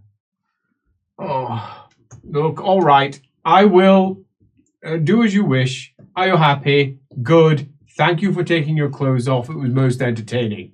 He says, why don't you do that next time? Perhaps I won't be so grumpy. Oh, here we go. Grumpy. Shut up. I'm done with this. Where's my stick? Will he do it?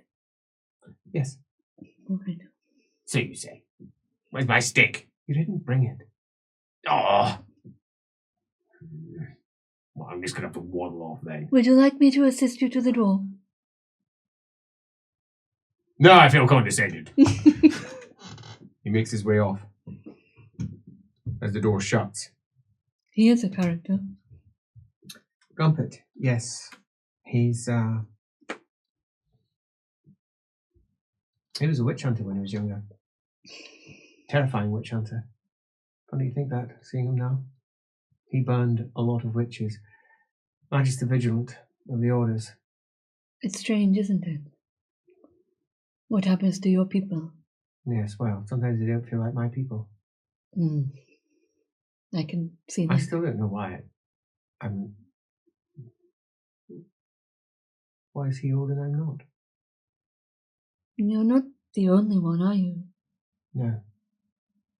Well, no. Ankles. I don't understand it. Maven is still alive. She had a theory concerning magic and its use, and you shouldn't use it. I'm not sure that's true. I don't know what is and what isn't true, but I do know that this is an unfortunate mess, particularly given that you felt that you had a way of getting important information to those who are important. Even that was a coincidence. Feels like it was planned. I don't like that one bit. But the thing is, Alana, we cannot second guess like that. Of course we can't. We still press on. But we just have to do it. Grow concerned. But I am concerned. If what I think is true, then coincidences will happen, and you can ride them. I was at the gates of Kislev, you know.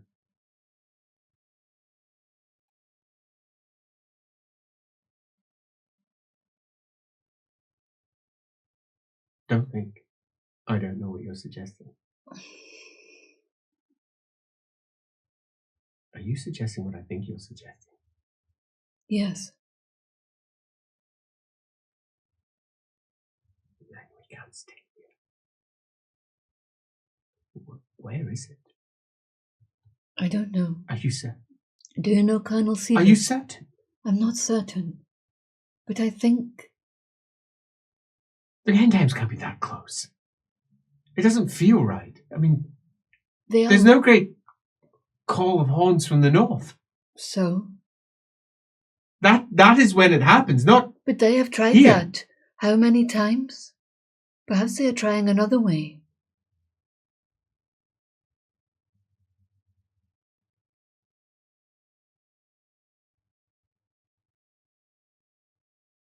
We're not ready.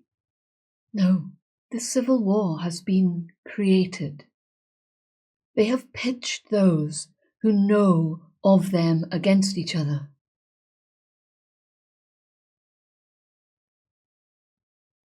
Right, so first, what civil war? I've not been paying a great deal of attention. Do you mean what's happening with the trolls? Yes, Is that what you're referring to? yes. Look, I will not tell you the names. But can I speak here? Eltharine, perhaps? All right, she says in Eltharine. I suppose you can do that. The Duke, Jungfreud. For sure. Pardon? The Duke, Jungfreud. Pardon me. He tasked him to hunt down a particular cult.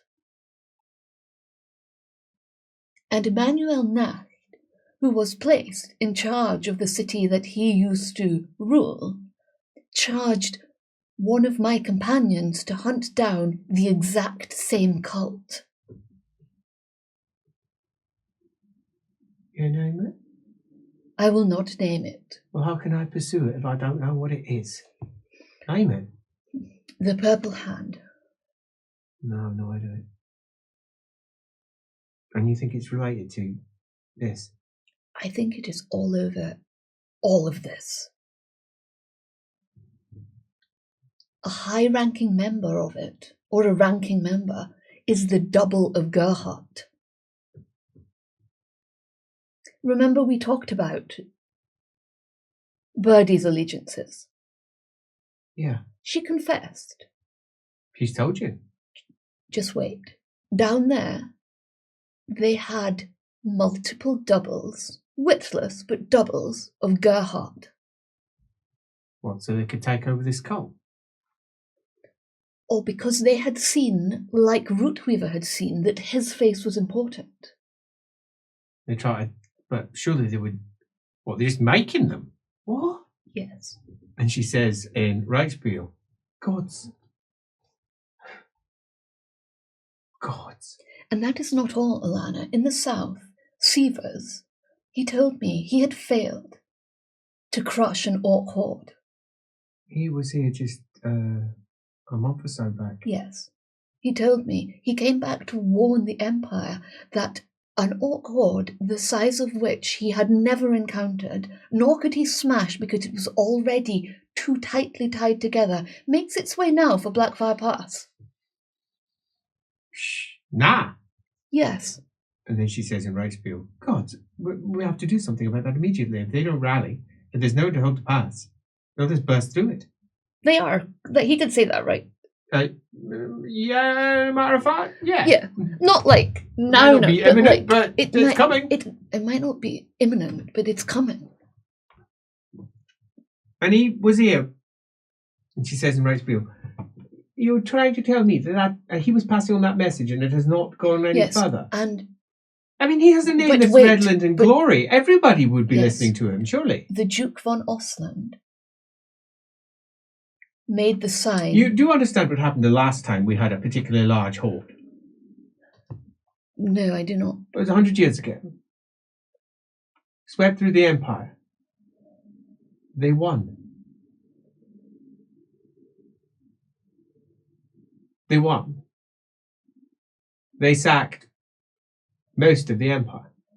They don't talk about it. There's a reason they don't talk about it. My order went round afterwards, carefully, very carefully, changing people's memories regarding exactly just how badly it had turned out. Not to everyone, just one here, one there, a chronicler here, a chronicler there, to try and make sure that it didn't look like Magnus's great plan had failed. Nuln fell, completely fell. It was taken over by greenskins. The great forest was filled end to end. Do you want to know why the Empire didn't fall in truth? They grew bored and moved on.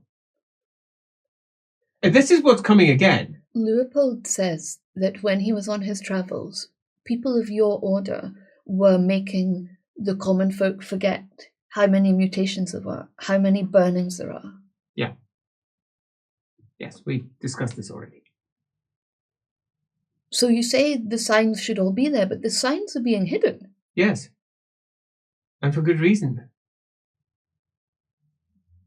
It slows them. Right. Panic spreads fast. It would be much worse if we hadn't done so. I've lived through this once already before. I'm fully aware of the storm. The light. But the storm is still almost 13 years away. There's still time, surely. What you're suggesting is there is no time. Or, unless we take steps, that orc horde will weaken the Empire so greatly that when the time comes, there is no fight. We need a Magnus. I need to go. I can't stay here. Not if that's brewing in the south. Do you understand how bad it is in the south? It's terrible. Avaland is split in twain. The previous elect account is currently hiding with the horse lords in the south. The current elect account is keeping the previous one out because, well, frankly, Marius, he's insane. He's unstable, but he's wonderful. The finest general that the Empire might have in the south, of that there's no doubt. It's worse down in Sudenland and Visenland. They're at war with each other. It's a quiet war, but they are at war. Sudenland's lost its capital to Visenland. Lost it. And it's all happening underneath the Emperor's eye. He knows it's occurring. The Countess doesn't care in Nuln because she's allowed to have her own freedoms because of what's going on in the south. So there's nobody down there stopping the bloodshed. I think the Emperor might have lost his mind. Well, I think it's very likely. But who's to care for that? Most of the Empire would be quite happy if that were the case because they could do whatever they wished. No, I understand. Now, Marius needs help. I think I'm going to have to go to Marius. The Outram, so no. I'm going to have to speak to Marius. He's dangerous, though. And he's really vindictive. Really vindictive. It's sometimes difficult to tell if it's actually madness or just... At the moment, he's at war with Mutland. He's been at war with Mutland before. You see, one of his friends, when he was younger, used to smoke green leaf. I think it was green leaf pipeweed, and he didn't like the smell.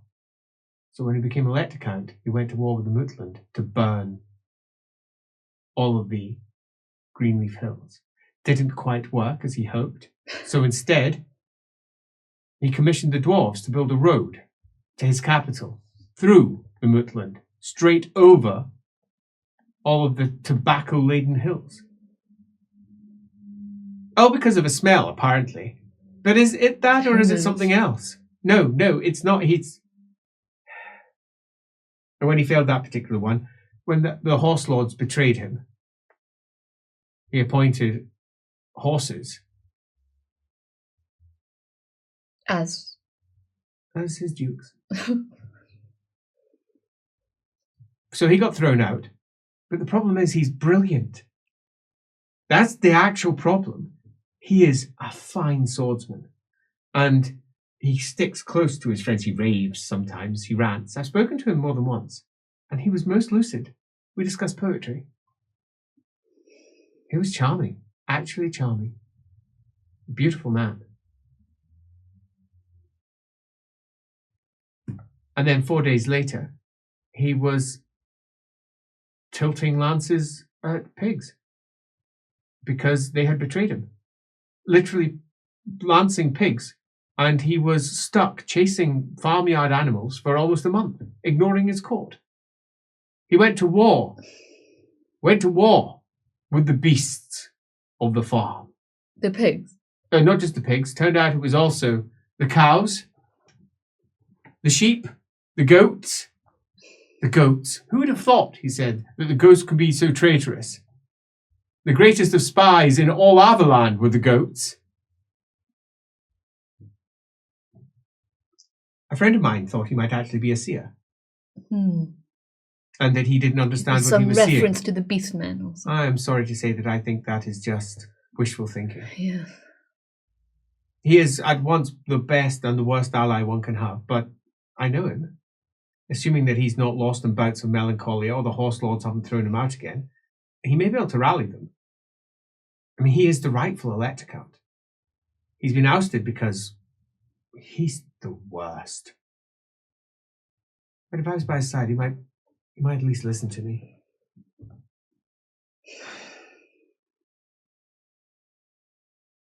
Maybe. I'm glad you told me that. You haven't told me that. Amongst everything else. I'm going to have to go to the south. Everything else. I'm going to have to go to the south. I have to go to the south. I'll perhaps speak to the Countess on the way. Your master is advising her now. Be careful. I won't speak to the Countess on the way. No, I'll just go straight to Aberheim. No, I'm going to Heideck. I could go to Aberheim first, but I could perhaps plead a case or go straight to Heideck. No, we want to rally the horse lords in the south. Perhaps rally. Maybe I can speak to Mecklenburg. He has a great following in Sudenland, but no, he has no interest in leading them. Absolutely none. The Sul, they love him. I could maybe go speak to the papers, actually. If we get this out, that's what I'll do first. My mind is awash with ideas. I think that Sivas was betrayed by one of his own. This cult, they put people in particular positions. Linchpins. Well, so, betrayed in what way? I think the person that he was relying on to support him will not. I have no idea what you're talking the about. The richest man in Ostland, von Ostland. Why didn't you say that? I don't like to say things out loud. You have to say things out loud sometimes, Alamennowyth. If you don't, I get confused. I'm just... For all I have been around for a while, I'm just human. Von Ostland, I think he's one of them.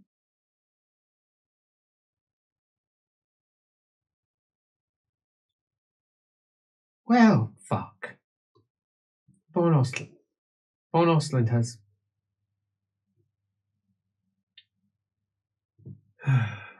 Von Ostland has just moved into the Imperial Court. Bribed his way into a very important position. He is looking after Foxhall and the Imperial Estates. Oh. He's replaced the Fuelbacks. I see. But that's exactly how they operate. I can't be in all these places at once. I can't. Maybe this is why Engel started doing things. Perhaps. Maybe I should go to Ubersreich and speak to her. I don't want to. I don't like her. She's twisted like a snake, that one.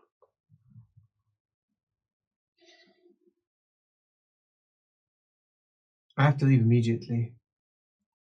You've done what you can for Gerhardt. Go to Averheim. No, I'm going to Heideck. Right, go there then.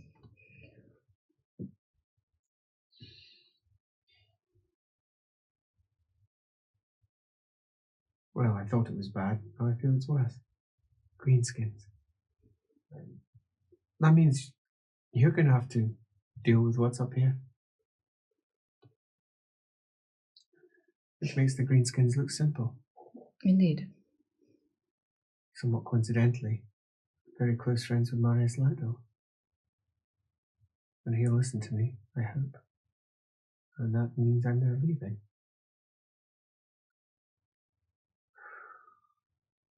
There's just too many coincidences.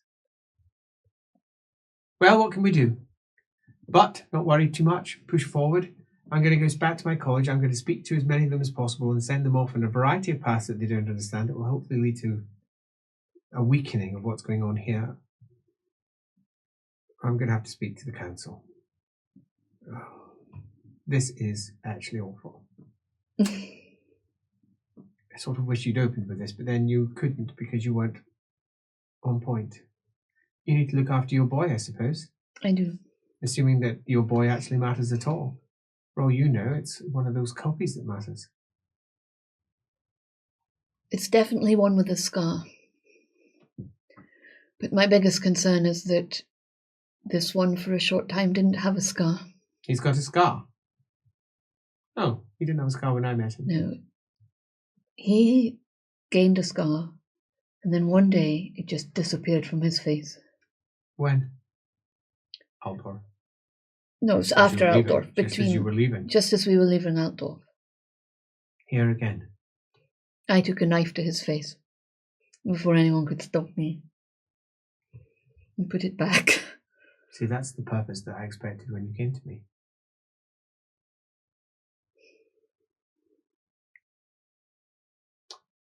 There are too many players here, and too many unknowns. If what you are suggesting is happening here in the capital, and there is a great power of the ruinous gods here, then you have to get out of here. I have to as well. We just have to assume this place is lost.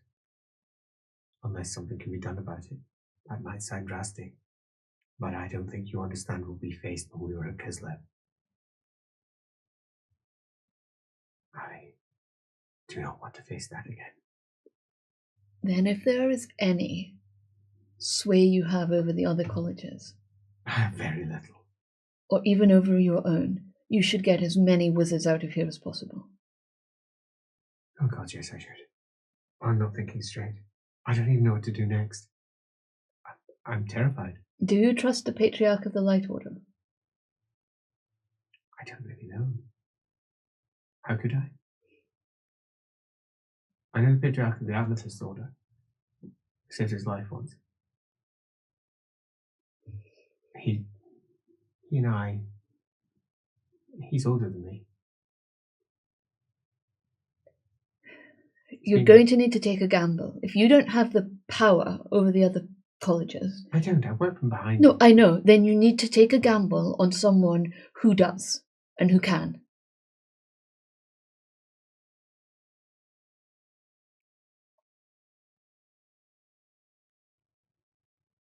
I picked the Light Patriarch because of something Gusser said. What? That he and the one who left were lovers. What? And really? And that now the Patriarch hunts his lover down. No, that would be unwise. There's just too much. If that's true, too much there. Purpose will be obscured. You want someone who will focus on this, someone who's simple, direct, will realize the dangers involved. I need to speak to the Supreme Patriarch. That's who I need to speak to. Growman. The Supreme Patriarch, 8 colleges of magic. Growman. That's who I need to talk to. He's bloody minded, but he's very close friends with the Emperor. Mm-hmm. Oh, maybe Fjordbach. His sister has just been ousted from the palace. His sister has just been ousted. Yes.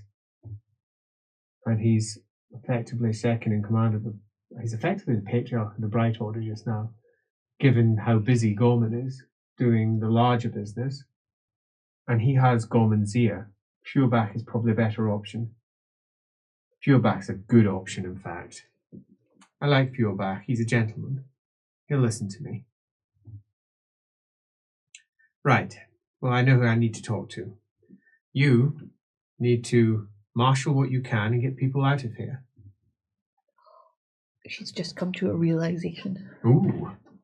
What's a realization? That's why the elves wanted to leave. Does make sense, doesn't it? You know the elves have all left.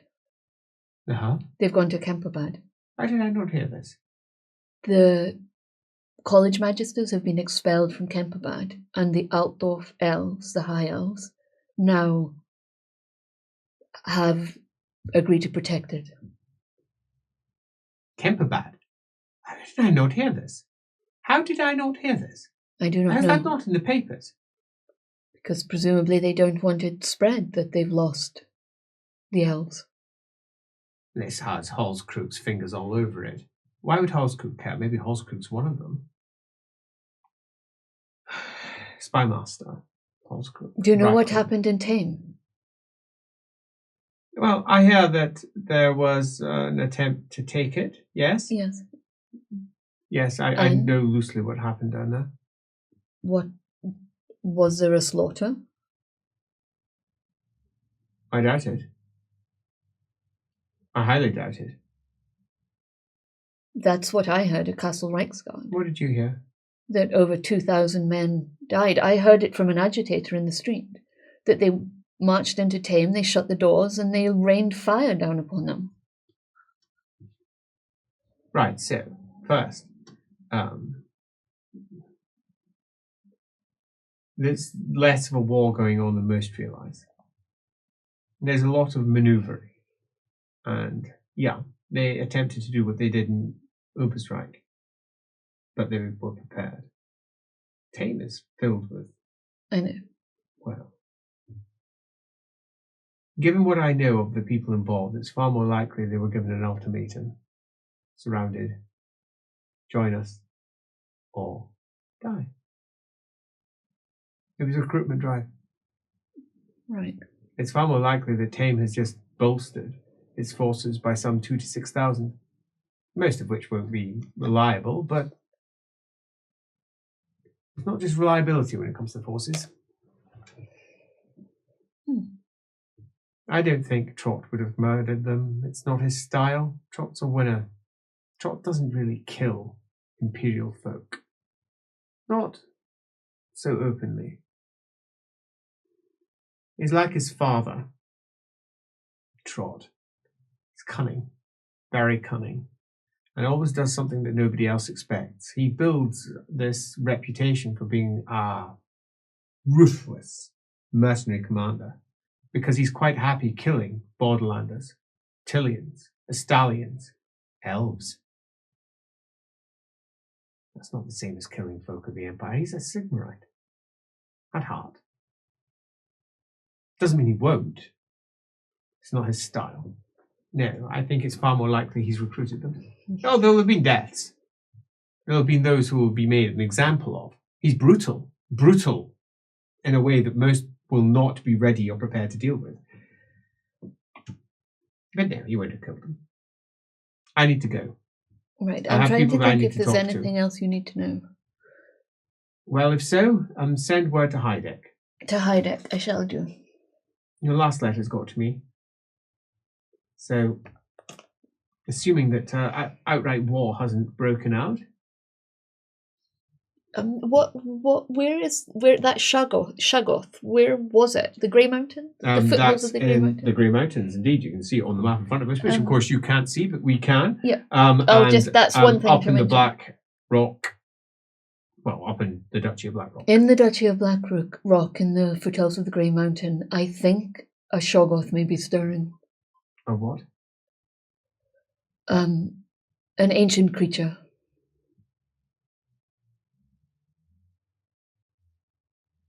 Never heard of it. It's another one of the signs. Again, you are very poor at providing the important pieces of information. You're very good at just throwing everything. I don't need to know this. It's not going to help me do what I'm doing down in the south. It might, because it is the same kind of creature that what Skaranarak was. And the temple of Skaranarak is down in the south where you are going. Why is that related? And what advantage does that bring? It may also stir.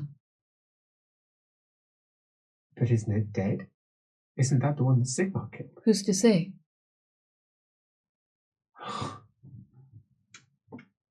Oh, great. Great. Well, that's just marvellous news, isn't it? She says, my coach can take you back to your barge. I'm going to go and speak to some people back college et al. May then- Sigma be with you. I hope so. I really hope so.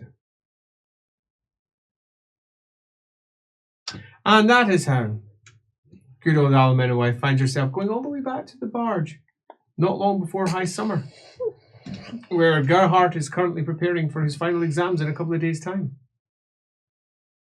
Neck deep in books, reading like mad. Interestingly, not reading his book, which just sits discarded in his room. And it is at that point that we draw a close to this particular Tales in Altdorf City, where yet again Alamennowyth had no idea how to pronounce that dragon ogre's name.